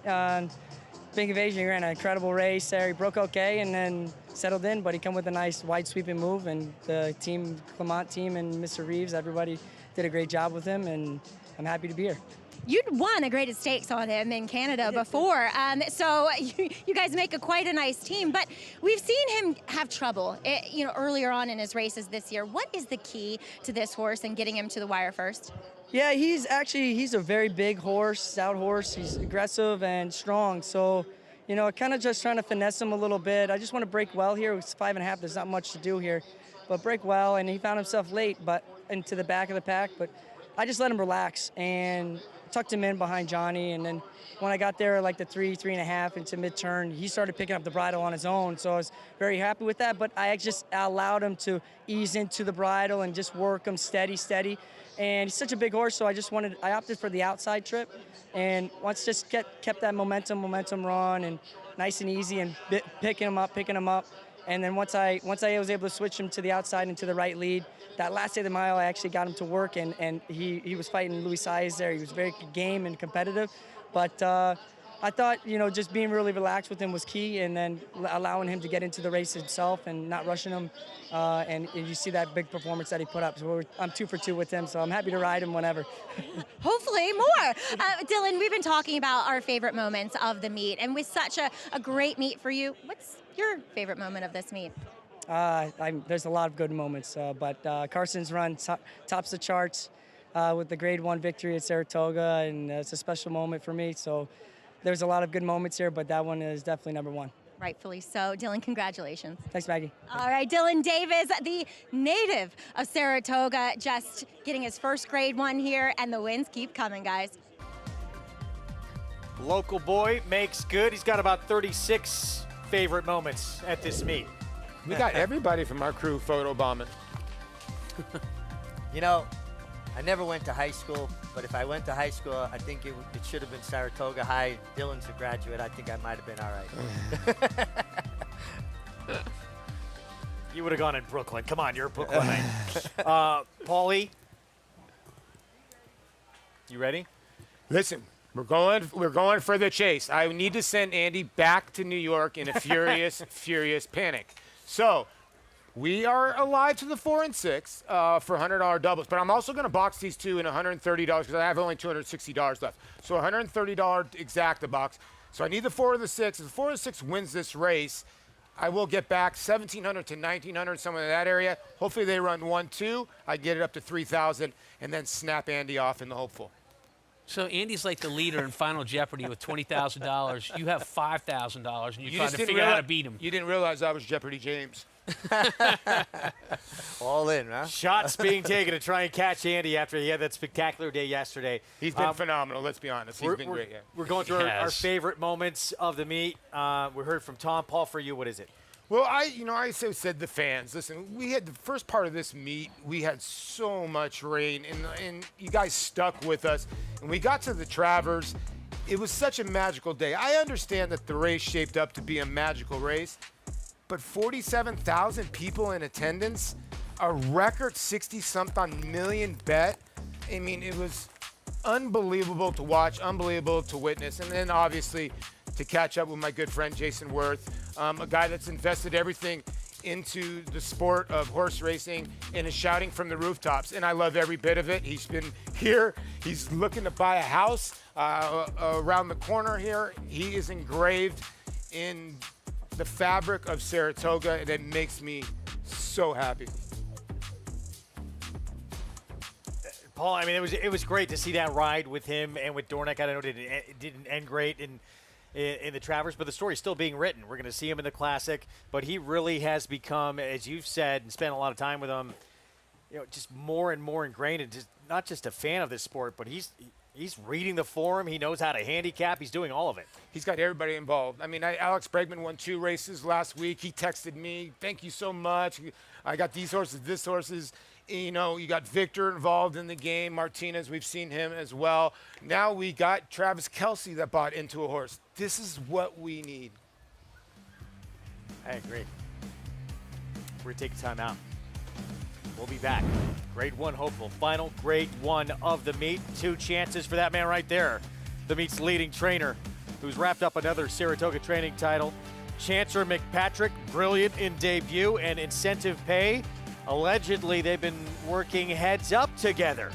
We'll be back. The sun shines bright on Caraconte. His first crops of racing age are showing brilliance on the racetrack with a high percentage of stakes winners. His versatility is evidenced by winners on all surfaces across the globe. Spandarella could not have been more impressive. The sun shines bright on this value sire. Fair down 25, fair down 25, fair down. Thank you. Right here, 525,000. Caraconte, standing at Gainesway. Horse racing? Check.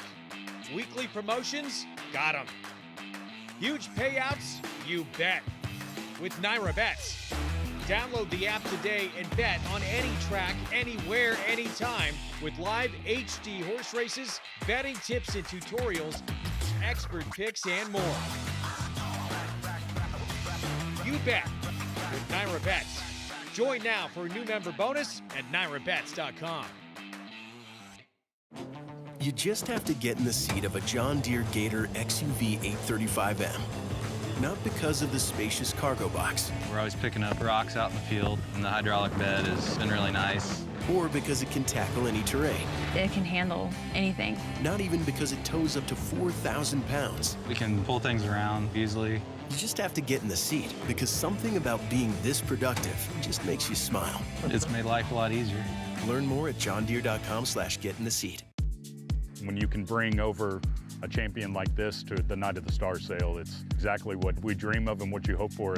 Anytime we've got a marquee filly that is ready to be brought to market, we know that the Night of the Stars is the venue. It really wasn't a question as to where we were going to sell her. We have had a long history of selling 7-figure mares here at Night of the Stars. Boyd Browning and his team just do such an exceptional job promoting these mares, getting them sold.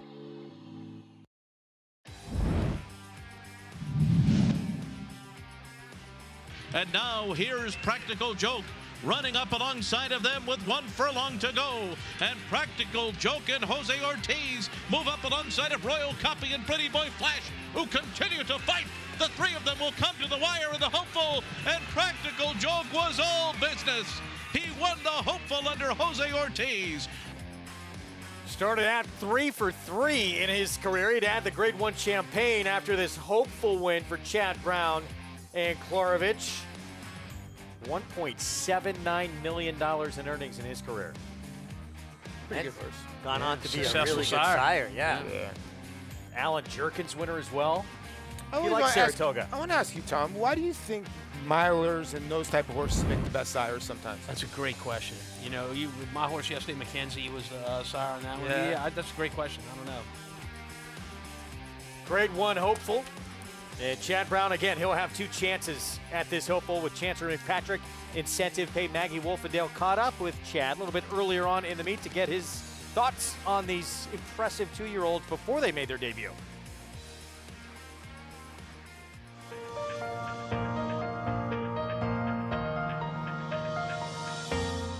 Here is Mr. Debut winner, Chancer McPatrick. Where's he gonna go next? I'm going to train him up to the hopeful at this point. Came out of the race healthy. First crop McKinsey horse. I've liked these McKinseys. I have a handful of them. They all act like runners. They all handle the dirt well. And this guy had some trouble early on in his debut and was able to overcome it. So, and I also think longer the better. He was able to get up and sprint distance, but he's a true two-turn horse. I know you said to Flavien Prat after he won, I heard you say, oh, this horse doesn't want any part of this 6.5. He definitely wants to go long. So for him to get up and do that at that distance, how impressed were you? Very impressed for a true route horse to be able to get there sprinting, and he'll surely never run that short again. Here we are with Incentive Pay, another debut winner. And we were just talking about the difference in physicality. He's huge. He looks like a 3-year-old already. Yeah, he does, and he acts like one too. He's another horse that I decided to run early in the meet because he was so advanced mentally. He handled everything well. First crop stallion by Volatile, so he's owned by Klarovich. We've had tremendous success with first crop stallions. You know, both of our Preakness winners, Cloud Computing Early Voting, were first crop stallions. They seem to be good value for us. So we look for good physicals. We're not afraid to take a chance on our first crop stallion if they look the part. And this guy was an outstanding yearling, and he's turned into an outstanding 2-year-old. We're real excited about him. If these two were to square off in the Hopeful together, different running styles. No, he's a little bit more forward. I'd say so. Now, with Chancellor McPatrick, he did have some trouble down the backside that put him further back than he probably would be. But yeah, this guy has a little bit more zip to him, but both beautiful moving horses. There is a 7th training title in his career for Chad Brown. He's already wrapped things up. Incredible what he has done here. 6th in the last 7 years, his 4th straight. I think he's just getting started. Not far off, too, from the all-time record he set here of 46 wins. And he's not done yet. It's been remarkable, really remarkable what Chad's been able to do. And you know, years ago, it was a 24-day meet. Your leading trainer would have 8 to 10 winners. Now it's a 40-day meet, and they're winning better than a race a day. I mean, that's almost unbelievable. It's pretty phenomenal. You know what Chad reminds me of? You can say whatever you want about Chad. Oh, he gets all this, he reminds me of Joe Torre. Gets all the superstars, but he knows how to manage them. And that's tougher than you think. This 9th race, mile and a 16th on the turf. Starter optional claiming race. We'll get to it in a moment. First, let's go to Maggie. That's right, Greg. Well, coming up this next Friday, the 13th, hopefully that's lucky for me and all the other competitors that are putting on the show for the Real Rider Cup down at Fair Hill as we look to raise money for the Retired Racehorse Project as well as new vocations. And this year, the Thoroughbred Retirement Foundation and I, along with Stephanie Brennan, a fellow board member and employees of the TRF in Chelsea O'Reilly and Liz Bennett, they're going to ride actually horses from the TRF herd. Stephanie and Chelsea on ones that have been taken from Wallkill, and Liz on a retired broodmare.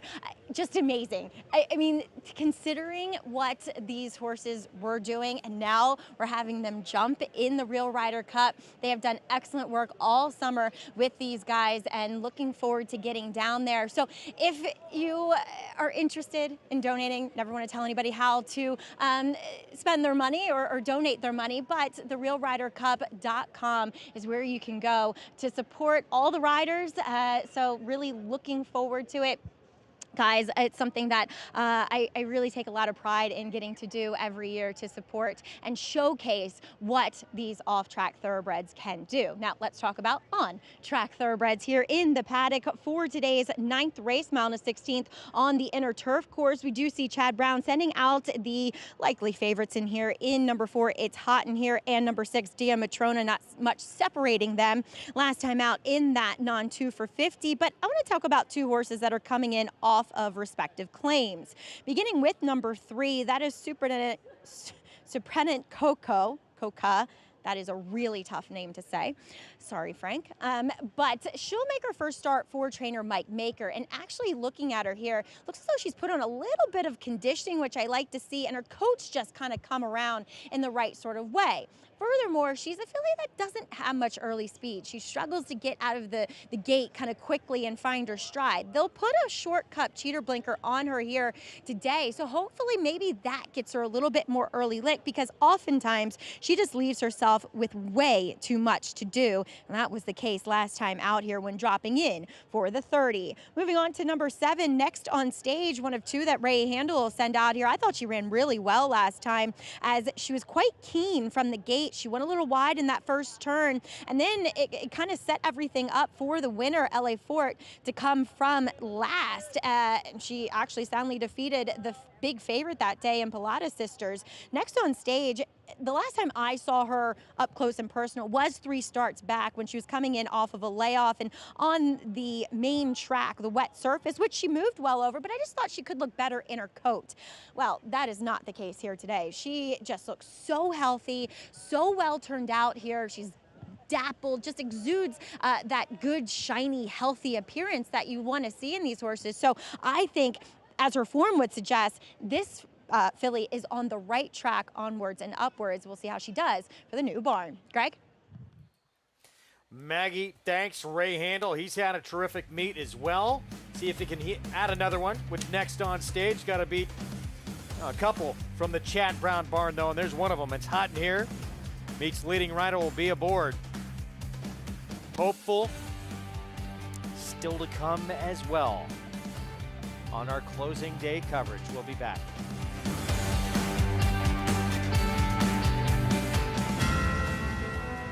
It's amazing. I mean, we're used to having horses in claiming races, and here we're at the undercard of the Belmont. And they're off in the Woody Stevens, and here's Bookham Dano, who has blown by them all. Bookham Dano, Prince of Monaco in between. It's going to get very close. Bookham Dano! Winning on New York's most important day of racing. I can't. That was awesome. He's the best.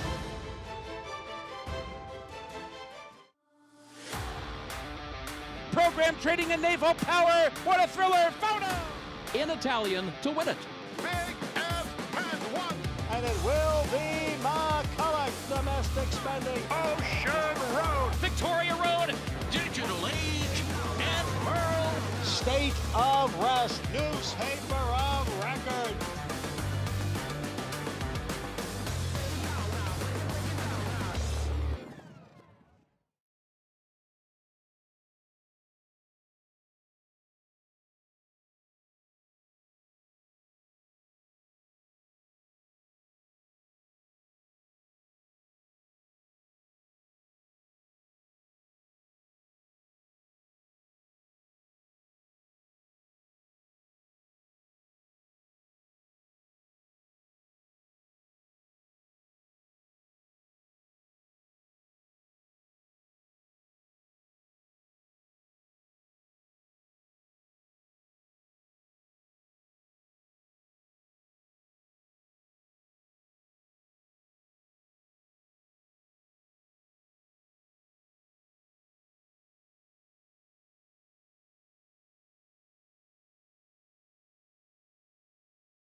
Back with you on our Saratoga Live closing day coverage with the Grade 1 hopeful still to come.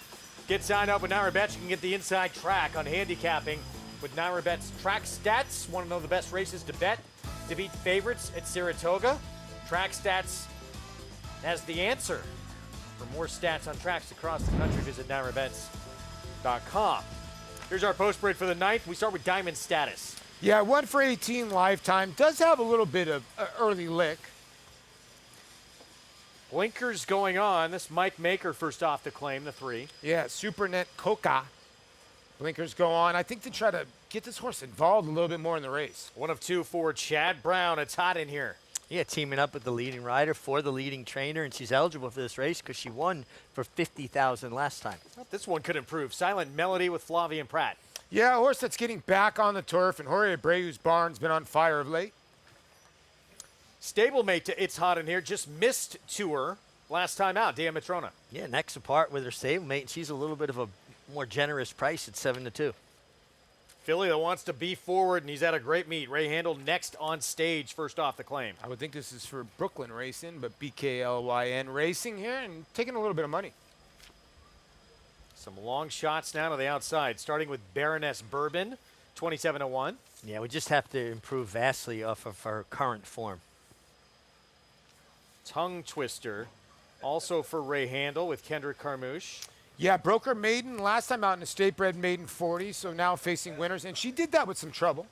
More Mango not only has a race to contend in here, has one of the fastest races of anyone on the grass. Yeah, I mean, if you go back to those good races on the turf, she's certainly a player, but what a tough post position to overcome. And Fantasy Performer lightly raced, used to be with Chad Brown, now with Phil Serpe. Yeah, and a horse that won in the Chad Brown barn in August 2nd, so month to the date, and the horse didn't have the best beginning, 23-1, but there's your favorite right there, Greg. 2-1 on one who is still with Chad Brown. And let's go back to that race, which she outfinished her stablemate by a neck, Diamatrona. So I was asking Tom, if I look at this race, I actually thought Diamatrona was the one that ran the better of the race because It's Hot in Here was an amazing ride by Irad that cut the ground. Now, I do understand the horse on the inside comes back and beats her on the square, but didn't the 8 have to go a little bit farther around in time? Oh, no question. And Irad had the better trip. I mean, look, it speaks to the meet Irad's having. You said it was an amazing ride. To be a rider, Richie, you almost have to be a visionary. You almost have to see things happening in front of you before they happen, knowing the guys you're riding with and knowing their styles and what they do. Maybe you think a hole will open up because that's basically what that guy does. He gets off the rails. But it's amazing what a visionary Irad is. Yeah, his anticipation is amazing, and he's been correct so often. And just like you said, knowing horses' habits, knowing riders' habits, and what gaps you're looking to find, and getting some momentum before they actually present themselves, that was a clear example of that. Fans enjoying this Labor Day action here on closing day as we take a quick look, I believe in the background there. Yeah, there's next on stage. Those royal blue and white circle silks. And Tom, that's who you like? I do. I like next on stage. This horse only had one grass start in her career, and it was a very, very good one in my opinion. Has speed in this spot. I'm looking for her possibly with the one to be up front and be close, and maybe they can keep going. A man who just wrapped up another training title has got 2 in the race, and they're the top 2 choices on the board. Let's go back to Maggie. Yeah, we'll see if we get the same sort of finish that we saw when they met each other last time with It's Hot in Here getting the better of Diamatrona. And the thing is It's Hot in Here. She was coming into that race a filly that had a little bit more recency, and it showed with her physically, and that she just looked more fit. And 2, as you guys said, Diamatrona may be losing a little bit more ground than her. I didn't love her back in the paddock, but when she got out on the track, she kind of puffed herself up and really took a hold of the bit with Irad Ortiz. So moving and elevating herself in my eyes, whereas Matrona, sorry, I keep calling her Matrona, she just is a filly that carries a lot of excess weight, I thought, and still could look a little bit more tucked up overall. So maybe she's just like that, and maybe the last race moved her up to where she needs to be. I'm just not seeing it looking at her physically. But Tom and I both landing on the same horse in here, number 7, next on stage. Definitely could be the main speed in here, and she's so well turned out. She just keeps improving, guys.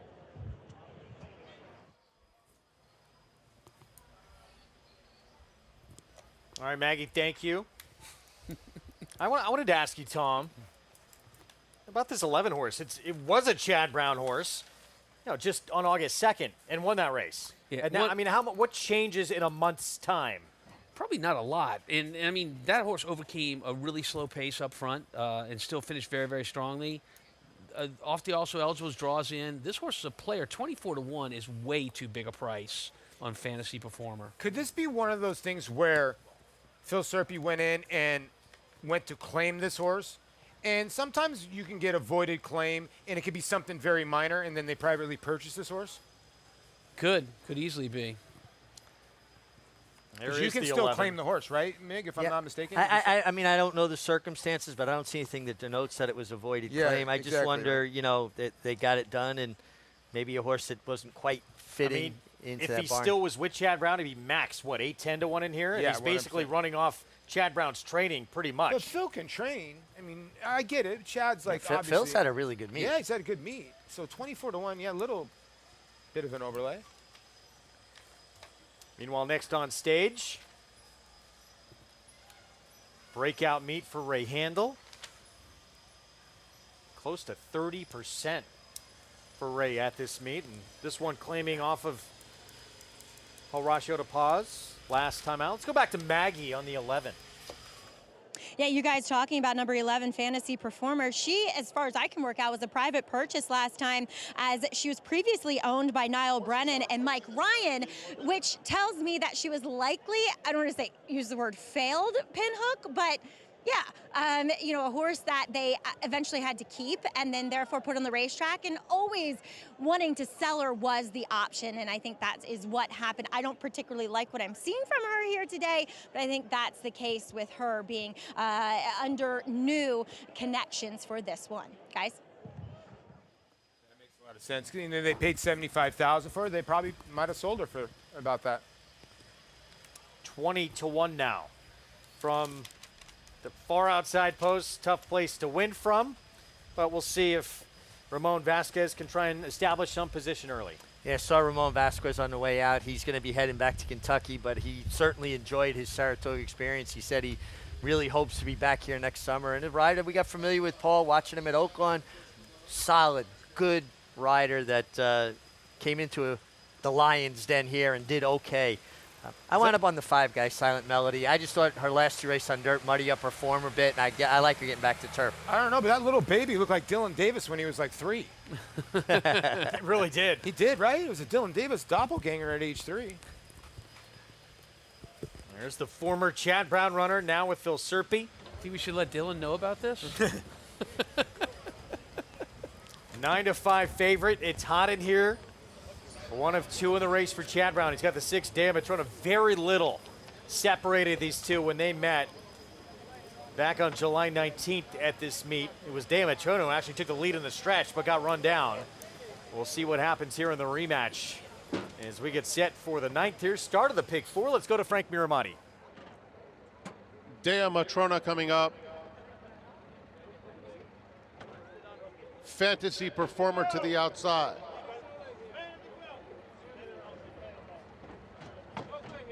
They're in the gate.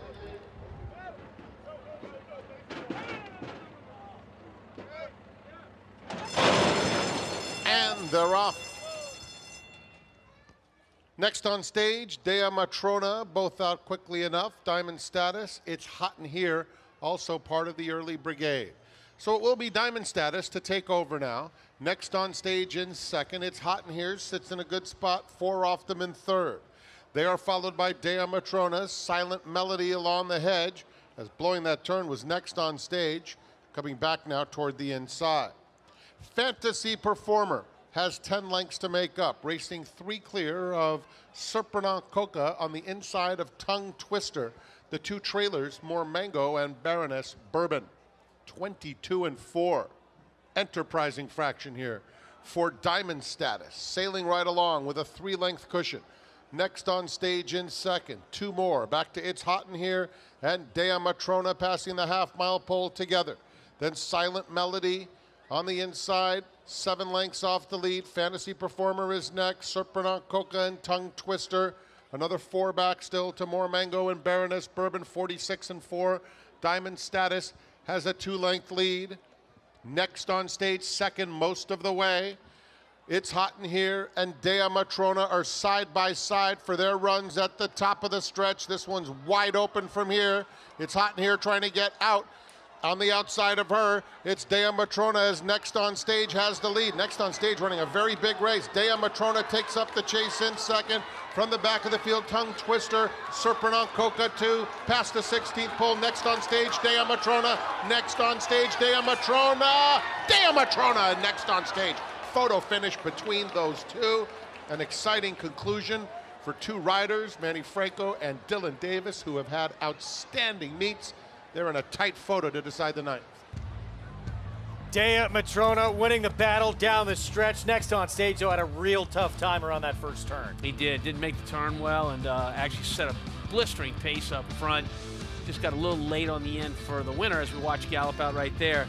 Dea Matrona, just a really, really good finish, and I don't think there's any question here that the 6 got it, guys. You got a feeling on it?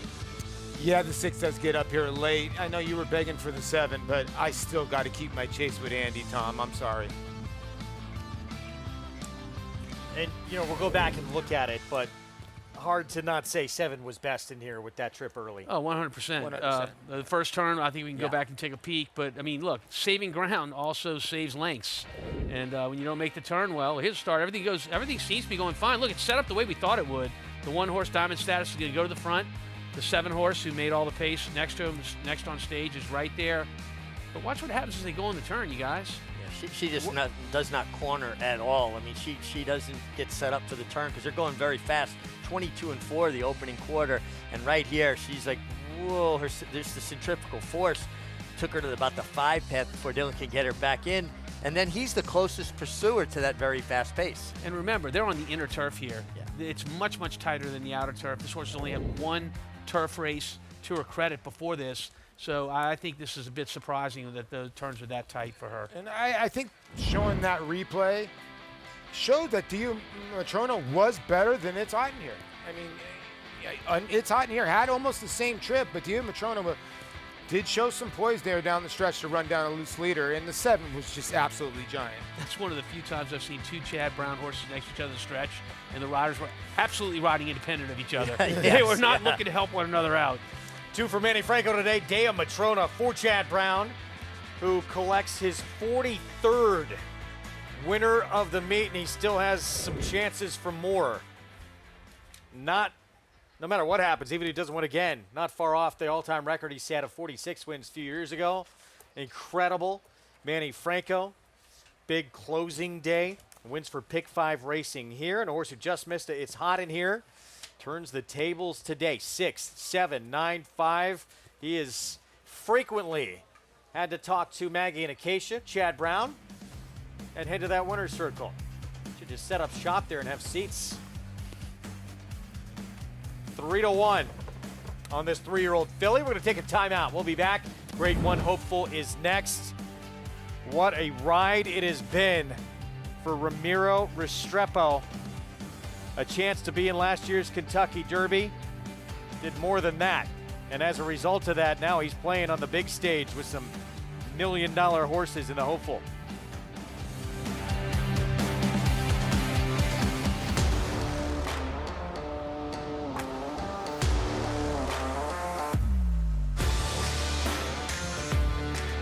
Wet Pink surging to win the Coaching Club American Oaks. 4K to win the Breeders' Cup Juvenile. $400,000. Eclipse champion Blame, standing at Claiborne Farm.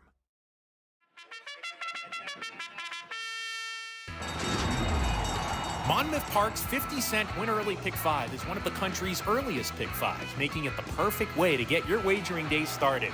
With a $12.50 post on weekends, the Win Early Pick 5 is home to a low 15% takeout and 6-figure pools. Start your day winning early. Play Monmouth Park's Win Early Pick 5. Win early, win often. It's America's original sport, and no one covers it better than americasbestracing.net. From the sport to the lifestyle, the best races, horses, and destination venues, cocktails, gambling, fashion, and more. americasbestracing.net is a sport for you.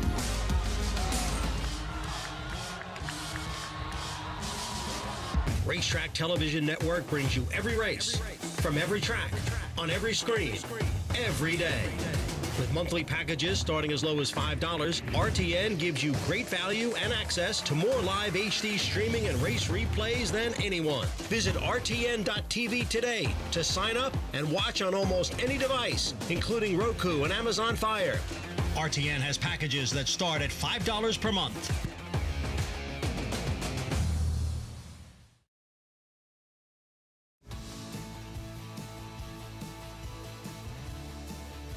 We're back on Saratoga Live here on closing day of this incredible meet. What another terrific summer we've had. It's been brought to you all meet long by Naira Bets, where you can play all the action at nairabets.com. Grade 1 hopeful. 2-year-olds with Derby dreams for next year. And the final Grade 1 of the meet is next in race 9. Preceding that Grade 1, Dea Matrona. For Chad Brown with Manny Franco just getting by. Next on stage under Dylan Davis. Great horse race. Good trips for both of them, except for the runner-up on the first turn. Didn't corner well, might have cost her, but kept Paul's bankroll alive and a little healthier. That's pretty crazy that you see all 8 legs of those 2 horses off the ground. If you had that pick 4, my goodness, 2,800. We have 2 races left, friends. So if you're live in this pick 6, my goodness. 3 races left? Oh, 3. I didn't want to break the bad news to you, but there's 3 left. I'd rather have more races, more time for me to catch Andy. There you go. That is a crowded winner's circle. What else would it be? Our Spendthrift Farm 2-year-old race of the day.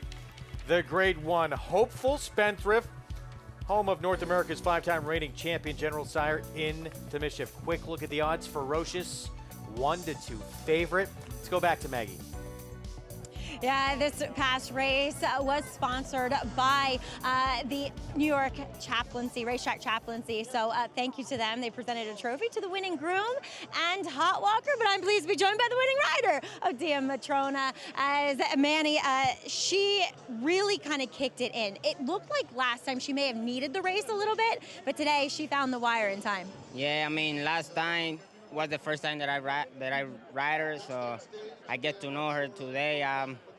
I tried to get the jump on the other Chad brown horse, but then I worried about the one who was in the lead, the 7 horse. So I just working on my feeling, and she responded really well in the stretch.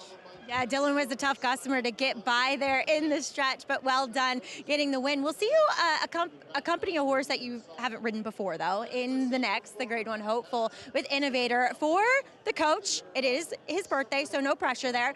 But a really big horse that looks as though distance is going to be his friend. Yeah, hopefully, I'm gonna see what he gonna say to me, and I think take it from there. It's a competitive race, so I think everybody has a chance, so let's see. You definitely have enough seasoning. You'll have a fit horse. So best of luck there. Congrats here, Manny. Thank you, Maggie. All right, Manny Franco continues a successful meeting here at the spa, and he'll team up with the legend, Dwayne Lucas, an Innovator, in the next, guys. Who, by the way, already won on his 89th birthday earlier today. Dwayne Lucas. Race number 1. Coach doesn't waste any time. Incredible. Grade 1 hopeful. Look at the current odds, and that $1.3 million horse, Ferocious, opens up as the odds-on favorite. Mig, first, before we get to it, your favorite moment of the meet? Was Ferocious breaking his maiden. He transported me back to a time when I was falling in love with racing in the golden era of racing in the 70s. He breaks a bit slow. He's hustled into position. A lot of 2-year-olds then would not come back to the rider. They've been turned on. They're not going to turn back off. Paul, you talked about it earlier. And then he settles. So he's showing not only physical ability, but a mental maturity that you rarely see in a horse making their first start. He sits the pocket, he tips out, and then watching this stride made me feel like I did on September 20th, 1976, Belmont Park, watching Seattle Slew break his maiden. I knew I was witnessing something special that day, and I really feel like I was witnessing something special this day. And that's one of the beautiful things about our game. These horses can transport us back to moments in our life that we really appreciate. I get a kick out of this horse. I think he's the real deal, and I like that you can say at one point, if this horse does go on to do the things I think he will be able to, I was there that day, and I witnessed greatness. 3-5 favorite right now. Did not start great in that debut. Had a tough inside post, but he finished what you would expect from a horse that cost $1.3 million. For Ramiro Restrepo, just taking part in last year's Kentucky Derby was a dream come true.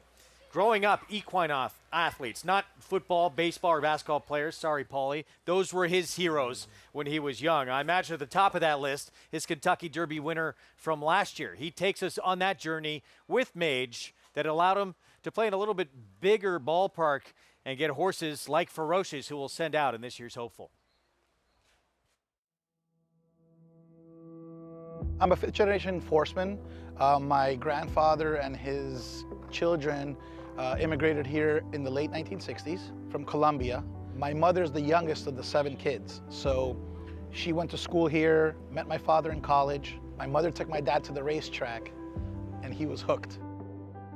These tracks were my playground. They were my nursery school. You know, I learned to read with the daily racing form. I would study it like people study fantasy football, you know, thinking that one day it would come in handy for something. In high school, I hot walked here for a few years. You know, I got to see Go for Wand, I got to see Turn Back the Alarm, I got to see To Hair. These were my teams, these were my athletes, these were the guys that I followed. When I turned 30, I decided to get into horse ownership.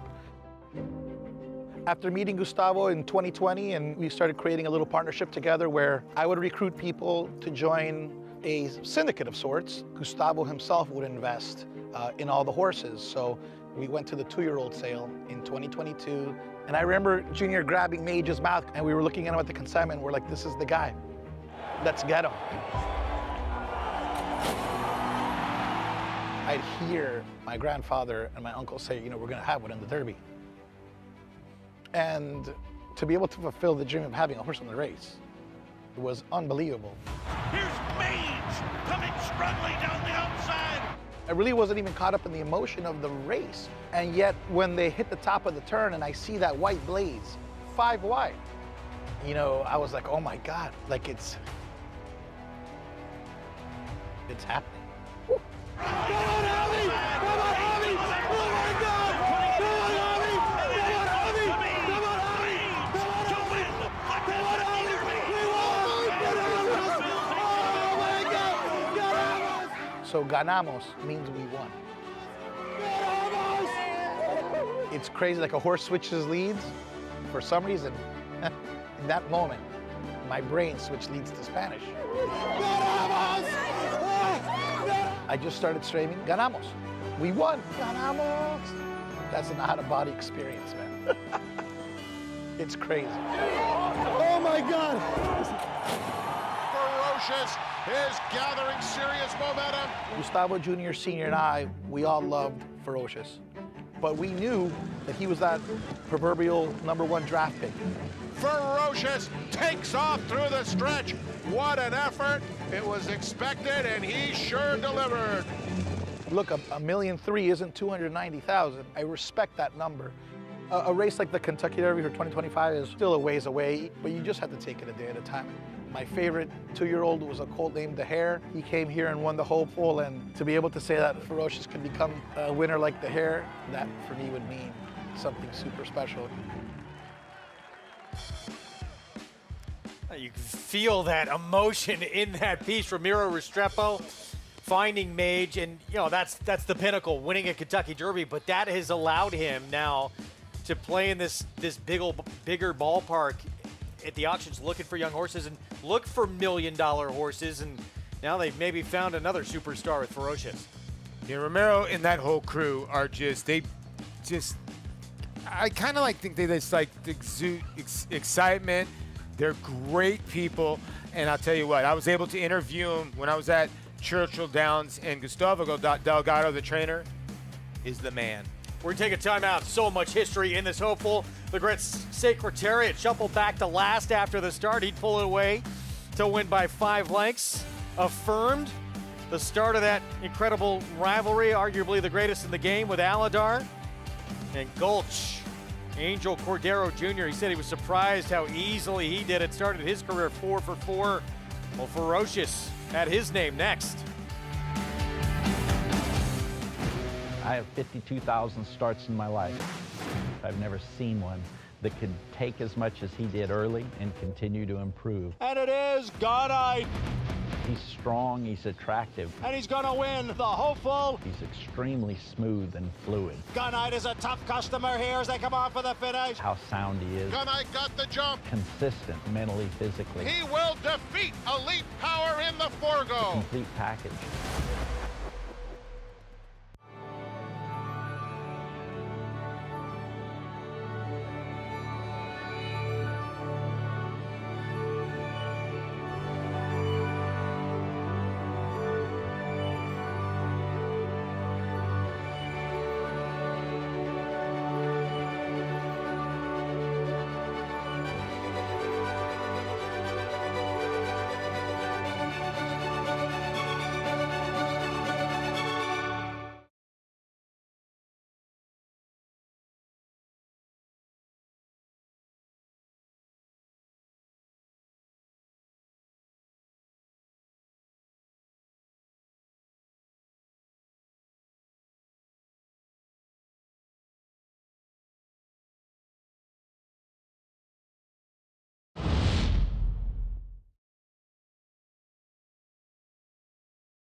A Fleet Alex swings into action on the outside. He's 3 lengths behind at the top of the stretch.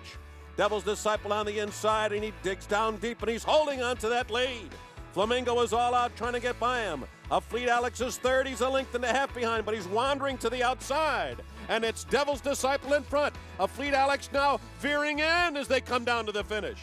The Devil's Disciple, a Fleet Alex won.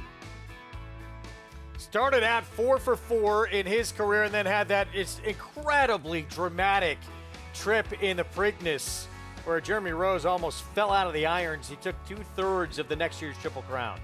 One of the most athletic feats you'll ever see a horse do. Scrappy T ducked out into his path. Wow. He clipped his heels, was on his nose at the 3/16 pole. Not only did he get up to finish the race, he accelerated instantly again. That was an incredible performance. I still think one of my favorite Jeremy Rose moments is when Wilco went by him again in the Breeders' Cup Juvenile, and he looked back like, who is that horse? It was actually one of the greatest reactions I've ever seen. Texas, right? Yeah, Texas. Yeah. One of two for Chad Brown right there. Chancer McPatrick. A lot of buzz about this horse before he ever ran. And he lived up to the billing in that debut, blowing by the field in his debut. Let's take a look at it, Tom. I mean, what we miss here is the break. I mean, Chancellor McPatrick, who has to check right there, is going to end up being last and really in an impossible spot, you guys, to catch up to where the rest of these horses are. I thought it was an incredible last quarter of a mile that he ran.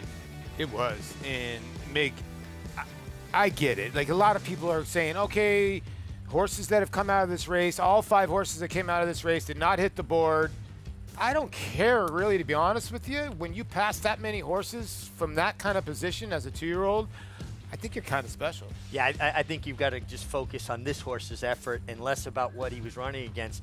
He reacted negatively to the kickback after not breaking well, and it backed him up. And then when you're backing up, you're going to get in a position where you had a steady, which we saw. When he swings out, he finds his stride, and this was impressive. You're not supposed to win from there. You're just not. I mean, we haven't seen that happen all meet. Big race here. I mean, he just motors past this group. Impressive. Son of McKinsey. Flavien Prat will be back aboard, start number 2. So that was 6.5 furlongs. He'll get 7 today. We'll see if he can break better this afternoon. He's part of a duo for Chad Brown. Let's go to Maggie Wolfendale. Well, Craig, we'll start with me first here in the paddock and taking a look at the number 7 Mentee, who is the full brother to this year's DraftKings Travers winner, Fierceness, and last year's 2-year-old champion. Now, he's only made 1 start so far. That was back in June, and we haven't seen him since then, but he was entered earlier this meet, scratching out of the Sanford, and that reason was given that he had spiked a temperature as a result. But upon him being observed further, the connections, Todd Pletcher and his team finding that he had an inflamed hock and ultimately finding that he was starting to get the early onset signs of laminitis in his front feet. So sending over to Root and Riddle, the clinic here in Saratoga that does a tremendous job and such a convenience for horsemen as well, able to monitor him very closely as well. And so great that they were able to catch things early and make sure avoiding a more serious problem. So he's been able to come back and have 3 serious workouts since in preparation for this. Obviously, it's a tall task coming back off a bit of a freshening. He looks like his brother. He's a bit more laid back. Maybe fitness will be a little bit of a question. Great to see him back on the track, but Maggie, as now we'll check in with you, they all have to get around that heavy favorite, Ferocious, who was so impressive at first asking. And it was like at the 3/16 pole occasion when Javier Castellano kind of set him down. He found this other gear that was mesmerizing to watch. It really, it's giving me goosebumps just talking about it. It was something special that we witnessed that day. And to me, at least, he looks different. He looks as though he breathes different air than the rest of his competition. Now, maybe I'm getting a little ahead of myself, but I do think this horse is the real deal. He's so elegant yet powerful, and that's exactly what he looked like out on the racetrack too. He's a beautifully balanced horse, but he has this really big push from behind, which allows him to really extend his stride too, and jumping out from the 6 to the 7 should be absolutely no problem for him. The question is though, he did do it over a sealed racetrack. Will we see the same thing on a fast track? I would think so, but really looking the part here for this Grade 1 hopeful. Now, checking in with some of his competition, sounds like Dallas Stewart quite bullish with his chances actually with both of his horses here, but I gotta say number 4, Tough Catch, is probably the most impressive looking of the 2, and he's one that comes out of a race in which we did see 2 next time out winners, but one was in an off the turf race and one was on the turf at Kentucky Downs. Looking at him though, he's developed really nicely from first to second start. He's put on weight, he's put on conditioning, he looks stronger behind. I'm not totally sold on the fact that this horse is kind of that go on and run routes races around 2 turns, but he can definitely handle this 7/8. And watching his latest workout in which he was by himself over the Oklahoma training track, just easily going that 48-2 by himself, moving incredibly well. So we'll see. Tough Catch, he should be quick away from there too. Then we'll check in with one of the 2 for trainer Chad Brown, but Incentive Pay number 9 and his stablemate Chancer McPatrick have been working together in preparations for this Grade 1 hopeful, and watching that workout last time on XBTV, or excuse me, 2-back, Incentive Pay a little bit more headstrong, and a horse that does come in here wearing that ring bit, so giving the rider Joel Rosario a little bit more control over his mount, but really looks great in here. Is a bit more aggressive too than his stablemate, but he has a lot of size to him. He's got a lot of physical maturity that suggests that, going from the 6 to 7 is not going to be a problem, and he does come out of a live race featuring 2 next time out winners, including second place finisher Dapper Moon, who returned with an 87. But Greg, I am so excited for this Grade 1 hopeful as they are about to hit the track. Thanks, Maggie. We look forward to this race year in, year out. Future stars of this sport as we get a look at Incentive Pay. 1 of 2 in the race for Chad Brown, the odds-on favorite Ferocious, and we'll get back to him in a moment as we get set for our Spencer Farm 2-year-old race of the day. Seth Klarman, this is incredible. To do this at Saratoga, 7th straight year, he'll be the leading owner. That is remarkable. It's an incredible feat, and he's a man that stays in the background. He's so quiet and classy and understated about it, and all he's done is gone on and create this Saratoga dynasty, if you will. Incentive pay, his charge in here, didn't have the best beginnings and might have learned a little bit more from his start compared to maybe Chancellor McPatrick, who did learn a lot too. I think both of the horses are live in here. Yeah, Chad Brown had said, Tom, obviously incentive pay maybe a little light on numbers in that debut, but it was fairly early on in the meet, and you can grow quite a bit from that first to that second start, as you tell us all the time. Oh, you certainly can. And for incentive pay and watching that last race that he ran in his debut race, it seemed like the entire field that was back in the back tended to finish there. I kind of saw that as maybe taking a little bit away for his performance. Well, Andy Sterling not home free yet in the bankroll contest. Paul LaDuca is still alive. You're going to have another play coming up? Yes, we have $1,900 left, right? So I hit the double. So here we're going. Ferocious on top with Studley Do Right second, 7, 8, 9. Then I'm going to flip it. My object here is to get Studley Do Right second or third. I think the pace will be heated up, and I think he's a horse that is very underestimated. I know Moplex might be underneath these horses who won the Sanford, but he was coming at him late. I think that he can at least run second or third, maybe pick up the pieces. Spencer Farm 2-year-old race of the day coming up. Grade 1 hopeful. Here is not only a maiden, but a first-time starter in a Grade 1. The one horse, Mr. Mendelslew, first-time starter. They're asking the world of him in this spot. Here is the $1.3 million Son of Flatter Ferocious. Looks the part and ran like it last time. Here's a maiden for D. Wayne Lucas, Innovator. Well, the Lucas has won with these kind of horses before, but indeed, it's his fourth start, and he still has not won a race. Tough catch, one first time out. He was a rocket out of the gate for Dallas Stewart. Yeah, he was. And I'll tell you what, Luis Saez the last 2 weeks has been riding tremendously. Dallas Stewart with another one. This is a Louisiana bred, Smokin' Wicked. Smokin' Wicked and a horse that won first time out. Where did he do it? At Lafayette at Evangeline Downs. There's Studley Do Right, who's going to hope to pick up pieces for Paulie. Yeah, the X-Man aboard. Xavier Perez, been on this horse 3 starts in a row. Son of Nyquist, the Maryland bred. Full brother to 2-year-old champion, a Travers winner. Fierceness. Here's Menti. Good-looking debut and a horse that should show speed in this spot. And then the 2 for Chad Brown. Here's Chancellor McPatrick with Flavien Prat. We've seen these McKenzies be runners here, and this is another one here. I'm a little bit surprised. I get it 1-2, but 5-1 on this horse. What, Flavien aboard? How many races, stakes races, do you want? 17 leading so far. Owner at the meet, Klarovich Stables. Leading trainer Chad Brown, and here's incentive pay at 8-1. If that pace collapses up front, which it often does in these young horse races, look for incentive pay to be finishing it up. So Dallas Stewart is going to take 2 shots at this Grade 1 hopeful. Let's go to Acacia. That's right, and Dallas joining me here. Dallas, let's start off with the more seasoned of your 2 runners, in the Lawbred and Smokin' Wicked. What were your thoughts on his performance last time? Seemed to hold his own in stakes company. He did. It was an aggressive race, a lot of bumping going on, but he fought well, ran hard, ran against great company. So he's coming back, coming back strong. And as far as tough catch is concerned, he was quite impressive first time out. Very much so, and he's been impressive since we bought him, trained very well. His works have been good, so we're hoping that we've got him fit enough for the 7 furlongs. And looking physically like he should be able to handle it, though. Thank you. I've enjoyed training him. He's a nice horse. Can't wait to see them. Thanks, Dallas. Thank you so much. Greg? All right, Acacia, thank you. It's got a Louisiana bred, and then this speedster, who no one could touch from the outset in his debut back on July 13th at this meet. Yeah, ran the field kind of off the feet from the inside. Sometimes when you get the inside draw, it could be advantageous. It could be not a good thing. But when you have speed, like this horse did, he took advantage of it. Let's remember, too, we had a major surprise in this race last year. And for Dallas Stewart, he's not a guy that typically wins with first-time starters.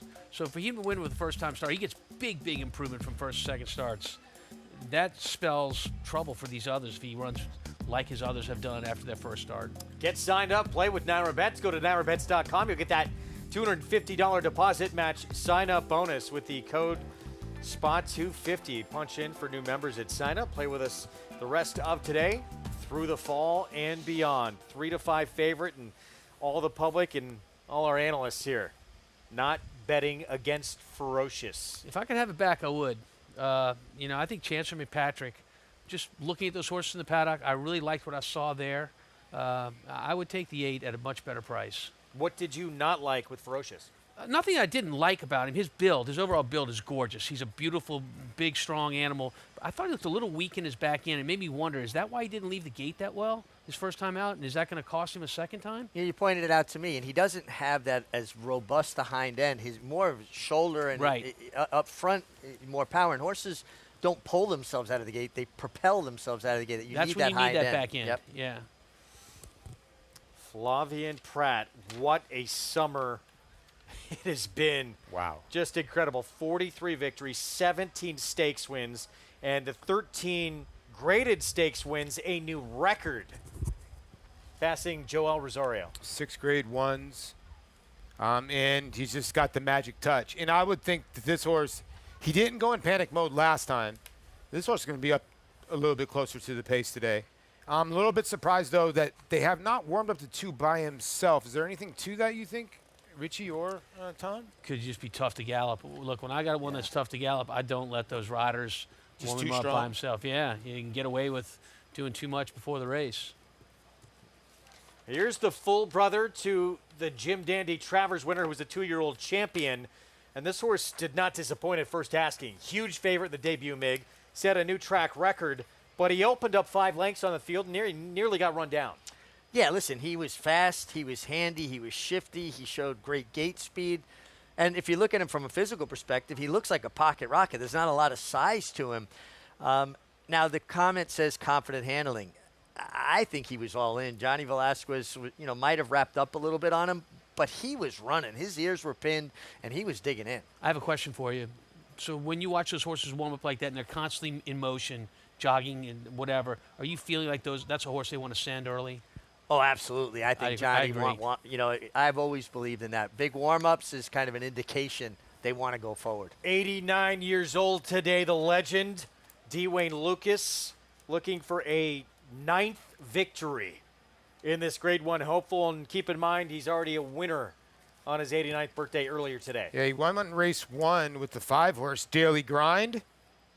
Great call by Frank Miramati. I think one of the most other things, my favorite parts of the meet is Frank Miramati's call of the Travers was money. It was great. Fantastic call. Hey, this horse was kind of a hunch play. No, Daily Grind, 89-year-old trainer winning with a horse named Daily Grind. You can speak to that, Tom. A little bit of a grind. We all can, right? It's a grind. 2 minutes away from the Grade 1 hopeful. Let's go to Maggie and Acacia. Yeah, Acacia, I talked about incentive pay in the paddock, but let's talk about the other Chad Brown horse, and that's Chancellor McPatrick, who ran a faster race when you look at speed figures, but it feels like it's been a somewhat unproductive race in hindsight. As of yet, we haven't seen somebody come back to win, and we've seen several come back, though going longer as well. So there's obviously that question, but it was a little bit of an odd race for him, too. I caught up with Flavien Prat earlier, and he said that he broke okay, kind of took a little bit of a funny step throwing his head up, and so he said, I just left him alone, and then he took his rider there re-rallying. So you would think he would learn something from that race, but hope he's a bit more professional throughout today. He's been very laid back and has his mind on business throughout the prelims so far here. But I think we do need to mention number 6, Studley Do Right, that comes in here for Jerry Robb and Xavier Perez. I loved the way this horse was moving on the racetrack. Couldn't agree more. And also, he's a huge 2-year-old. He Yeah. looks like the more distance, the better for him. So if the 7 furlongs is a little bit of a question for some others in here, I definitely don't think it's one for this guy. And Moplex wired. This was probably the only one that made up significant ground that day. Jerry told me earlier it's actually owner David Hughes' birthday today as well. It's actually my dad's birthday, too. There you So go. a lot of September 2nd Virgo love here, but we've both landed on Ferocious. I do want to get back to what Tom was saying about him getting out of the gate a little bit slowly. I don't think he's weak behind. I think he's such a big, long horse that every horse I've seen built and have that length to them gets not necessarily claustrophobic, they just don't have that room to lean back and push themselves out of the gate. Because they take up exactly all of the space in the gate. You can even see him next to the lead pony. He has a lot of size, not just in his height, but in the length of his frame. And breaking from the rail last time too, I think it just kind of put him behind the 8 ball early on, not being able to use his own power in that space. Yeah, he's actually a little bit sharper too, I'd say, heading to post for this grade 1 hopeful, Greg. See if he's a real deal today. We will find out soon. He certainly looked like it in his debut. That flower blanket awaiting the winner, as well as jumping to the top of the class, where a lot of people think that could be your leading contender for next year's Kentucky Derby, whoever wins this race. And, of course, the Breeders' Cup Juvenile. That is true, too. And a little dress rehearsal to see if they'll handle that blanket of roses come the first Saturday. I think the only horse that's ever had a fight with the flowers on this show was Timberlake. That's true. By the way, they talk about the size. If we could go back to Mentee, the 7 for a moment, with our Spendthrift Farm 2-year-old race of the day coming up. Talk about the size with Ferocious. This guy, brother to Fierceness, he's a little guy, isn't he? He is. But then again, like, okay, Fierceness just won the DraftKings Travers at 1.25 miles. If we're supposed to look at pedigree, I don't care how small he is, he should be able to handle the 7 furlongs, right? Oh, absolutely. Yeah, he might be diminutive, but that he's already showed he's fast. Yes, he did. Really quick. Winning at 5 furlongs in the debut. So there he is, full brother to the 2-year-old champion. Start number 2 for Mentee. They're the same connections. Todd Pletcher, Mike Rapoli, and John Velasquez. 8-1 here in start number 2. Meanwhile, he's already wrapped up yet another training title. Can he get the hopeful? Chancellor McPatrick, Incentive Pay, the 2 chances here, both from the outside for Chad Brown. There's Todd Pletcher. What a meet he's had with the Dandy Travers winner, and now trying to win with the brother of that horse here, Mentee, in start number 2 in the grade 1 hopeful. But everyone trying to beat this guy right here, at least on the board. 3-5 favorite, the $1.3 million colt, Ferocious. Some huge names have won this race in the past. Favorite Trick, Affirmed, Secretariat, Native Dancer. Who will add their name this year in the grade 1 hopeful? Let's go to Frank Miramati. 2 more left to load. Tough Catch awaits his turn.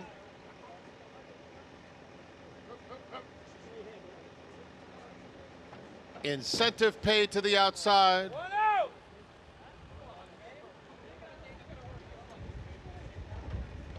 Going in.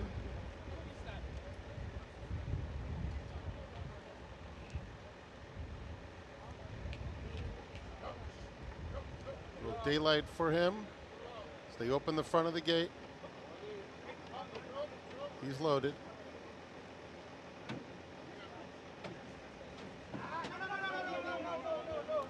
They're in the gate.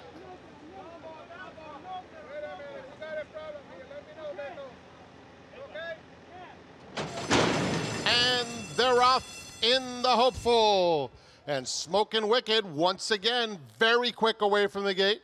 Faster than Mentee, who comes away in second. Ferocious in the top flight, just 2 lengths off the pace in third, followed by Tough Catch, who's fourth, 4 lengths off the lead. Then Innovator. Incentive Pay is in mid-pack with 8 lengths to make up. Studley Do Right, followed by Chancellor McPatrick and Mr. Mendelslew at the back of the field. 22-3 for the opening quarter mile. It's Smokin' Wicked and Mentee head-to-head as Ferocious is guided to the outside past the half-mile pole in third. Then comes Innovator along the rail in fourth, followed by Tough Catch, who's 5 lengths off the lead. 2 more to Incentive Pay. Chancellor McPatrick has 8 to make up, starting to pick up some ground. Studley Do Right is next, a long way to Mr. Mendelslew. 45-3 for Smokin' Wicked, who's been head-to-head with Mentee at the top of the stretch. These two will come to the 8th pole right together. Incentive Pay dives down towards that very familiar inside for his run. Ferocious did not fire his best shot, but Chancellor McPatrick did, and he's coming fast on the outside. They're past the 16th pole, and Chancellor McPatrick, Ferocious comes alive, but Chancellor McPatrick proves best in the hopeful, defeating Ferocious. Incentive Pay was third, and Smokin' Wicked finished fourth. Chancer McPatrick, for the man who's wrapped up another meet title, 4th win on the day here on closing day, and he adds the Grade 1 hopeful now. Nice run big from this race, horse huh? again. Yeah, go ahead, Tom. No, absolutely. You speak, Rich. No, it was just interesting. It appeared that Ferocious was struggling. Didn't look like he was going to hit the board. And then here comes Chancer McPatrick outside of him. Then it was almost like he got interested, Tom, and joined in with him. Maybe being out in the clear for so long, he lost interest a little. Yeah, so Chancer McPatrick's going to come from second to last. I want you to take a good look at the silks on Chancer McPatrick as well as his body. He's filthy, full of dirt. He's taking a lot of dirt, whereas Ferocious, who's getting ready to see him right now, look, he's drifting out from the crop, going nowhere, and has been ridden hard all the way, but a champ and a horse that really loves to race will get back involved no matter how he's doing in this spot, and he does. He makes it hard on Chancer McPatrick, but Chancer McPatrick, what about this horse going 2 turns in the future? Wow. 4 words for you. Flavien Prat. 7th Grade 1 win for Prat. 18 stakes wins, adding to his already record at this meet. Now 14 graded stakes wins. The summer of Flavien Prat continues. Wow, and just How incredible. about the summer of Chad Brown, too? I mean, he's had a fabulous meet.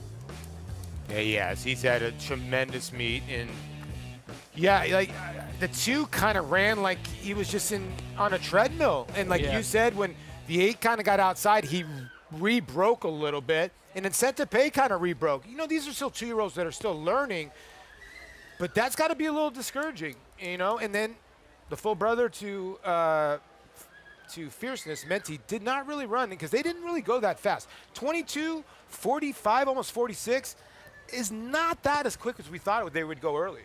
And think about it. I mean, Paul said it. He's right. It's discouraging because the last time Ferocious ran, he was just drug along the whole way.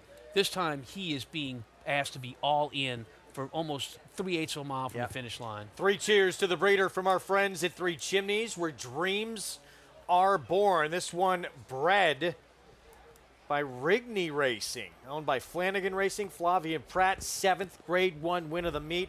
And Chad Brown, guys, 4th win today. He has a chance to equal the all-time Saratoga mark for wins that he set a few years ago if he can win the final 2 races on the card, and he has horses in both. He's got the getting to have the favorite in the next race in the 11, Child of the Moon. Horse 3-1 on the morning line. Oh, and by the way, Flavien's aboard that one. So you can keep on going. We'll see what's race number, the last race. Oh, he's got Dance on Air. We'll have Flavien aboard too. What a performance. Chancer McPatrick, Grade 1 hopeful winner. Let's go to Maggie. Here with Flavien Prat, who gets his 7th Grade 1 of the meet, 17 that we only run. So Flavien really dominating. But again, with this horse kind of struggling a little bit with the kickback early on. Talk about what happened when you got him in the clear down the stretch. We had an eventful start. So after that, I was trying to regroup. And but he was traveling well behind horses. And as soon as I tip him out, he just did like last time. He gave me a good run. And yeah, great job by Chad and all his team. Very pleased. Flavien, talk about when you got up next to Ferocious, though. A horse that looked done at the 8th pole. He came back on you a bit. How much did your horse fight? Yeah, absolutely. I was actually very surprised that, you know, I went by him and he, actually I kind of make him go. And I thought for a second he was going to come back, but he was very brave and very professional to get to the wire first. Flavien, congratulations with this Grade 1 hopeful, but for all your success this meet. Thank you very much. Flavien Prat, guys, what a Saratoga it's been. And Chancer McPatrick, he was sensational today. Thank you. Yes, he was. Look at this summer meet for Prat. 2 wins today, 44 for the meet, 7 Grade 1s, 18 stakes wins, a new record, and 14 graded stakes. Chad Brown, by the way, 1st and 3rd in this year's hopeful. This is insane. Almost half of his wins are stakes wins. I'll give you a stat, all right? And if you could find somebody that can match this stat that has a numerous number of starts, I'll buy you dinner. He's winning 24% of his races this day, to this point, but he wins 26% off of layoffs of 180 days or more. Who does that? That's remarkable. Our Winner Circle lead-in brought to you by the Fasig Tipton November sale, the world's premier breeding stock sale. Sell your star on November 4th after Breeders' Cup, Chancer McPatrick. So much talk about this horse before he ever ran, and now he is living up to the buzz. Brilliant debut, and outfights the $1.3 million hype horse. Ferocious here for a Grade 1 win in the Hopeful. That was fun to watch. I think this is the perfect example. As you see Chad smiling in the winner's circle, got the perfect yellow tie on, looking sharp as always. Perfect example. Eye test. Stop worrying who's behind the horse. Eye test. And this horse passed the eye test first time. I understand the horses in the race didn't come back, but he showed up today. What else can he do? 7th Grade 1 for Prat. 18 stakes wins, a new record at this meet, and a Grade 1 hopeful to boot. We'll be back. Game Winner first got started and ran a very, very impressive maiden race to Del Mar. Came back in the Del Mar Futurity and again won very impressively at 7 furlongs. And then just continued that unbelievable 2-year-old year. Went on to win the American Pharoah Stakes at Santa Anita and then the Breeders' Cup Juvenile. And then was obviously crowned 2-year-old champion. Got the precocity to do that, plus the stamina and everything that his whole family indicates. Want to know a secret? The Massachusetts breeding program pays huge bonuses for finishing first, second, or third at any racetrack in the country. You didn't know that, did you? Massbreds get paid up to an additional 25% of their purse earnings for the owner, and breeder, and stallion owner, and developer. It's the best kept secret in racing, till now. Tell all your friends, and to learn more, visit massbreds.com. And they're off in the Curlin Florida Derby. After 3 quarters in 112-1, Known Agenda is now on to take over the lead.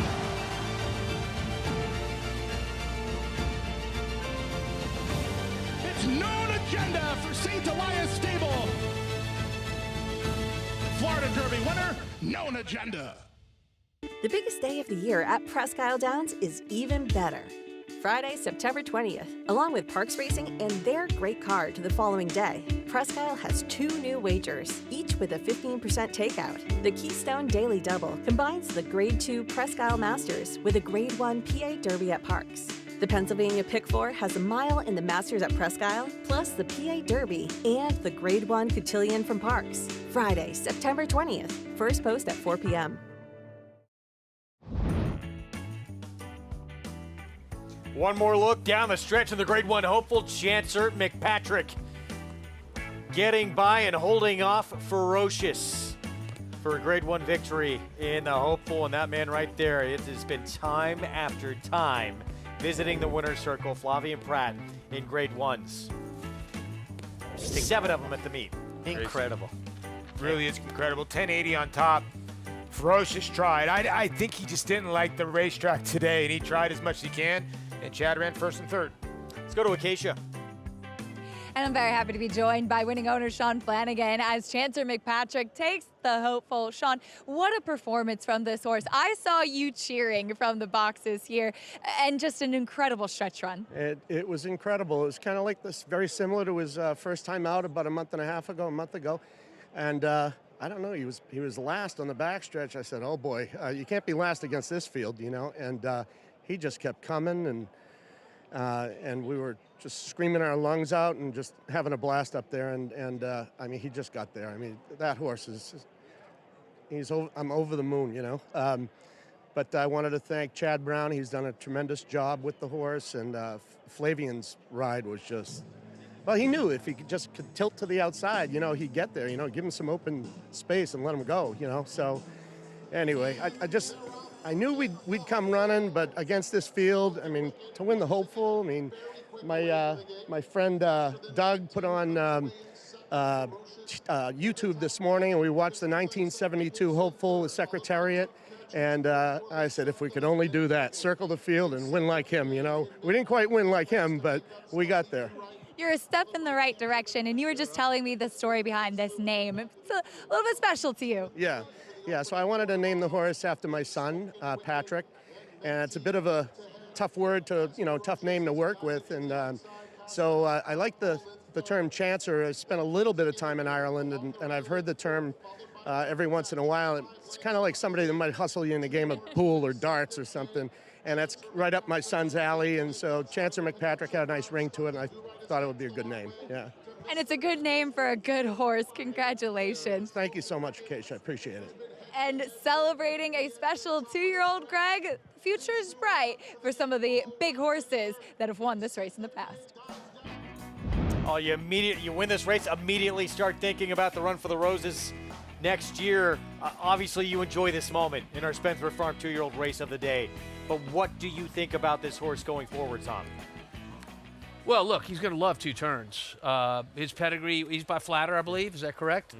So maybe McKenzie, excuse me. Yeah. So a young sire that's really producing right now, and it's the right time to be doing that because here comes our Keeneland sale coming up, and McKenzie's going to be a hot sire at that sale. Absolutely, and the way he runs with his head out and down, covering a lot of ground. I think this was a terrific addition of the hopeful. Obviously, Chancer McPatrick goes to the head of the class at this moment, and you love a 2-year-old that shows they can take kickback, rally from off the pace. Ferocious, I thought, was very game. He looked like he was never traveling. He was never in the bridle. And then when he got engaged from the outside by Chancer McPatrick, he tried to join in and fight with him. So if that's Ferocious's B game, he gets back to his A game, it's a whole different ball game. No, it's true. And I think you just saw the 2 best horses. And there you see the late pick 5 follow along. And if you add this horse is going to play a lot bigger in the pick 5. We move on to race 11. Again, Chad Brown will have chances in each of the last 2 races, and if he can win them both, equals his all-time record in a single meet with 46 wins. Mile and a 16th on the turf. Entry-level allowance coming up. Just real quick here, Chad. He's going to send out Venenzia in this spot. Your thoughts on that horse? And Child of the Moon. Well, Venenzia is a perfect example of what we were just talking about. Chad Brown wins at a higher percentage off the layoff than he does on his regular basis, which is incredible. I'm telling you, you won't find that anywhere with any trainer. But and Venenzia is that kind of horse coming off what, a year layoff? Year layoff. Well, Child of the Moon 8-5 favorite right now. I think the horse to beat by far. Good race off the layoff, off a long layoff. Ran second to Root Cause. Now, Root Cause didn't run well today, but got beat by Etiquette, his stablemate, who's a monster that was just coming off the layoff. So, Child of the Moon probably the one to beat in here. But like Tom says, when you get to these bottom level races, you just draw to Chad Brown. Let's go back to yesterday, and surprises happen here all the time. Jockey Club Gold Cup, Arthur's Ride.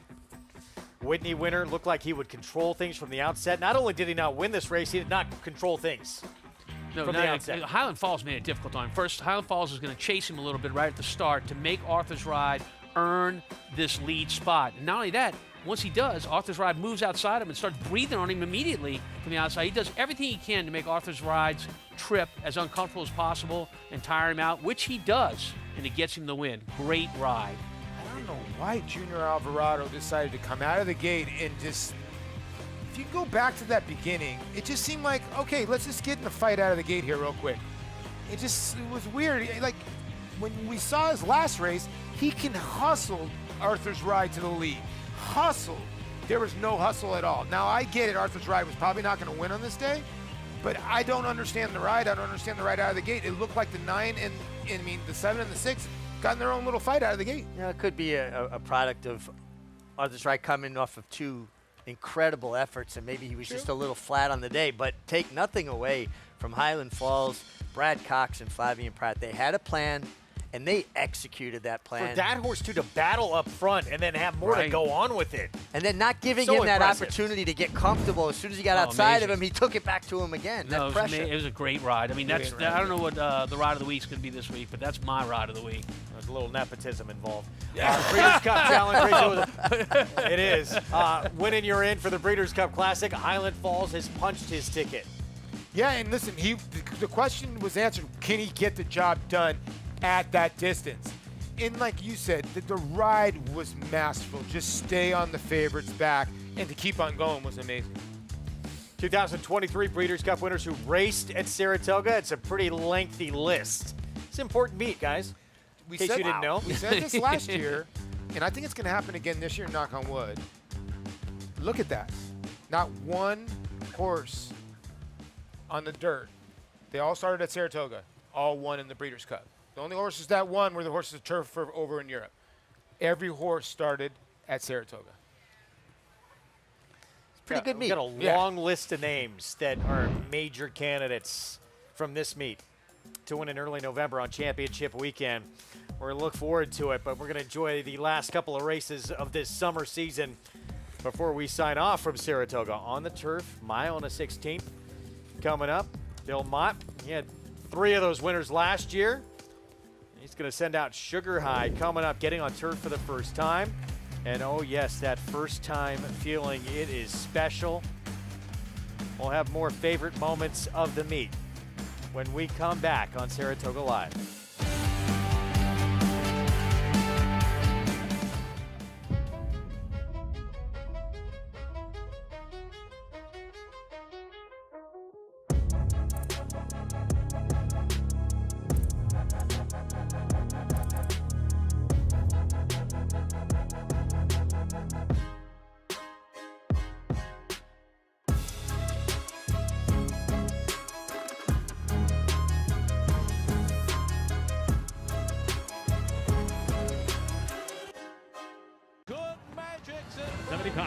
$774,000, $775. Want to be 60? Then help me 60, 75.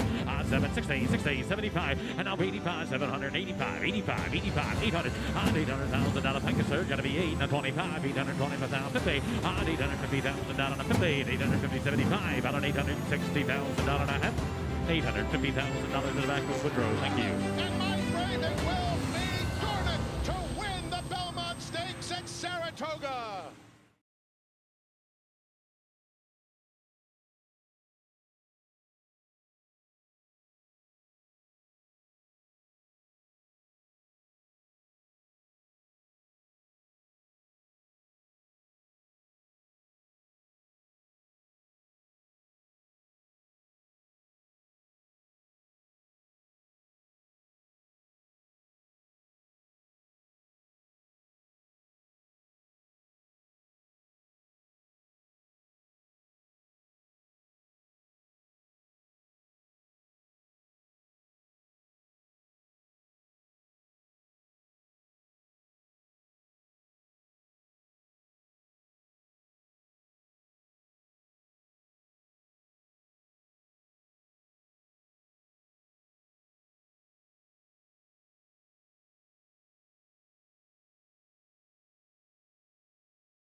Welcome back. You're watching Saratoga Live on closing day here at the spa as we are in the paddock for today's 11th race of 12. But as we've gone through this show, we have all had the chance to share some of our favorite moments from the meet. And we've heard some great ones and some things that you kind of forgot about at times. So it was good to relive some of those moments and have them all come full circle. Mine were a collection of several moments in which we saw many trainers get their first Saratoga wins, including Mel Giddings, Whit Beckman, Will Walden. But I think the one that really stole the show was Jen Paragallo, a woman who grew up here in Saratoga, her mother selling newspapers and the daily racing form out of her car that she would ride around the backside. And Jen, as she said, has worked pretty much every job around the backside. And for her to be able to stand in that Saratoga winner's circle, she said, was a true full circle moment. Let me tell you, every person that she ran into she hugged. Her joy was infectious, and I'm sure it is a moment that she herself is never going to forget. So really, it was nice to see new faces be a part of such a special place that we have here for racing. So Greg, it's really been fun to be a part of some of those moments as well in those post-race interviews. We love seeing that each and every summer, that joy and jubilation from anyone getting that first win ever at this very special place. Want to just go back quickly to that hopeful, and congratulations to Gaines, way they stand. McKenzie, first grade 1 win for McKenzie, and with that victory now, vaults into the top 5 in earnings for First Crop Sires. Wow, that's really doing something. He is a sire on fire for sure. And a well-named horse. You know, obviously Brad McKenzie, well-liked around the racetrack, and the horse named after him, so it's really cool to have his legacy carried on with the babies too here as well. This 11th race, mile and a 16th on the turf, and there's a 3-2 favorite. Can Chad Brown get number 45 of the meet? It would be a 5th win this afternoon. Let's go back to the state's debut for this horse that came at this meet, missed by a neck to a stablemate. Yeah, and this was behind Root Cause, and like I was saying earlier, Root Cause came back to run today, but it was a way tougher field. Didn't run great, but this is a winning effort at this level off the layoff. You know, Tom notes that Chad's so much better maybe sometimes off a layoff. This was off the layoff, so sometimes you're worrying, is this horse going to regress? I think the horse might move forward, but we'll see what happens. Also, she closed into a very slow pace. She was making up a lot of ground off a slow pace and absolutely getting to the winner late. Absolutely. 7-5 here in start number 2 here in the U.S. Meanwhile, we saw that joy for a first win at Saratoga. For that trainer right there, Melanie Giddings will have the 13 Lady Firefoot, who draws into this race with a scratch of the 6. Let's go back to Maggie. Yeah, we'll check in with a first-time turfer here in the paddock, Greg, with number 5, Mystifying, for Shug McGahee and a homebred for Phipps Stable, as she is a daughter of Curlin, but plenty of turf on the bottom side, as you often do see with these Phipps family horses. The dam she went 2 for 14 on the surface. She's a half to Star Command, who went 2 for 9, and there were 2 other siblings to try it with another winner on the turf. She has about as convincing a turf hoof as you can ask a horse to have. Very much a turf horse frame, too. Very laid back here in the paddock. This is my first time seeing her, and the problem with her today is that she's gonna have to do it coming back off of a layoff, which is my only slight doubt in her, is that she just looks a little bit on the heavier side. Granted, I'm not familiar with her having her 2 races down in South Florida, but I do think this is a positive surface change. Moving on to another layoff runner. Long time since we've seen Venencia for Chad Brown, and last time she was in a graded stakes race. She has really filled out now as a 4-year-old. She was very lightly framed going back to that 3-year-old campaign, the lone time I saw her prior to that Wonder Again. But maybe that means she needs a start, but she doesn't really look that way. She looks really solid. You know, there's that muscle mass there. That's not that soft appearance. It's all muscle, and I just really appreciate the move forward that she looks to have taken from that physical perspective. Greg? Maggie, thank you. Chad giving the leg up to Irad. Let's see if he can get a 5th win on this closing day as we approach the 4-minute mark to post. So Paul not done yet. This is taking swings. The last gas, straight 5-11. And the irony of this is I do like the 5. This is what Andy picked on Talking Horses. If this would end Andy, he picked 5-11 cold. And I hope you're listening right now, Andy, because if it comes in 5-11, it's paying like $52. And he'd probably say I would copy his play.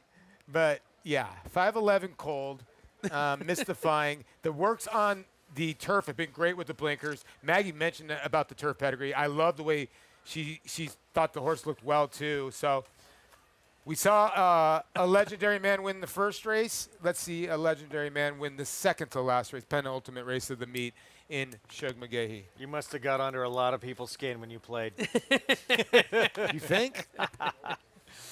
16-1 on Mystifying, getting on the grass for the first time. I love the never give up attitude. I love it. You're fighting all the way to the wire. No give up. Going to kick off the post-parade with Centuria, Dale Romans. Yeah, Dale, this one needs to improve a little bit and needs some pace up front to get his close in. Joel Rosario will be aboard. The maiden win came at Churchill. That was back in late June, so third try against winners coming up. We'll see Sugar High next. Big work on dirt, according to the DRF Clocker reports. Turf debut ahead.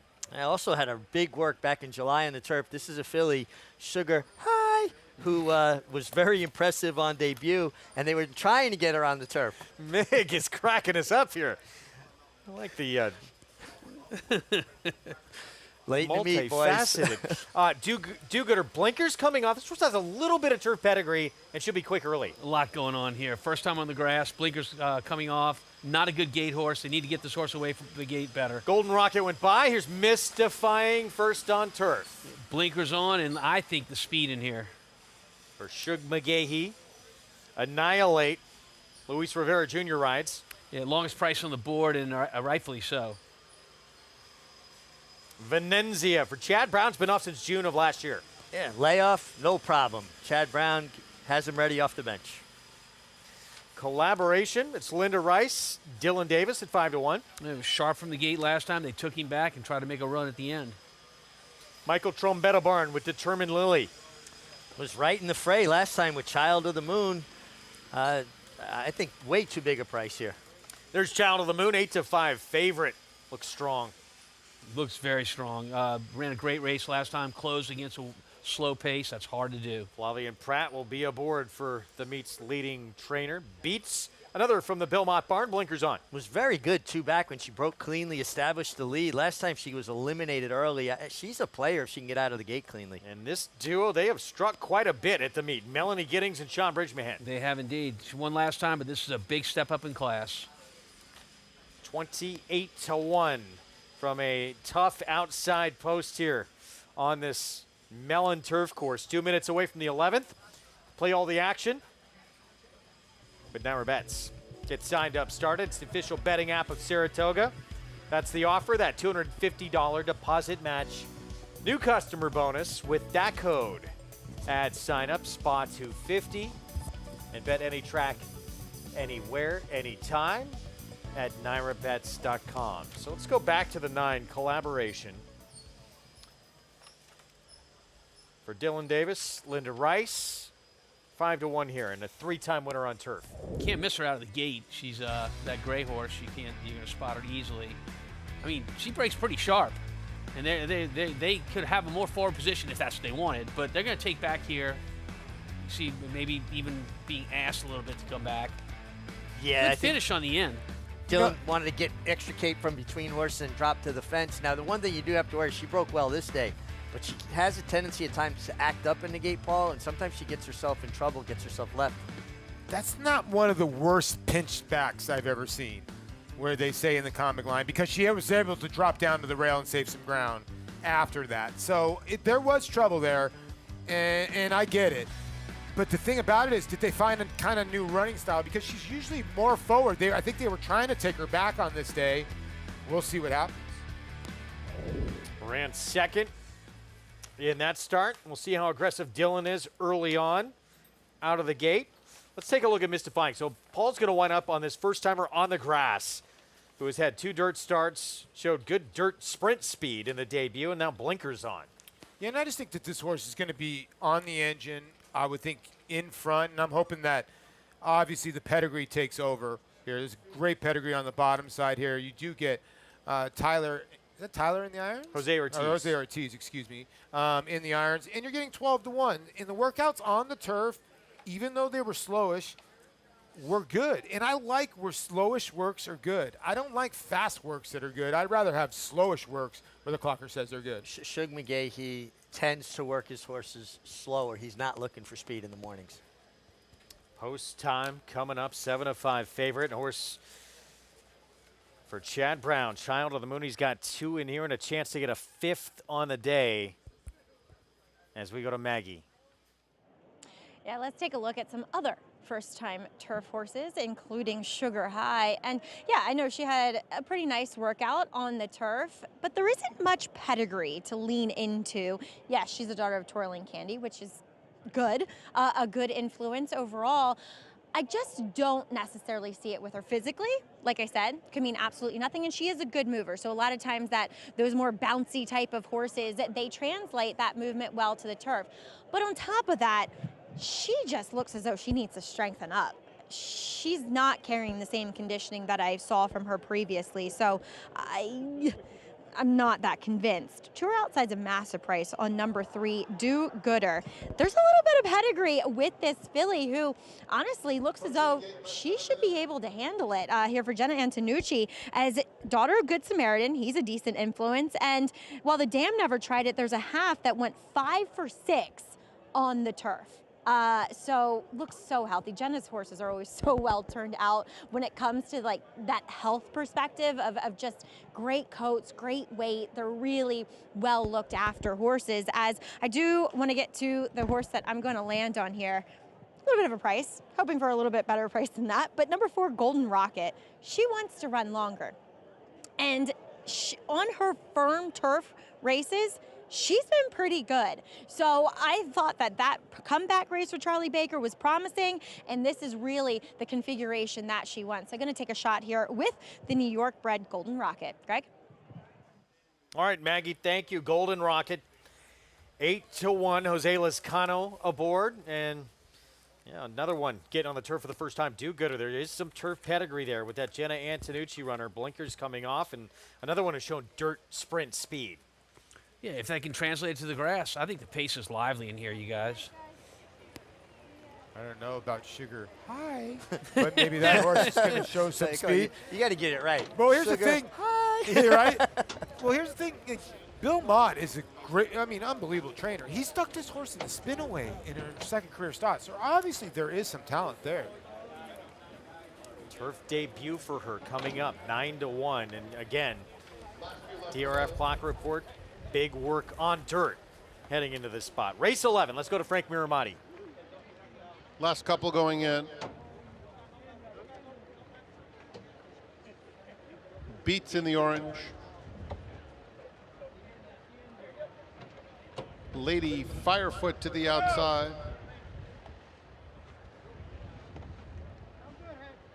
Goes in.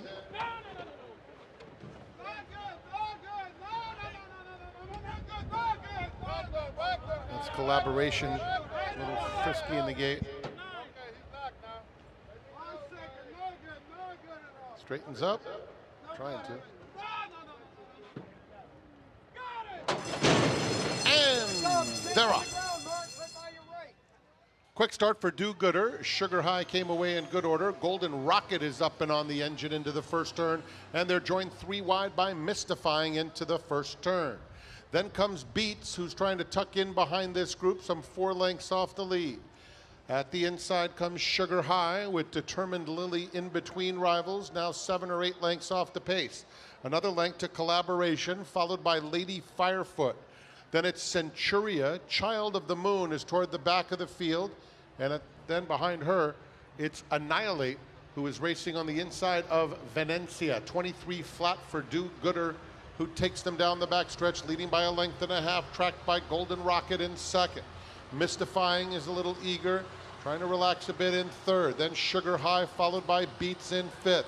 Determined Lily is racing in between those two. Pink Cap of Centuria trying to pass some horses on the inside of Collaboration as they went the half in 47 2/5 seconds. So it's Do Gooder, Golden Rocket, 1-2. On the outside, Mystifying goes to turn the pressure on them, followed by Beats in fourth. Determined Lily is next. Collaboration is on the inside of Lady Firefoot with 1/4 mile to go. And it's still this battle. Golden Rocket trying to get by Do Gooder. In the center of the course, Mystifying starts to wander out. And in behind her comes Determined Lily still in fourth. And now here comes the Chad Brown Express in the center of the course with Flavien Prat. Child of the Moon has to get to Mystifying. Mystifying, Child of the Moon. Child of the Moon beats Mystifying. Then it was Venencia from way out of it. And 4 to determine Lily. Child of the Moon for Chad Brown, his 5th win on this closing day. Flavien Prat, his 3rd win. And Paula Duca nearly stole this bankroll contest. Wow, I thought I was home, but you just cannot stop Flavien Prat. It was a great ride by Jose Ortiz. He rated this horse, did not get the lead, sat behind horses, and just got run down. I gave it the old college try, Richie. But I actually thought I heard you say box. Yeah, 5'11". I think the graphic was wrong. Yeah, you said was box, it was a box. 5'11". Yeah, So you still got a shot we need going to go to the the last judges race. because there is some discrepancy here. Yeah, we did. So we'll double check that on the tape. This is remarkable. Chad Brown, 5 wins today. He's got 45 wins now. He'll have a chance to tie his record the next race to close out the meet. And Flavien Prat, sickening, equaling how many wins? Chad Brown's equaled the amount of wins from Prat, who's the 2nd leading rider at the meet. It's amazing. Wow. That's trainer, remarkable. You're not supposed to do that. That No. never happens. But we've said a lot of nevers that we should not be saying about Chad Brown. 5'11" was paying $50 for a buck.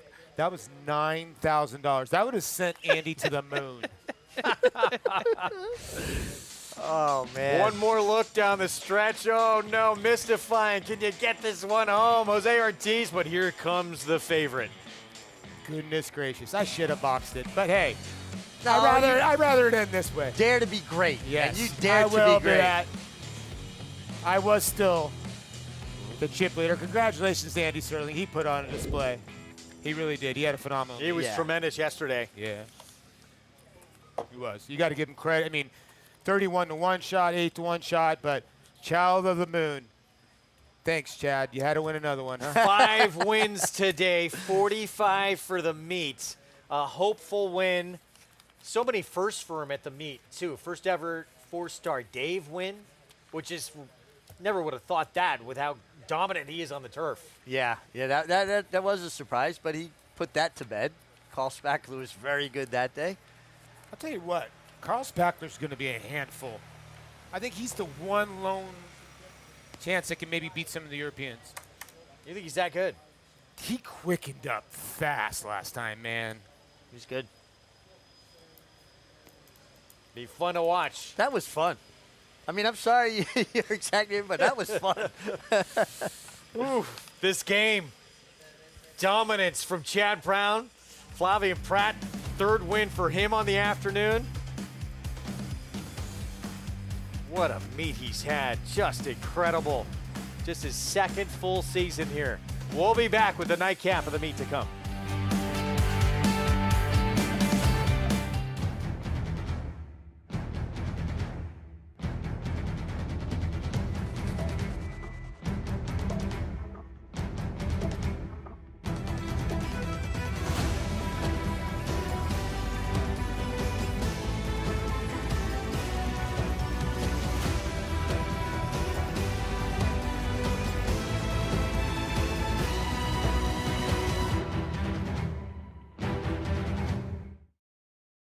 Horse racing? Check. Weekly promotions? Got 'em. Huge payouts? You bet. With Naira Bets. Download the app today and bet on any track, anywhere, anytime with live HD horse races, betting tips and tutorials, expert picks, and more. You bet with Naira Bets. Join now for a new member bonus at NairaBets.com. You just have to get in the seat of a John Deere Gator XUV 835M.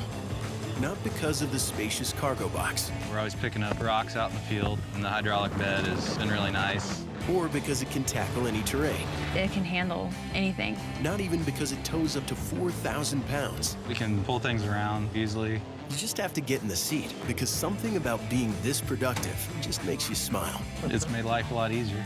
Learn more at johndeere.com/getintheseat. Good afternoon, ladies and gentlemen. On behalf of the management and staff of Keeneland, I would like to welcome you to the September yearling sale. Good to have you back with us. It is the marketplace. It's electric. Quality in quantity.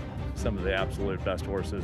These are the horses we're going to be cheering on in the next 4 or 5 years to come. It's Shareholder to win the Northern. Dornick wins Stakes at Saratoga. Randomized in a dramatic photo finish in the Ogden pit.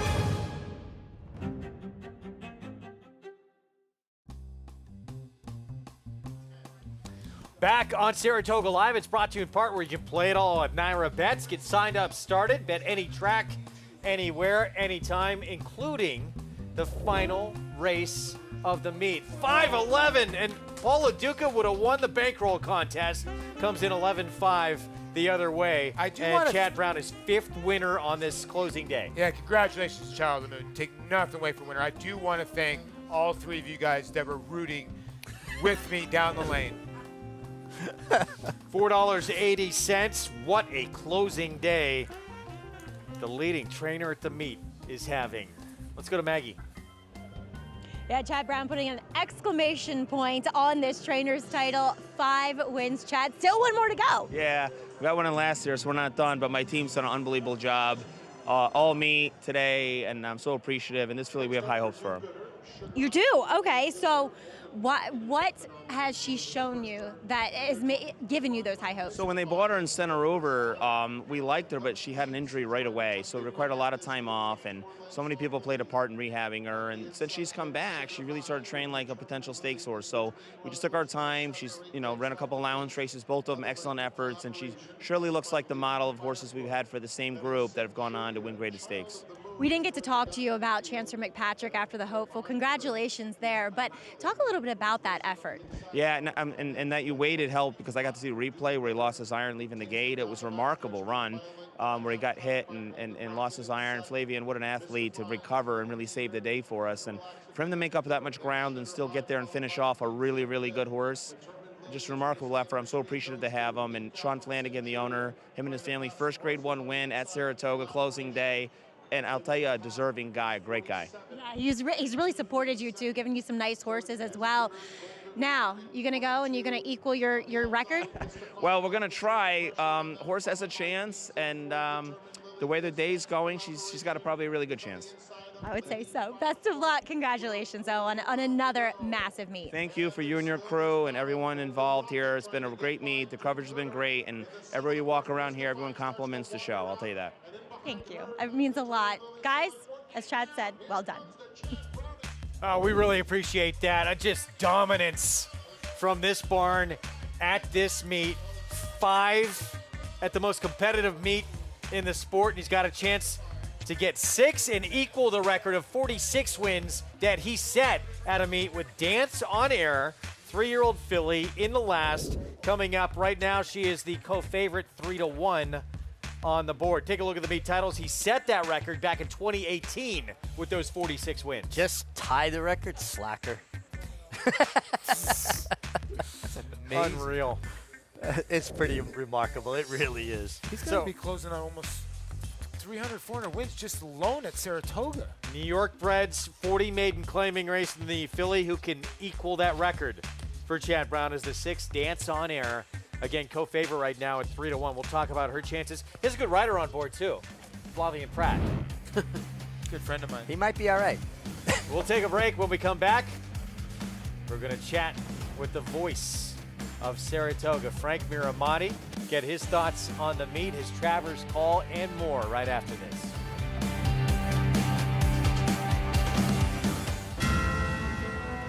It's amazing. I mean, we're used to having horses in claiming races, and here we're at the undercard of the Belmont.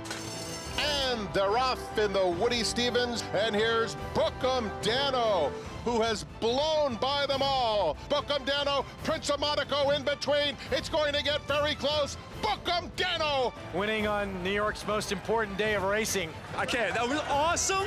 He's the best.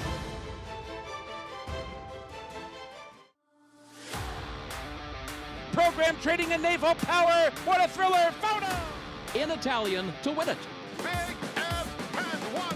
And it will be McCulloch, domestic spending. Ocean Road. Victoria Road. Digital Age. And Pearl. State of Rest. Newspaper of Record.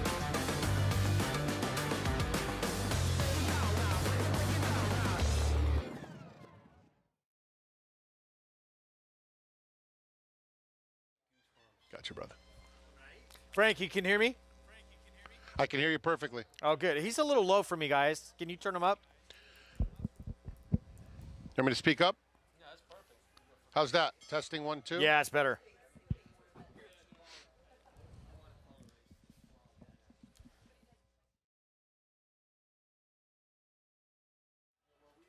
Frank, about 2 minutes till we get to you. All right, good. Let's make sure. Make the best of this.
Back with you on Saratoga Live, closing day, hopeful in the books, and a potential history being tied again in this final race. There's still more action ahead with this final race coming up. Time for my moment of the meet, and I'm going to go to next in the Birdstone. This is, I said it the other day, this is sort of like the flight line of the dirt marathon division. He is just so incredibly dominant. And he's such a great story, too. Not one of the big barns in the sport. It's Doug Cowan's claimed this horse for $62,000. Since he's claimed him, he has won 9 times. He's won 6 in a row. And at this marathon distance, they have found his niche. No one can touch him at these longer distances. And I know there's been clamor for him to run in these mile-and-a-quarter races, maybe get him to the Breeders' Cup Classic. But I love that they're keeping him doing what he does best, because he is just so fun to watch doing that. Dominant wins, and fun to see him as he keeps going. I believe we're going to see him in the Greenwood Cup at Park September 21st when he's back in action, but his Birdstone once again was dominant. Let's bring in the voice of New York racing and of Saratoga's second season here, Frank Miramati. At Saratoga, you've done just a tremendous job from start to finish. Great hearing your calls on the mic. I want to go back. Let's talk about your Travers and what went into that preparation for that moment, and instinctually what kind of came out as that moment was unfolding with Fierceness and Torpedo Anna. Thank you for your kind words, Greg. It was an incredible race. On paper, it had the possibility of turning into an epic, and it certainly did. It was just one of those things. I felt that if Fierceness was to come back and put in another performance when he wasn't even scheduled to originally run in this race, that maybe the only line I ever thought about of that race was the champ is back on top, if he was. Torpedo Anna, I just have to say kudos to Kenny McPeek. What an amazing training job. What an incredible filly. And she really came with it. And then I was wondering if finally we were going to see the Sierra Leone that we've all been expecting, you know, with a ferocious run on the outside. And then we have to ask ourselves this question. Is Dornick one of the all-time greats to win the Belmont, the Haskell, and then come back and win the DraftKings Travers? So there were a lot of storylines in that race, and we all know they have to run the race before you can make any kind of assertion. So it was great to watch. It unfolded in incredible fashion, and it's certainly one of the all-time highlights of my race calling career and even my life. I mean, I just was like in euphoria watching the end of that race come to a conclusion. It's an experience that I would wish for anybody to be able to enjoy that adrenaline flow like nothing I've ever seen. Well, you really nailed it. A terrific call. If you even follow this sport just for a little bit, I mean, you know how special Saratoga is. What does it mean for you to be calling races here? It's just something that is beyond my wildest dreams. I'm so grateful. And look, in these opportunities, you need people to come through for you to give you those chances. I'm just so grateful to Tony Olivato, Dave O'Rourke, and everybody here to give me this chance, because until you do it, no one thinks you can, and I just appreciate them trusting me to do it. Saratoga is just such a fun place. You know, you come out here, it's an event for people all year long. They come out, they have their dates in advance when they're going to be here, and our job as part of the staff here and part of your broadcast team is to basically delight our patrons. And so my job every day, I have to do my race calling, celebrate winners, and also entertain people. And there are a lot of people, and they come and they kind of tug on you a little bit, and they want to come visit, they want to see this, they want to go out to dinner. But you know what? That's what the fun of this is. And my dear better half, Jennifer Latzo, is with me, of course. She works for NYRA too. And one thing we planned on this year was that we're going to make some trips and do some other things on Mondays and Tuesdays. And we went out and did a lot of different things in different areas and just, you know, enjoyed the entire experience. And my buddy Big Mike gave us a great house to live in too, and that certainly added to the attraction. So it's just been nothing but a blast, and I'm just so happy. And let me tell you, I'm absolutely exhausted, as all of us are, but it's one of those feelings of deep fulfillment in that exhaustion. No, I mean, not just spot-on race calls from you from start to finish every single time, but you know exactly what's on the line, too. I mean, my favorite moment I mentioned, it was next in the Birdstone, and you had a special call for him during the running of that race, asking for the crowd to give him a hand because of what was happening. For you, we've been all talking about our favorite moments of the meet. Put you on the spot a little bit right now. No problem. What has been your favorite moment of this meet? Well, I mean, I'll tell you, one of my great moments, of course, you know, I had to, the DraftKings Travers was something that's an out-of-body experience. But I will say this. There was an event at Robin Malatino's farm where they did an auction, and they were raising money for Rerun, for the Thoroughbred Aftercare, and doing the right thing for them. And we have a guest in our room in the announcer's booth for the third race to benefit the Backstretch Employee Service Team Best, that people donate to a tremendous cause, and we do that. I don't like people in the booth for stakes races, certainly not graded stakes races. I learned my lesson on that early. I don't want to have any distractions. But what I did that night, in an impromptu fashion, I got up and I said, I'll tell you what, I'm going to let a group come in for a grade 1 of your choice, other than I actually, you know, just said not the Travers. It's not happening for that, but any other race. And 4 people ended up coming. They bid $5,000 for a great cause, and they were up here for the Alabama, and that was just another incredible finish. And Javier Castellano, his horse looked amazing in the post parade, got up by a nose, and I want to wish him a speedy recovery too. And what about today? Let me just say today, D. Wayne Lucas, my favorite trainer since I was just such a youngster. He trained some of the greatest horses. His performance with Farm Away in a league of its own for me, winning colors, winning the Kentucky Derby. I get to call him winning on his 89th birthday. That's off the charts. And then our feature race, the Hopeful, you know, he's coming into the winner's circle. Oh, yeah, that's McKinsey's son. That's named after the great Brad McKinsey, owned by Mike Pegram, Carl Watson, Paul Whiteman. When I got the job at Santa Anita, I got to call McKinsey winning the Malibu. But what's relevant is Brad McKinsey hired me at Los Alamitos to have my first job calling races in Southern California. And I appreciate that, as well as Ed Burgart. But my point is, like with him, I remember when he won, I said McKinsey is pure class when he won the Malibu, because it was really a reflection of the late, great Brad McKinsey, one of the funniest guys of all time. He and I did a charity event one day for Pegram, and he was so funny. I'm like, I don't even know how I could follow this guy. And so just look at today. That's what Saratoga is all about. Everything about it. Every day it's something new and something spectacular. Yeah, every day is special here, and you're a big part of that, Frank. Tremendous job. Thank you. The last couple of years, it's been a pleasure to hear you. Thank you. It's an honor to work with great broadcasters like you, Lafitte, and all the team. It's a lot of fun. And let me tell you, I'm going to work on my Rajiv impression, because I'll tell you what, I've heard more of Rajiv when they're going into the gate in this headphone than you would ever imagine. And I promise you, I'm going to unleash a Rajiv impression for 2025. We can't wait to hear that. That's going to be sensational. Frank, great job. As always, one more race to go. Going to close out strong with a 12th and final of this summer season here at Saratoga, as we get set for the 12th. We'll get back to this race in a moment. More on the Hopeful. Let's go back to Maggie.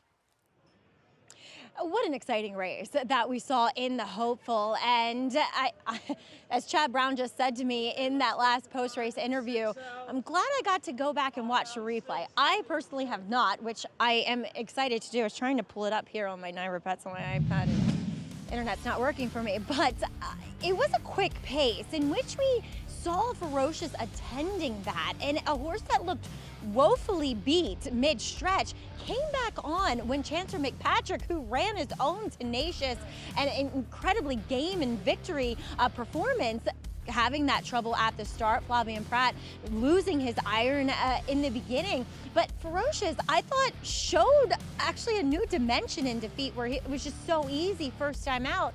He battled when Chancellor McPatrick came to his outside. So I'm really excited for both of these horses moving forward. And Chancellor McPatrick's a horse that has shown that he can overcome adversity in just 2 starts, which is something you can't often say for young juveniles. So these 2 horses emerging out of that Grade 1 hopeful, I am so excited for their futures. Greg? Maggie, I think we all are. Future bright for both those 2. And there's several others in that race that we may be hearing, and they may be making some noise down the line, too. I'll tell you what, Smokin' Wicked, who cut out the fractions in that race, is a horse that you need to look at. This filly right here would bring Chad Brown his 6th win on the day and would give him his 46th winner of the meet to equal his record he set back in 2018. Just incredible. You're going good when Chad and Flavien are just laughing as they're getting on the horse. What do you guys think about the chances? The only time she was on turf, she was in against better company. She was a huge price that day, but it's a drop in class technically. I know she was in this level last start, but that came off the turf. I mean, on my sheet, her best figure was on grass, not dirt. So this is where she wants to be. First time maiden claimers on turf. And there's a few that profile coming into this, and it's a significant drop in class. It is, but I don't know about 5-2. I get it. You can look at the 2 in here, who's been in some Stallion series, has been trying to get on the turf for Horacio de Paz and gets on today and is completely bred for it. So the 2 I thought was a player in here. You look at Chad. He was dressed well today for the day. Even though this trainer title was over a long time ago, still drama in this final race. We had incredible drama last year. I don't know if it'll ever be matched with the ferocious late run Linda Rice made to tie Chad Brown in the final race of the meet. But now we have a chance to have there she is in the background, history tying performance here as well with what would be a 6-win day. I think last year was drama. This year's maybe more intrigue, right? Because it's keeping us interested. We're still on the edge of our seat to see if he can have that record-tying performance. And I don't have that research in front of me, but how many times, it can't be many, that a trainer has won 6 wins in a day at this meet? No, it can't be more than on a handful, right? I mean, jockey-wise, how many times did Ramon do it? I know Ramon did it at least right? once here. He did it several other times in other places. But I know Todd Pletcher had a 6-win day here one year. Kick off our post spread with Torjeta's been trying to get on the turf. Finally, will, 3rd time the charm. Drops out of company. The mare has produced 2 turf winners, and now this horse is getting on turf for the claiming tag. Excuse me. Who's handling the 3? Me. Okay, Lucky and Gorgeous the 3. I'll tell you what, I wouldn't leave this horse off your ticket. I think this horse is a major player in this race. Gets back on the turf, and that barn's been rolling. If it was Tom, I was going to tie you into the horse. Okay. Pamplona Red at 9-1. First time maiden claiming on the turf. Both the maiden allowance races were okay and would be a contender here. Lose Redemption, Cuz aboard, Romero Mirage. Yeah, you know what? With blinkers on last time, ran his best dirt race. Can Chad get 6? Here's Dance on Air. And he will be dancing on air if he can get this 6th one of the day. Sure, boy. This horse is way too big a price at 21-1. Yeah, daughter of English Channel, and you get Julian Le Peru aboard. Bomb Squad, Joel Rosario, Christophe Clement. Has races that would make certainly a contender. Malibu's Dynamite now without a chance. Well, Lane Luzzy looking for 4 in the last 2 or 3 days. Yeah, be a big, long shot. First-time starter with a little pedigree here for Linda Rice, Dancing Jane. Yeah, homebred for Barry Schwartz is a half to Cold Hard Cash, who is the stakes place winner on turf. Antona Silence also eligible, draws in 45-1. A horse that's been trying to get on the turf a couple times, but just hasn't. And you're like you were saying, Greg, the longest shot on the board. 3 minutes to post. Final race of the meet. Soak it up, enjoy it.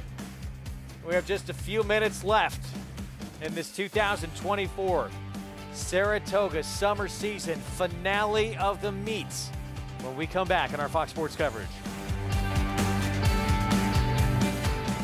War Cancer, New York's leading turf sire, is on fire at the Big A with Dancing Buck wire to wire in the elusive quality. Dancing Buck is almost there. Dancing Buck. luck. Power Attack with back-to-back wire-to-wire wins. It's going to be Power Attack. As well as 26 Black. Here's 26 Black surging by them all to win it by a neck. And Roos. Torigo trying to catch them both. Roos to the inside of the red blinkers. Roos gets the victory. Breed to a winner. War Dancer, proud to stand in New York. New York breds. Race them. Respect them. Bet them. Respect them. Breed them. Respect them. 650-75. Buy them. Respect them. 70-75. Now 700. Train them for a second career. Respect them. Join us in respecting thoroughbreds at every stage of life. Learn more at nybreds.com. It's America's original sport, and no one covers it better than americasbestracing.net. From the sport to the lifestyle, the best races, horses, and destination venues, cocktails, gambling, fashion, and more. americasbestracing.net is a sport for you.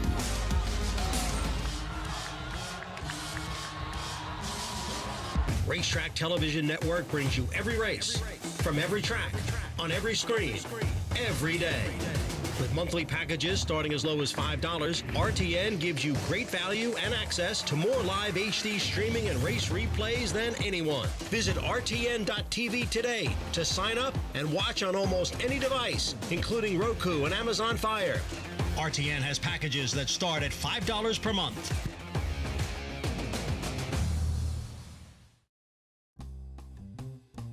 Back on Saratoga Live, final race of the summer coming up, mile and a 16th on the turf. And New York Breds in a $40,000 maiden claiming event. Selections from this wild trio. Tom, you first. I like Bomb Squad, the 8. Made one race off the layoff, was supposed to be on the turf, went to the dirt, didn't run well, kind of muddies up the form. Get a good price here. Bomb Squad, huh? I'm going to go with the 3, Lucky and Gorgeous. Has nothing to do with my looks at all. But this horse ran really well. First time getting on the turf. Patrick Reynolds tried to get this horse on the turf. Second start on the turf, brutal beginning. Last time, about 7 wide. Gets a better trip today. I'm going with the 5, Lose Redemption. Dave Duggan, a trainer I have a lot of respect for. The handsome Mirage aboard, so in stretch it'll be Lulu. For a cause. Maggie, where are you going to wind up? I just want to know what's going on with Richie today and the odd sounds. I'm going with the first-time turf starter in Tour Jeté, a filly that has been wanting to get on the grass, and it shows with her physically. She has a pedigree too. Yeah, she's a little bit high-strung. You see that cotton in her ear. She is typically like this. But talking about the pedigree, she's a daughter of War Dancer. The dam, she won a she placed in a restricted stakes race on the turf and the synthetic, and all of the siblings have been better on the turf or the synth, and I just feel like this is the right spot for her. Gets an advantageous post on the inside with Ricardo Santana aboard. Just want to mention the first-time starters you guys were mentioning, half-sister to number 10, half-sister to Cold Hard Cash is Dancin' Jane. Definitely the right spot. She wants to run long on the turf. Not really that clued in, though. So while she looks pretty fit for a Linda Rice first-time starter, she might just need one for that light bulb to go on. Greg?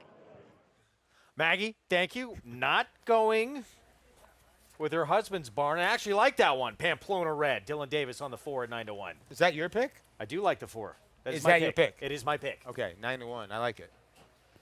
I like it. First time maiden claimer on turf. It's that Goldilocks effect, right? Right surface, right price, all fits. By the way, future fans, this is always the greatest part about Saratoga. Guys giving away their goggles, get them signed a little bit. Mick, did you give goggles away? No, heck no.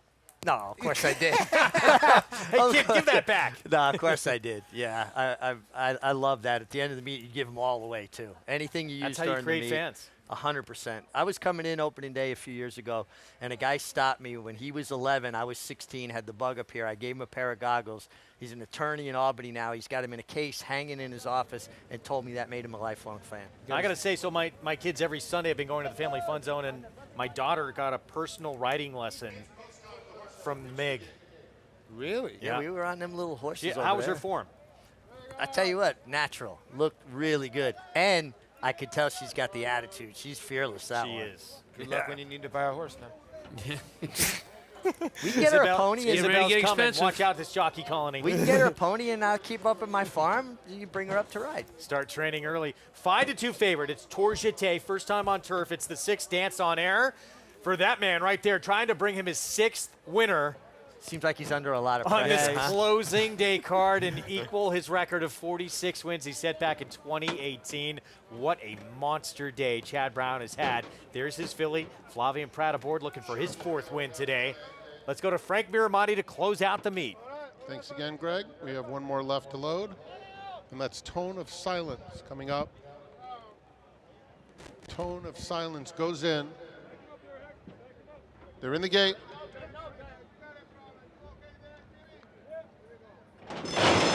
And they're off. Quick start for Tour Jeté. Lucky and Gorgeous is up close in the early going. They're both joined by Dancin' Jane.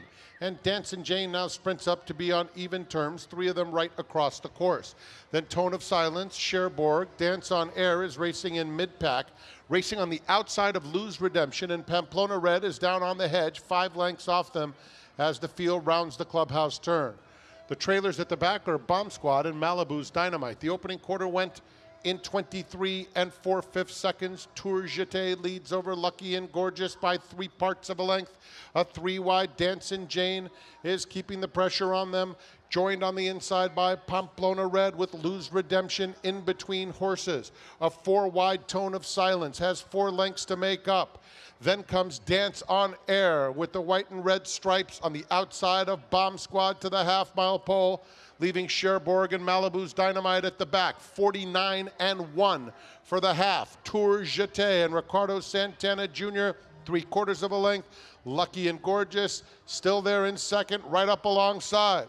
Just behind them, Pamplona Red, Dancin' Jane still in the clear, while 3 deep, Lose Redemption, Whitecap is in 4th, followed by Dance on Air. Bomb Squad's in behind them. They're at the top of the stretch. Tour Jeté clinging to a narrow lead. On the outside, Dancin' Jane makes her best bid. Dance on Air is starting to come with her run in the center of the course. And between rivals still is Lucky and Gorgeous. Down on the inside, Bomb Squad has surfaced late. It's Tour Jeté trying to get there. Tour Jeté all the way to score. Dancin' Jane was second. Bomb Squad a good third. Dance on Air was 4th. Tour Jeté, Jose Ortiz, Horacio de Paz, but trying to get this filly. Ricardo Santana Jr. trying to get this filly on the grass. And finally, 3rd time the charm, they do, and she responds. What a ride here by Ricardo Santana. His 19th win of the meet. Another person that you wouldn't think would have this kind of meet up here, but he's had a phenomenal meet, rationed out this horse's speed, Mig, and got the job done. He put away everybody. Yeah, and just kept finding Tour Jeté inside post. Went to the lead, controlled the race on the front end. He's a strong finisher. 10-horse, first-time starter for Barry Schwartz, ran extremely well. Dancin' Jane. Tom, I think your horse was a little bit unlucky, Bomb Squad. She just didn't look comfortable. Couldn't get through. Yeah, she looked like she wasn't happy in there. You could see right there the horse in the red cap was Tom's horse, and like, did she get a little? Yeah, she's just not a lot of room down there. She had to stop. Yeah. 2:10.86. 5-2 favorite closes things out. As a rider, do you feel your horse getting claustrophobic, Mig? Oh, yeah. They'll let you know immediately when they're not happy in the spot. You can see she almost got a little sideways looking at him like, you want me to go there? Yeah. Big run from that first-time starter. Really big run. Looked like she might get to her. But Tour Jeté was kind of, I think, looking around a little bit and then just kept finding. One thing about Ricardo Santana, he's tough to get by. He is a strong finisher. Yeah. Let's get back to the hopeful and what we saw with these 2-year-olds that have Derby dreams for next year. Final grade 1 of the meet, Tom, and Chancellor McPatrick, a lot of buzz about this horse before we saw him even make his first start. He looked brilliant in his debut. Takes another step forward today. I really don't think he's doing what he wants to do. I mean, he's going 1 turn right now. He's having to make up a great deal of ground from last to first. Did it in both of his starts. The 2-turn distance as we start stretching out our races and look forward to the spring should be right up his alley. I agree. I think he's doing this because he's talented. I think he's truly a two-turn kind of horse that's going to want more ground. And we talk about the hopeful. It's so well named in a game that we're focused on today, but we're always looking to the future. This is a window into that future. He's a nice horse. Let's be honest. Ferocious too. I mean, look, he had every right to throw in the towel. He kept fighting. He did. When he saw Chance McPatrick to his outside, he was on his wrong lead. He fought to the end. And just, at the end of the day, Chance McPatrick, even though he was way behind, was more professional.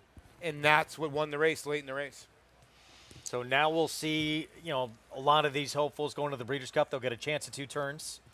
And then we'll see what happens after that heading into the championship weekend. But a lot can change still from now to then, right? I mean, if you have the opinion that was Ferocious's B game, then when he brings his A game, he's a power, to be dealt with. Who do you think is going to be better going longer? That's a good question. You ask a very good question. We'll get back to you on that. I'll take the winner. I'll take the winner, Chance McPatrick. We will see. Early November, we could see a rematch between these two, and that would be a lot of fun. What a meet. So many terrific memories in here, and what a way for a man who's won this meet 6 of the last 7 years, Chad Brown, to close out, put an exclamation point on winning it again. Chad Brown with a 5-win day. Just incredible, and he was certainly enjoying it in the box seats there. And thank you guys.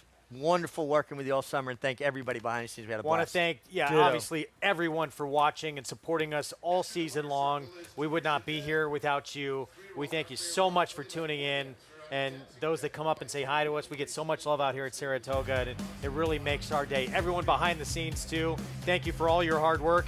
Torpedo Anna provided so many great moments here at this meet. Coaching Club American Oaks winner. Fierceness. So special as well. Flavien Prat, 7 grade ones, new mark for stakes wins, and Chad Brown equals his record, 45 wins, one shy of the record. Thank you everyone for watching. We'll see you soon.